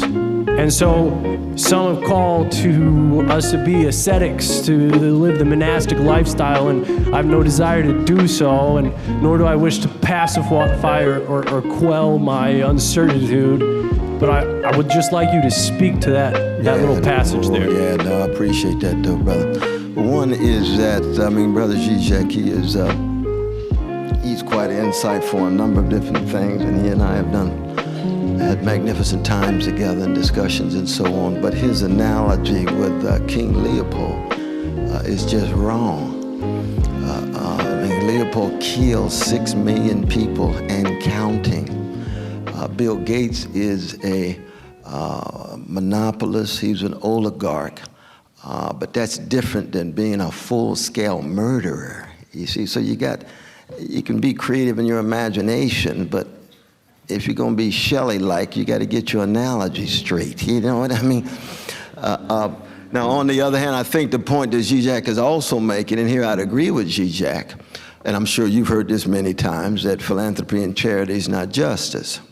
And so all the charity in the world is different. That has to do with you giving persons, fighting malaria, and a lot of other things that are magnificent. And I applaud the generosity of Brother Bill as well as Sister, is it Melanie, I think his wife? Melinda, is it Melinda? Yeah, I applaud that kind of generosity. But it's different than justice. Justice has to do with the social arrangement. Justice has to do with trying to create conditions such that he doesn't have to be so generous because the people themselves are already able to live lives that flower and flourish.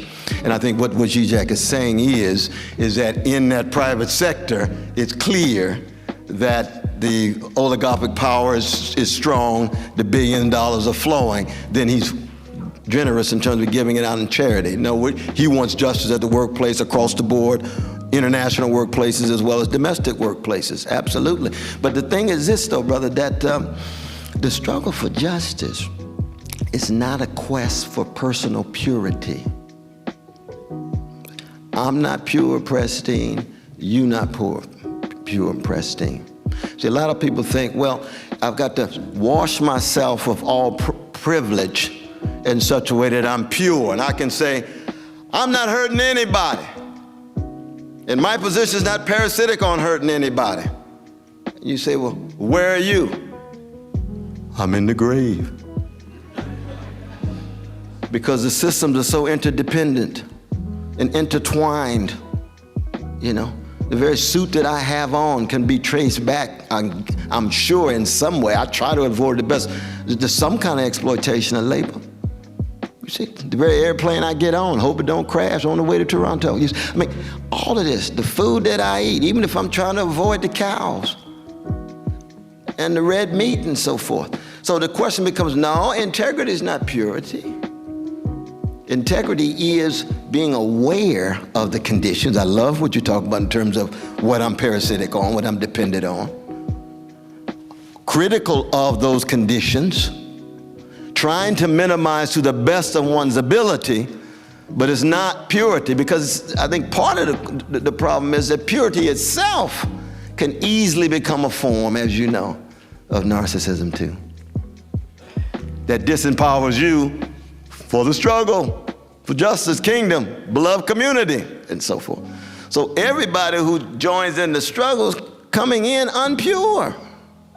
It's who they are. But they're fighting to the best of their ability to be alert and aware and be awakened to these conditions in order to fight against them, you see. So that's the beginning of an answer to the question. I know we've got a line. I want to make sure we got it. You know, what we might do is let's have 3 in a row. It's almost time.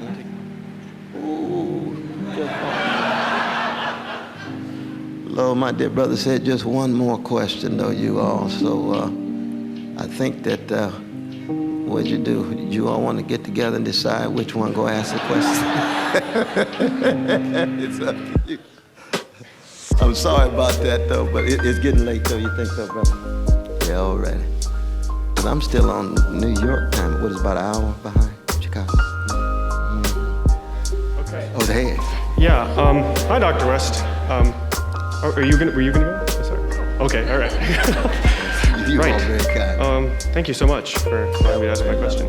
I guess I have a question about war and America's wars. And you mentioned a lot of the atrocities that we become aware of every now and then that are a result of the actions of these wars. And we can say, we can take issue against these atrocities or catastrophes and say that those are wrong. But we're told by the people who make the decisions in these wars that that these are either accidental or necessary to prevent greater atrocities, or that's what we're told, and we can take, again, issue with those mindsets, but they, people will say that, they're acting realistically or pragmatically or what have you, and that these costs are necessary, and what do you have to say about, how do we react to that kind of a mindset? Yeah, I think part of the problem is since World War II, which is to say when America did become the leading empire with the collapse of European empires and the emergence of the Soviet Empire and the American Empire slicing Europe in half.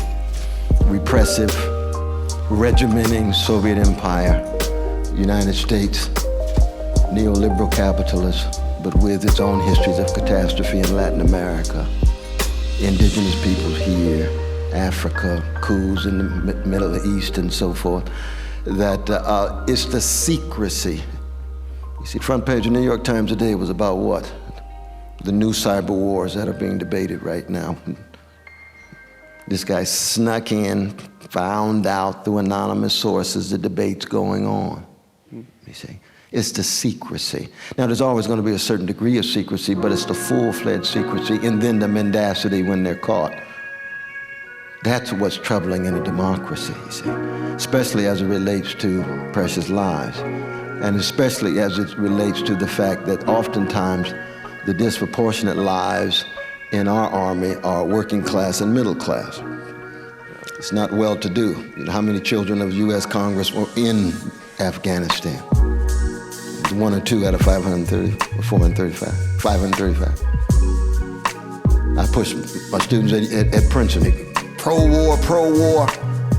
How many of y'all joined the Army? I got 6 cousins in the Army. Well, Brother West, I got to go to Wall Street and make my money. Oh, you so on fire from fighting a war, but I noticed you just want to make money, huh? Oh, because you have no intention whatsoever of going, because you can avoid it.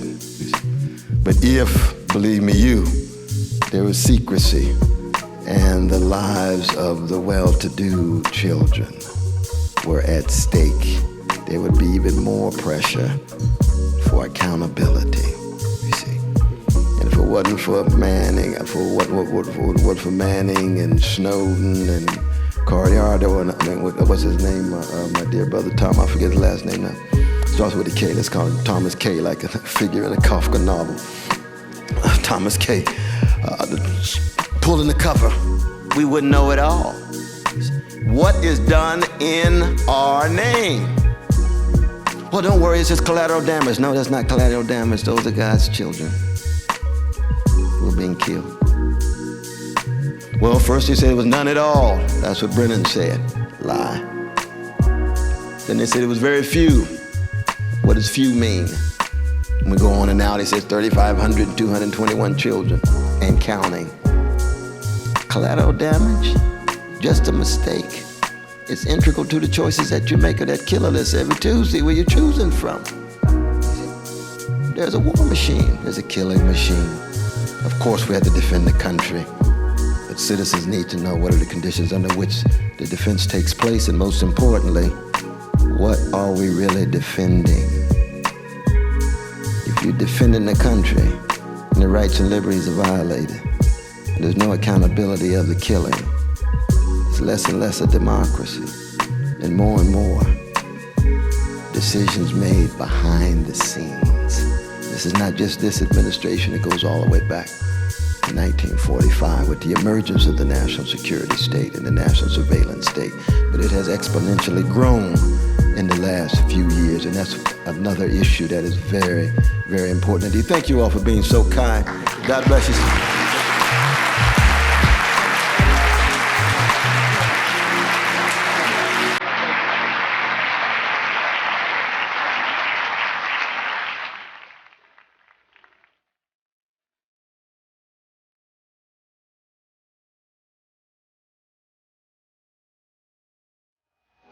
Cornel.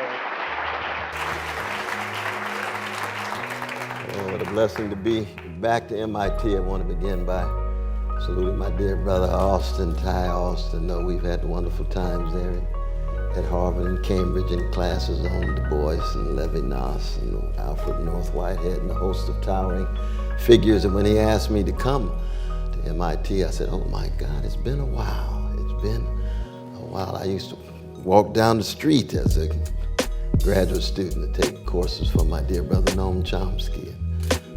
And he's such a towering figure.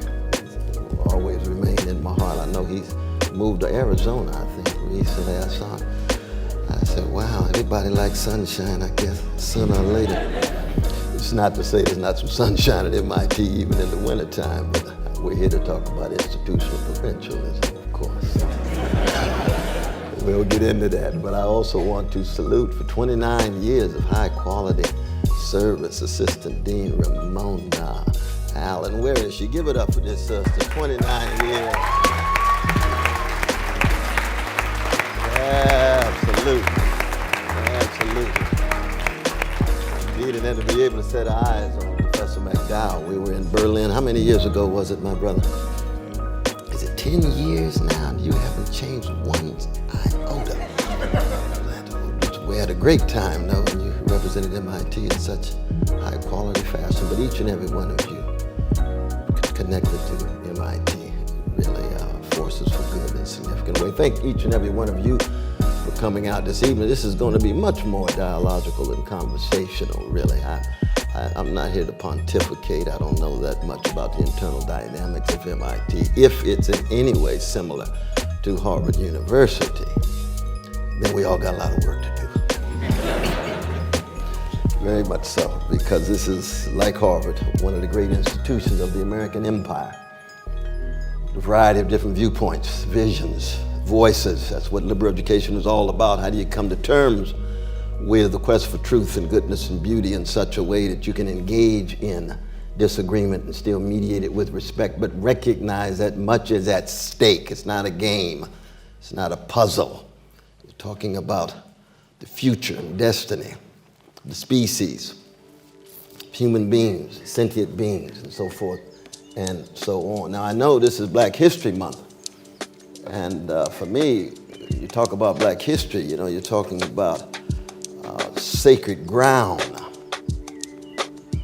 because you're talking about my mother, my father, my grandparents. I am who I am because somebody loved me, somebody cared for me, somebody attended to me. Before I arrived at Harvard and Princeton and so forth, I already had folk who engaged in the shaping of who I am, provided a certain mode of soul craft. The Irene and Clifton West, and Shiloh Baptist Church, and Reverend Willie P. Cook, and Deacon Hinton, and Sarah Ray, my Sunday school teacher. I was already fortified before I was then able to study with the Hillary Putnams and the John Rawls and the Robert Nozick's and others in that illustrious philosophy department in the early 70s, and then on to Princeton with Richard Rorty and Sheldon Wolin and Walter Kaufman and Tim Scanlon and Thomas Nagel and Gregory Vlastos. These are all towering figures. They mean the world to me. Israel Scheffler's at Harvard. In fact, when I think about them, I have to just pause. But they're part of the same continuum as my family, my church folk, members of the Black Panther Party. I couldn't join the party because I'm a revolutionary Christian, but they were my comrades. They were radically secular, atheistic to the core, so they could be my allies, but they wouldn't allow me to join, and I can understand that. Everybody's got their dogmatism and provincialism and parochialism. But no, when I arrived here at Harvard, I went straight to Jamaica Plain, where we had the breakfast program for the Black Panther Party, and the prison program in Norfolk, where I taught for every Sunday for the 3 years that I was here. Why is this important? Not because it's about me, but because we live in one of the bleakest moments in the history of this empire. And it's really a testing of who we are, what kind of heart, mind, and souls we really have. It's not just a matter of what we talk about, not just a matter of chit-chat, what we're willing to risk. kind of choices we make in such a way that we're willing to actually pay a cost. Antonio Gramsci called it a critical historical self-inventory. But I begin with the legacy of Athens. And Socrates says, the unexamined life is not worth living for a human, at line 38a of Plato's Apology. And I take that very, very seriously. But you can hear echoes in Black History Month to Socrates. The unexamined life is not worth living. The examined life is painful. Very, very painful. Montaigne said to philosophizers to learn how to die. Seneca says he or she who learns how to die unlearns slavery. For me, any serious talk about an educational institution, and I draw a fundamental distinction between what the Greeks call paideia, P-A-I-D-E-I-A. That's deep education. It's very deep and different than cheap schooling. And I know cheap schooling is not what MIT is about. You all about paideia. But all of you about paideia, that learning how to die in order to learn how to live, to engage in that Socratic self-examination, self-interrogation in such a way that you can engage in the formation of attention, attend to the things that really matter and turn your back to those things that are distractions. We live in a culture with massive weapons of distraction. And you turn away from the superficial, things on the surface, deal with life, death, joy, sorrow, justice, trust, those non-market values, those values that are preconditions for markets, but they're also far beyond simply the meritocratic. Because I come from a tradition of a people who, after being terrorized for 400 years, still taught the world so much about freedom. Frederick Douglass could have said, I'm not against slavery per se. I just want to enslave other folk because I don't like being enslaved. No, he wanted freedom for everybody. A certain kind of soul craft. Ida Wells Barnett, and she was, when they put the bounty on her head, thousands of dollars, she had to leave the country and go to England fighting against American terrorism called Jim Crow and Jane Crow and lynching. She could have said, I will engage in lynching others who are lynching my friends. No, she said, I was shaped in such a way that I want freedom for everybody. And after 400 years of being chronically and systemically hated, black bodies, black character, black mind, black beauty, hated, demonized, we black folk at our best. We've taught the world so much about how to love. I could just put on John Coltrane's Love Supreme and just sit down and let you take it in. Listen to those notes. Listen to Marvin Gaye's What's Going On. Every note, every silence between the notes. Has there ever been a figure on the stage in this country who loved his mama, written by a teacher from the south side of Chicago named Lorraine Hansberry in her 20s, a raisin in the sun? Doesn't take anything away from other towering figures, the Arthur Millers and the Tennessee Williams and Eugene O'Neills, but there's never been that much love on the American stage. Same is true with James Baldwin's Love Soaked essay. Same is true with Toni Morrison's Be Loved. Same is true with Stevie Wonder. Same is true with Erykah Badu. Brother Kendrick's working on it, isn't he? Oh, I love that brother.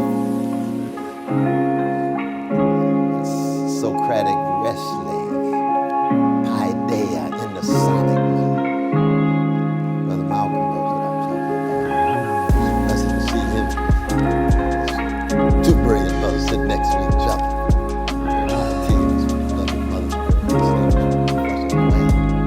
But the same tradition, you know who you were named?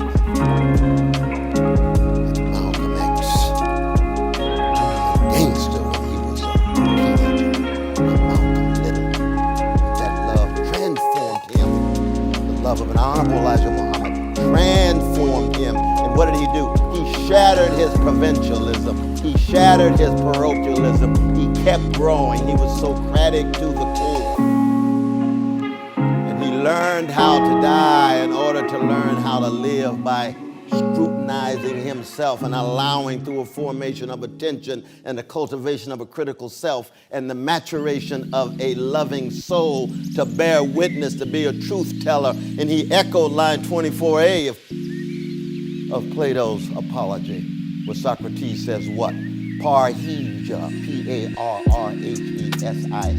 Parrhesia was the cause of my unpopularity. What is parrhesia, Socrates? Frank speech, plain speech, fearless speech, unintimidated speech. Yes, it will get you in trouble. Just not any speech, but it's got to be rooted in the best of paideia. It's got to be rooted in the best of deep education. The soul craft that I already was shaped in before I arrived at Harvard 48 years ago was one that engaged a kind of culture shock. But even then, I was running into young brothers and sisters of different colors who were thoroughly convinced that the end and aim of life was, for the most part, to be the smartest in the room.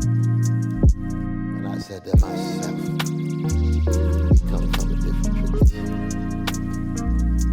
I don't fetishize smartness, just like I don't worship meritocratic formulations.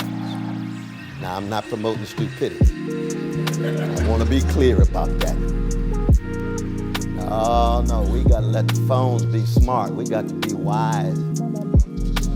Let the computers be smart. We got to be courageous. Nothing wrong. Technological ingenuity, nothing wrong with magnificent breakthroughs. But the question is, in the end, what kind of human being are you in your short trek from your mama's womb to tomb? And are you willing to engage in paideia at the deepest level, which has to do with your soul, your character? It has to do with the kind of person you will be and what will be said about you when your body is in that coffin or after your ashes are spread over whatever body of water that you so desire. What does it mean to be human? That Latin humando, which means burial. On our way to burial.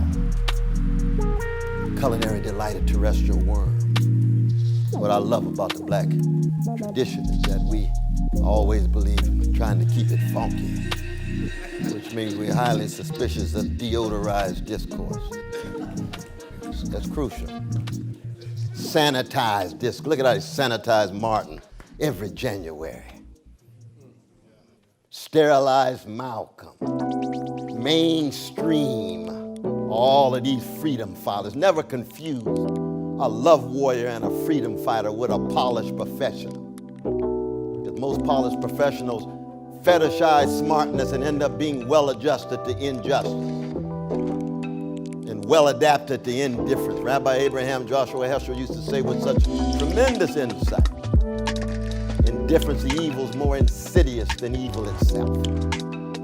No matter how smart you are, no matter how rich you are, if you're not willing to engage in parrhesia, frank speech, or plain speech, it doesn't have to be public. It could be microsocial, on the job, in your synagogue, in your mosque, in your trade union, in your university.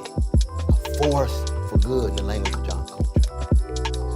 That's what it means to bring to bear the best of black history. I keep saying the best because black history includes black gangsters, black thugs.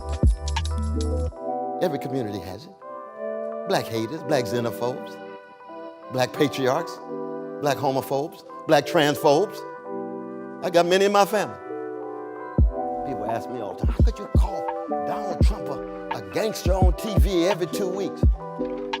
I said, because he is. But I'm not engaging in name calling. The gangster is not a subjective expression, that's an objective condition. It's true. If you grabbing private parts of somebody, that's gangster. Another country got oil, you say you ought to get it? That's gangster. See, as I said before, I'm a revolutionary Christian. Which means that I was a gangster before I met Jesus, and now I'm a redeemed sinner with gangster proclivities. When I call Trump a gangster, I'm talking about something inside of me. Trump is American as cherry pie. It's misogyny and white supremacy and transphobia and class arrogance and obsession with smartness, obsession with riches, ignorance flowing in the name of his claim to be smartness. He doesn't have a monopoly on that. Comes out of a long history. Black folk always keep track of it.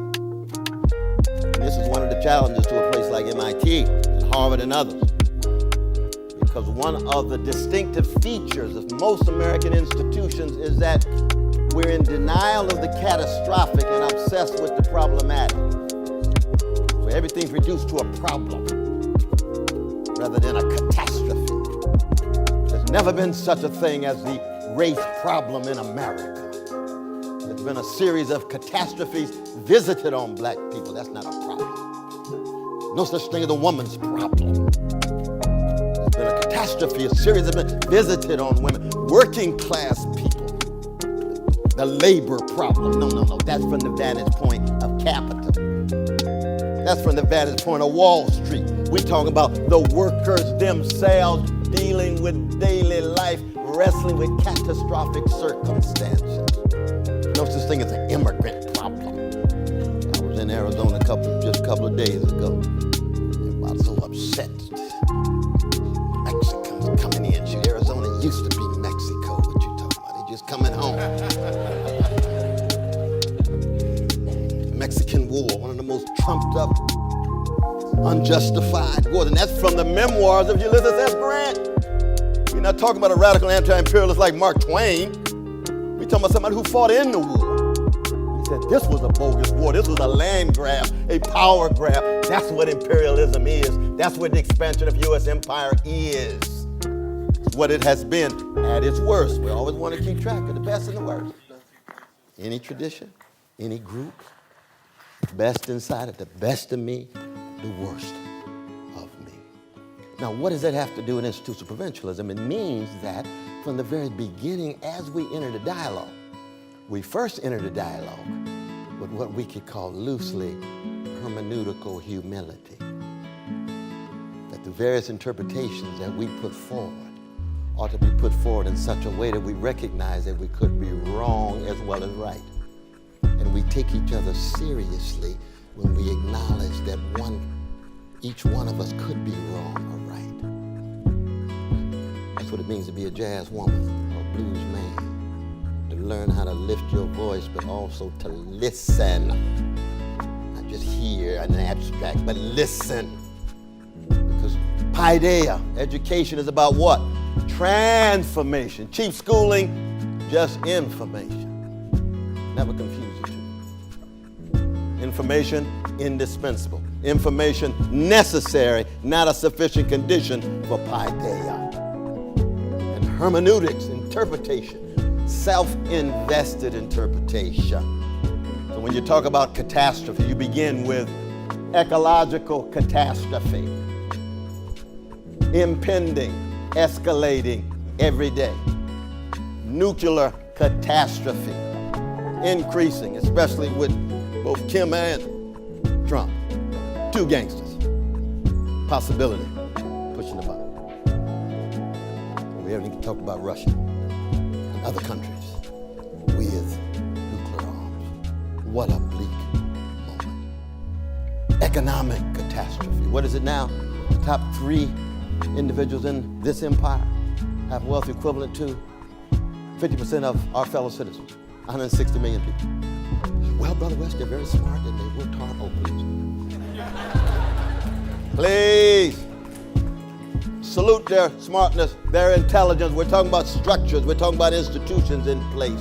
We're talking about policies that generate massive redistribution of wealth from poor and working people to the well-to-do. When I was the age, many of the young brothers and sisters who are undergrads right now at MIT, if we were struggling against the 1%, they had 21% of the wealth. Today, 1% got 41% of the wealth. That's a massive redistribution of wealth upward. And it continues. Under Obama, 1% of the population got 95% of the income growth. People ask me why I was upset with the black president. Please. I love blackness, but not enough to blind me. and render me insensitive to the suffering of poor and working people. I don't care what color. And I'm stuck with the old-fashioned view that a precious baby in Yemen or Afghanistan or Pakistan or Somalia has the same value as a vanilla baby in Newtown, Connecticut, or a red baby in Standing Rock, or a brown baby on the east side of Los Angeles, or a black baby in Dorchester. Same value, same righteous indignation, same moral outrage when innocent people are being killed. In a drone strike, it could be a police and a woman. It could be a fellow citizen. Innocent folk killed. A precious Jewish baby in Tel Aviv has exactly the same value as a precious Palestinian baby in the West Bank or in Gaza, and vice versa. And if you really believe that, then it's going to pit you over against much of the mainstream discourse. And I think that's exactly what Isaiah at its best does. That's why we love Socrates at a distance. We love the intellectual operation. We don't love the hemlock moment. That's why we love Amos, the legacy of Jerusalem, Jeremiah. That's why we love Jesus and Muhammad, in the world but not of it. Willing to keep track of forms of provincialism and parochialism, narrow horizons, narrow-mindedness, the lack of what the great Jane Austen called constancy. What is constancy? Moral and spiritual consistency. So you're not obsessed with just one issue. Concerned just about racism, can't say a mumbling word about misogyny and sexism. Concerned about patriarchy, can't say a mumbling word about transphobia, our precious transphobia. Or concerned about America, I can't say a mumbling word about imperial policies of 4,857 military units that we had, 857 around the world, 145 countries we have U.S. special operations in. And keep track of what they're doing, from detentions to night raids to so forth and so on. That's a major challenge. It's a crucial challenge. All of us fall short. Samuel Beckett is right. Try again, fail better. He puts in this last piece of fiction, the worst word whole. Try again, fail better. But right now, the moment of this empire, we are witnessing colossal, escalating failure. Failure of imagination, failure of sensitivity, failure of concern with the vulnerable. And yet, certain institutions, Harvard, MIT, University of Chicago, flourishing. So the question becomes, MIT, what you gonna do? And by MIT, we're not talking about abstract institutions. We're talking about the folk who constitute this place. What kind of human beings are you gonna choose to be? What levels of discipline? What kinds of attention? William James, the most adorable of all public intellectuals in the history of this empire. He used to say, experiences very much define what you attend to. A wonderful book by Tim Wu called The Attention Merchants. It was published a couple of years ago. All of his crucial efforts to try to make sure that we don't attend to the things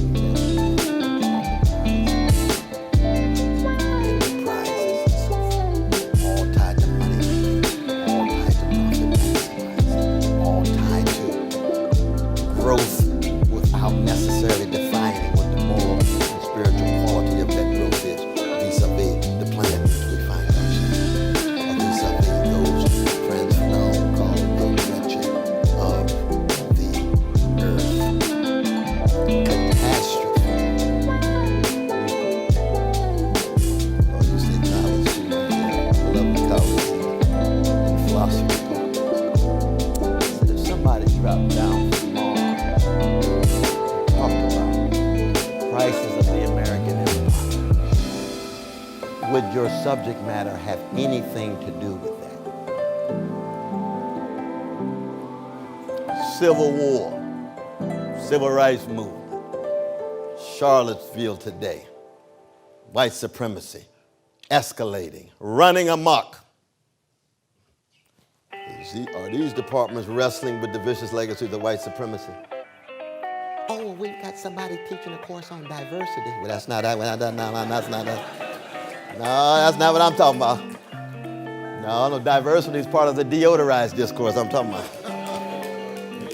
Nothing wrong with it. All bureaucrats need constructs. But on the ground, diversity is about male supremacy and its vicious effects. It's about white supremacy and its vicious consequences. It's about class privilege, which even in a highly colorful silo, a highly colorful context, the issue of class cannot be downplayed. Same is true within empire. Catastrophe. For me, someone who teaches at divinity schools and Afro-American studies, the issue of soulcraft, the issue of moral and spiritual dimension of our individual lives, of our collective lives, sits at the center of it. Because there will be no fight back. And I'm very much concerned about fight back. There will be no fight back if we don't produce people who are willing to take a stand. Willing to take a stand. Emerson talks about this in Self-Reliance. The aversion to conformity. The willingness to stand out and stand for.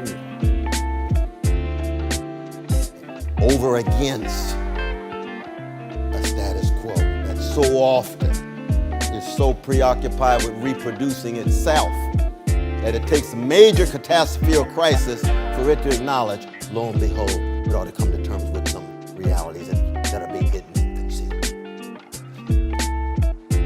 Moral and spiritual dimension. That's a challenge to all of my brothers and sisters here of all colors at MIT. How do you not just talk about it, but enact a sensitivity to the vulnerable in your curriculum, in your own praxis, in your organizational affiliation? No one of us can do everything. No one of us Messiah. Got one life to live. But it's got to be part and parcel of the soul craft. Now, Walt Whitman called it democratic soul craft vis-a-vis a market-driven soul craft. I would submit that the neoliberal soul craft has become so hegemonic these days, it's hard to think outside of it. And the neoliberal soul craft is what I said before, the smartest and the richest. That's all you need. That's all you need. You notice, for example, when you watch television, how many times people use the word obviously, obviously, obviously this, obviously that, obviously, and it's not obvious sometimes at all. And I said to myself, some linguist needs to engage in an anthropological investigation as a deployment of that word. Because it's a word of in-crowd smartness. Because if it's not obvious to you, then you're the one who feel dumb. And it's not just a word to connect other words. It's a way of wanting to be included in the smart crowd. And I thank God that I was raised in such a way that I have a deep suspicion of folk who are just smart. Because there's a whole lot of smart misogynists out there. A whole lot of smart folk who hate Jews and hate Negroes. And you got a long history of smart white supremacists. Very smart, sophisticated, well-read. But crushed my grandmama. I said, oh, I got my hermeneutics of suspicion. Not just hermeneutics.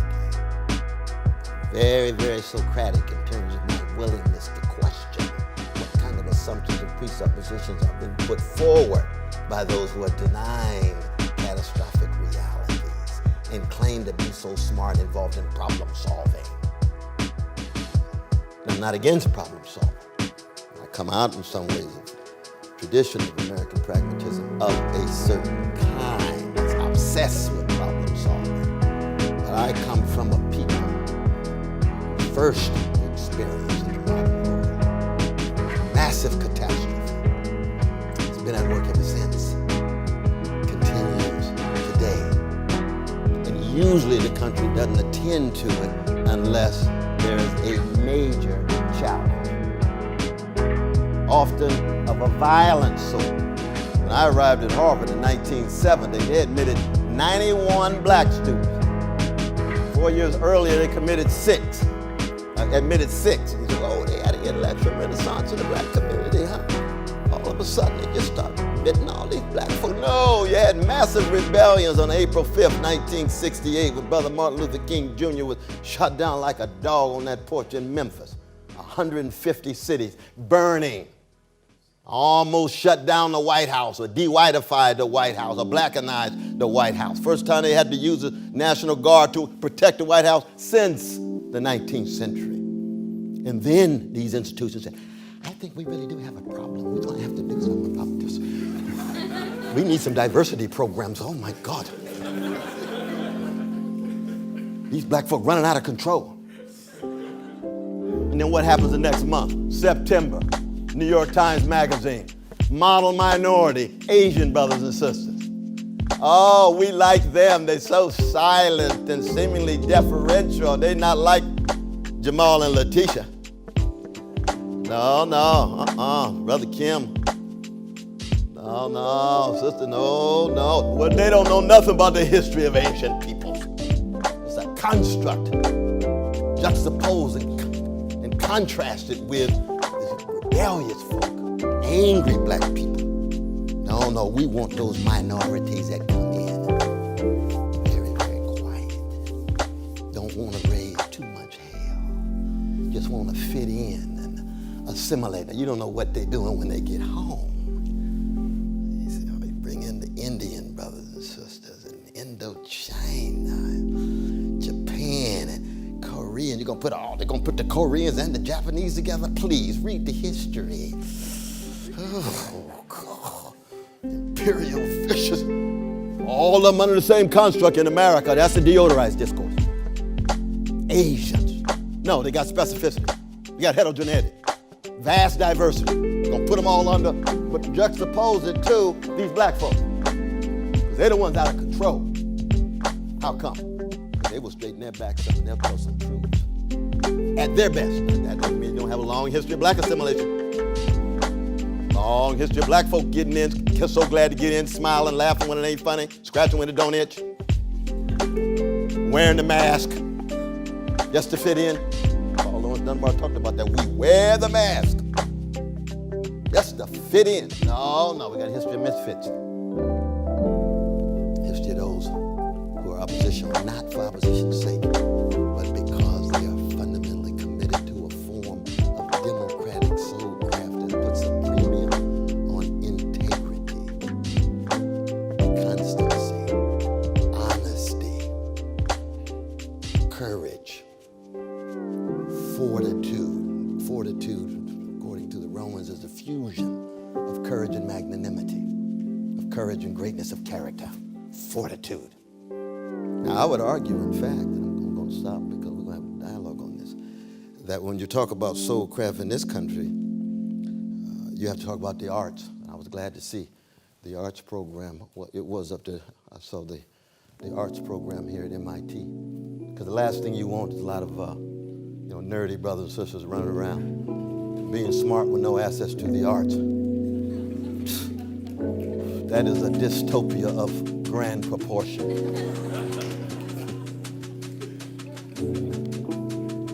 By the arts, I'm talking about the music, the paintings, and so forth and so on. It's not ornamental with technical. You can't talk about the history of white supremacy in this country without talking about resistance to white supremacy. And music has been, the musical tradition has been the grandest example, because it's there where you get more of the truth telling. It's there where you get the vulnerability. It's there where you get the risks and so forth and so on. It's one of the reasons why when I began talking about Coltrane, I could have talked about Donny Hathaway, I could have talked about Aretha Franklin, I could have talked about Mahalia Jackson. Hard these days to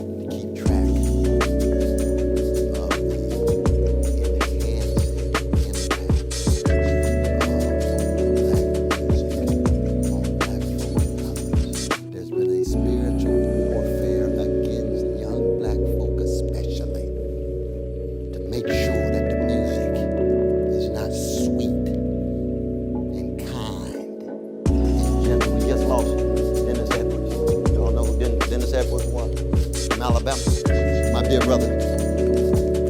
There you go. Brother, you looking sharp. So give it up for this. Give it up for this brother. He looking sharp. He looking sharp. Comes out of Alabama. Mighty clouds of joy. He replaced David Ruffin from Why Not, Mississippi, who sang Lead for the Temptations. But what was it about the Temptations or the Miracle? What was it about the Lady in Green? What was it about the Delphonics or the Dramatics or the Jones Girls? What was it about the Hutchinson Sisters of the Emotions? What was it about the groups who sang in tune with a sweetness and a kindness that stirred the soul rather than just stimulated the body? And these days, the dumbing down of the music is part and parcel of the dumbing down of the soul that makes it difficult to produce persons who are willing to fight, who are willing to sacrifice. Because if it's all about stimulation and titillation, Otis Redding said, try a little tenderness. That's not say my name, say my name, say my name. It's a very different disposition toward the world. Very different orientation toward the world. And there is no black history without a love of truth, and the condition of truth is always to allow suffering to speak. Anybody's suffering. There's no black history without a love of goodness, keeping track of the evil, the undeserved harm. A love of beauty, and Rilke is right. Beauty is, in fact, produced wrestling with tear and trauma and transfiguring your pain and suffering into a sound of pain. And there's certainly no love of the holy.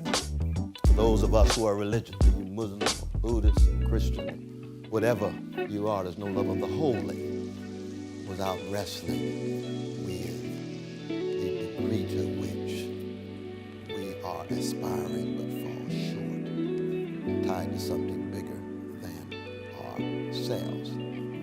One of the reasons why I spend a lot of time in studios with hip-hop artists is to try to convince them that to fall in love, truth, beauty, and goodness, to be a love warrior at the highest level, and then master your craft, then master your technique, then be as smart as you want to be, acknowledging the limitations of smartness, spilling into wisdom. Then we have a chance to deal with the catastrophe. That's what was beautiful about the Occupy movement. That was beautiful about the various marches we've had recently against Donald Trump. Beautiful about the movement for Black Lives, and beautiful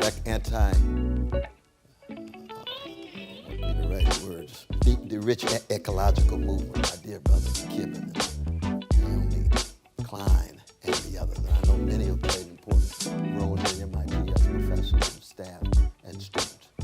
But the challenge is, given this institutional context, can we wrestle with the forms of provincialism, parochialism? Can we be true to the best of the Socratic legacy of Athens? Can we be true to the best of the prophetic legacy of Jerusalem? Can we be true to the best of the democratic legacy of not just the United States, but other social experiments as we keep track of empire, white supremacy, misogyny, transphobia, all of those ideologies that lose sight of the preciousness and pricelessness of each and every one of us. Thank you all so very much, and we'll have a nice little time to talk.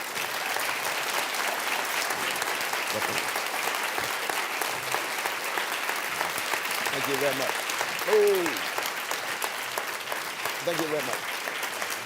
Thank you very much. Thank you very much.